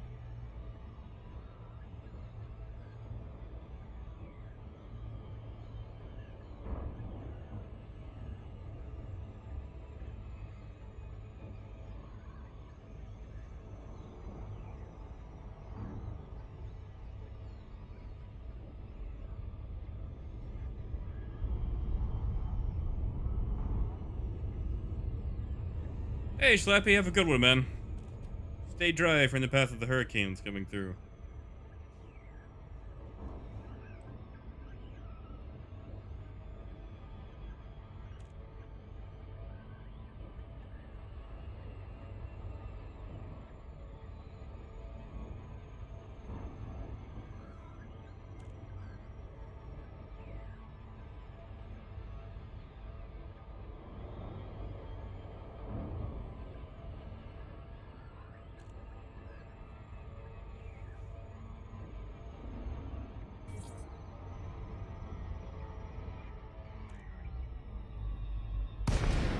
Bresla, I have no idea. Like I said, I'll have to get on a Python first, which means... see, I've got this cargo, but I'm coming here to pick up more cargo. So I'll have to pick up here, go to Bretner, and then come back to Hamilton to do that. So, unfortunately, I might actually have to call it once I get back to Bretner, because I'm very closely... running out of time, and I've got a few other things I have to do later today, so I might have to reserve Jackson's Landing for the next stream with Elite and get things recorded in time for State of Trade. I can put aside some hours for weekend streaming.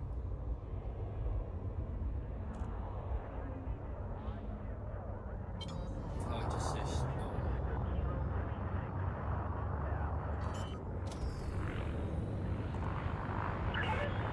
Approach is good. Maintain current heading. Landing gear deployed.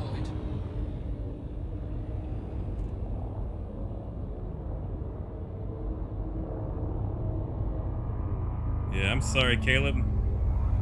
I promise to try it out next time, though. We'll start the stream with that.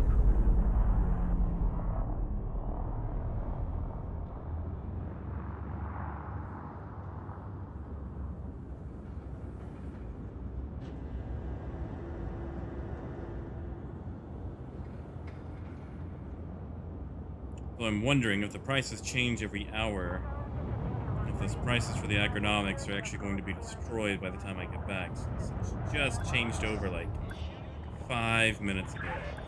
100 meters from touchdown. Nope, overshoot. There we go.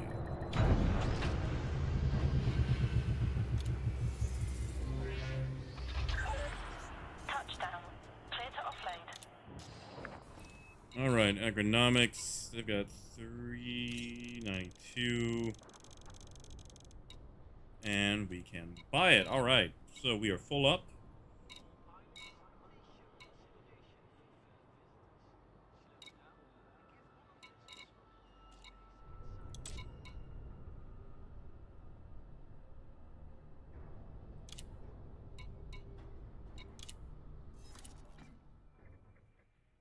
Alright, Ross 129. Going back to Bretner. Yeah, I think this data right here is old because when we were there last time, they were showing much much higher pricing. Granted, it could have just already swapped back over. I was hoping, though.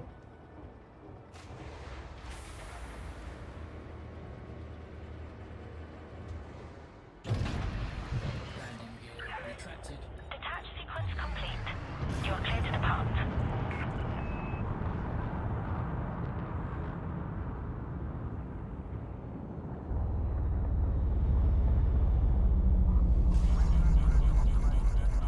Whoops.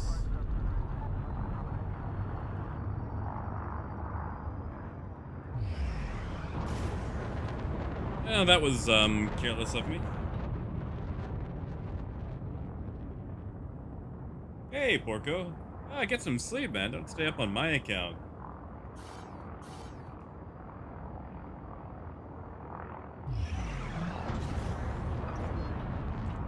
Frameshift drive charging.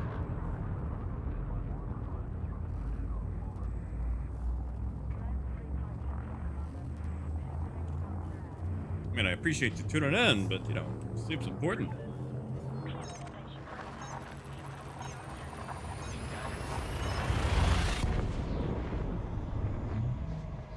Oh, wow, that actually models what you do in Fight Stick. Well, that's not the most accurate. My god, that wrist, that's gotta hurt. Mine doesn't look like that.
Porco, you can, but it's pretty much for getting cinematic screenshots only. Like, I mean, you can turn the UI off too. Actually, you know what? Hold on. Let me get down to the planet because I just realized I am coming in uncomfortably fast in a mode where I cannot really see where I'm going. Yeah, let me get into a slow cruise over the planet, and then I will.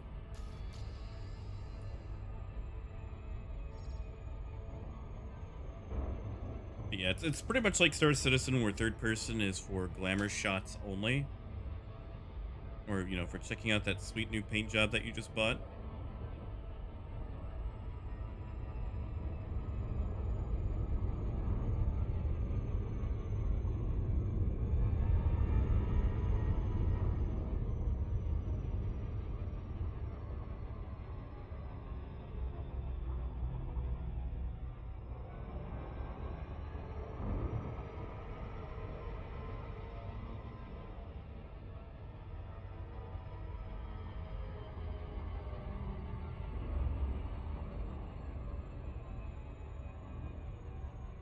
Okay, we're about to be in an orbital cruise, so Orbital flight engaged.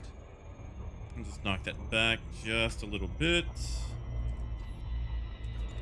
Let me turn that off. We can actually move around. We can hide the UI. Yeah, so this way you can actually see the ship, but it's pretty much glamour shots only. And if you zoom in close enough, you can actually see yourself in the ship.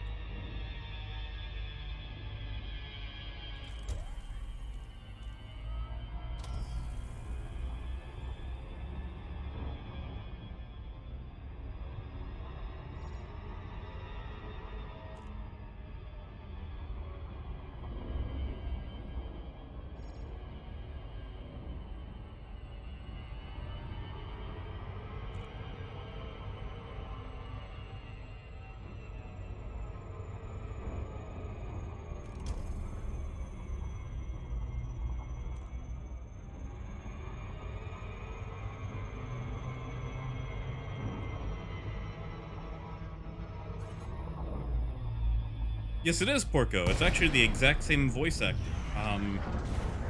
They have like a few different voice packs you can buy in the game, and I didn't actually know it at first because, unfortunately, I didn't get to grow up watching Red Dwarf. But yeah, they actually got the voice actor for Holly to do it.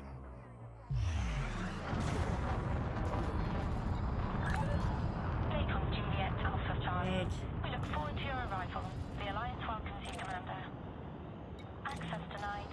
Please resubmit when within range of the facility. There we go. Permission authorized. Make your way to landing pad 1-2. Oh, that's right. It's the opposite way. All right.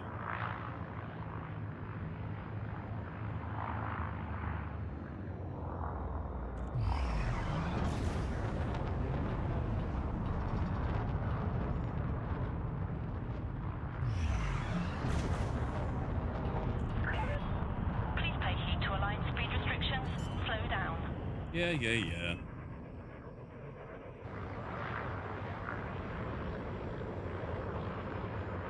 gear deployed.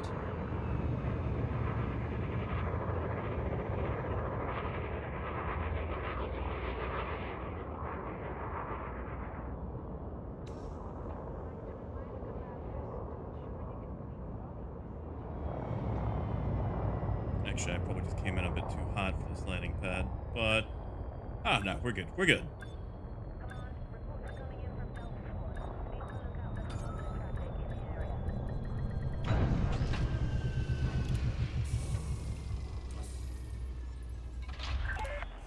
Touchdown.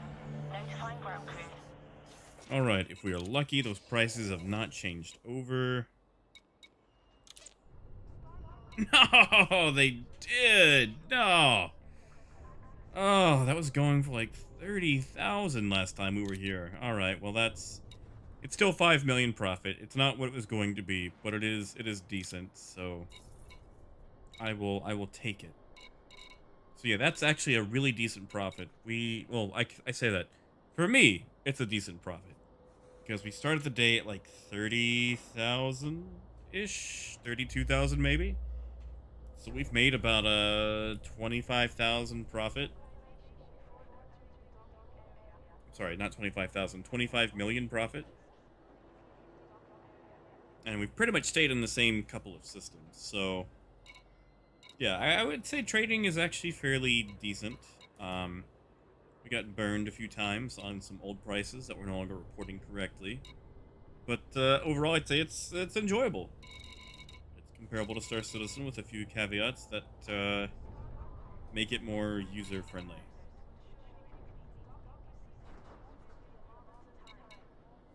So yeah, I think we will call it there for the day, and tomorrow we will resume in Star Citizen, be getting a few prices, getting our price checks as well. So if you are interested, I will see you all there at the same time tomorrow. And I think we will call it with Elite for tonight. Oh yeah, sure, Porco. Yeah, sorry about that. All right, so now I just said the goodbyes and everything, but we'll take a quick overview. So, for example, the station we're at right now, they have a military-based economy, so they don't really sell a lot. Now, if you go to other stations, they're like industrial, high-tech, whatever, you'll see a bunch more. But let's say we look at non-lethal weapons. Over here to the side, we have a quick rundown of places close by that do a buy and a sell. So, for example, right now the non-lethal weapons here, the price on them is 1,700 or 1,715. This is how much they actually have in supply. So, since we have about 700-ish in our cargo, we can't really fill up on that. So that's something to look out for. So if we wanted to source more, we can look at this with the also produced by to see where else we can source them. At the same time, we do have a quick list over here of places that buy them. Now, the prices aren't always up to date, and they do change every hour. And, they will change depending on how much they're actually getting. So if they're getting slammed, demand is going to lower. However, unlike Star Citizen, in Elite Dangerous, if the demand is 0, you can still sell your cargo. It'll just be cheaper than probably what you wanted. But you can still sell and usually come out at a profit. So in addition to that, let's say we click non-lethal weapons here. So not only do we have this, but let's say we can open that. So we can check it on the map, see where this place is in the sector, and check out any other places that might be accepting them, as well as go check out other places that are selling. So like these guys are selling these weapons for only 1,300 versus, what are we spending here? 1,700. So it might be worth traveling out there to pick them up. You can also buy trade data for close by locations. Sometimes it can be incredibly profitable to take cargo a long distance. However, usually you need to use outside trade data, like the trade websites. There's one called Inara for Elite Dangerous that actually does a lot of trade stuff. I've just been kind of avoiding it. Like I'm trying to learn to do the trade just in-house only. But yeah, like the system is just done incredibly well. And I feel like Star Citizen could really learn from this setup.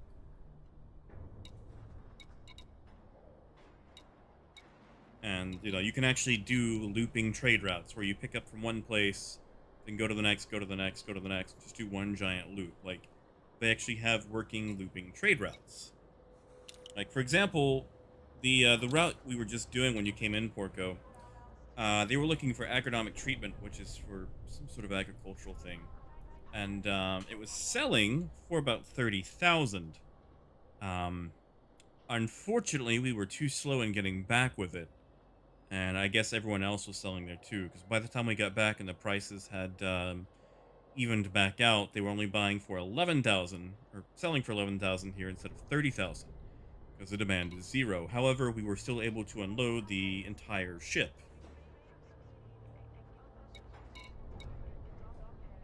So yeah, like it's a good system. I enjoy it. Also, the cargo missions in this game actually work and are pretty profitable. I doubt there's going to be any big ones here since we're at a military outpost. We can take a quick look.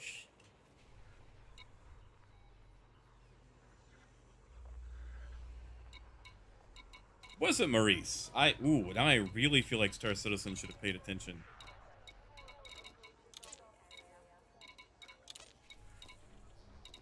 Okay, yeah, so for example, I'm just gonna use this one.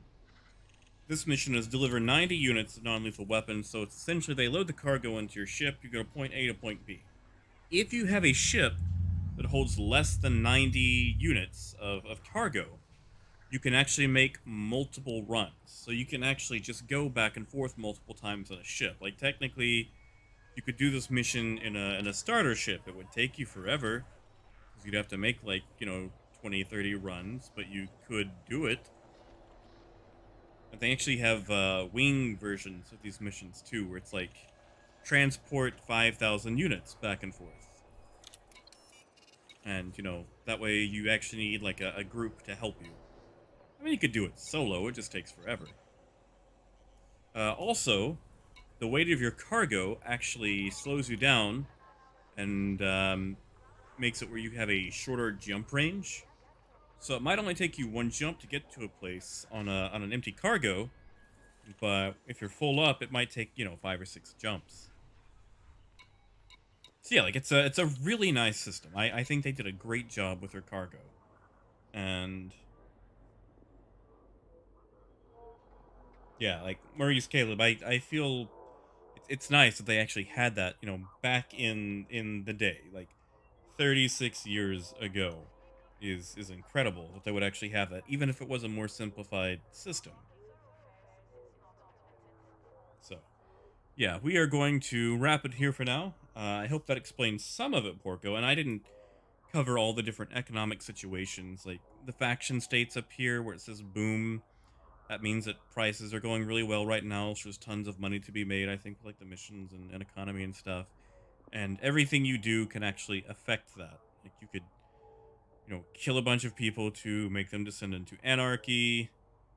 Sometimes we'll be in civil war, and all that affects the economy. So, like, you are competing with other people to shape how the economy and everything else is going.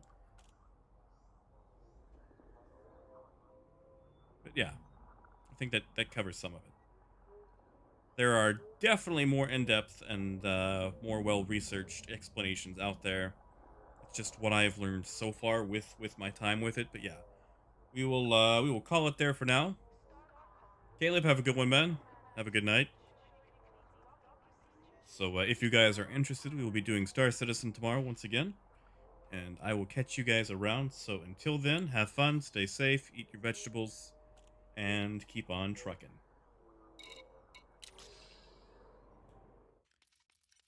See, there we go, and I will catch you guys later.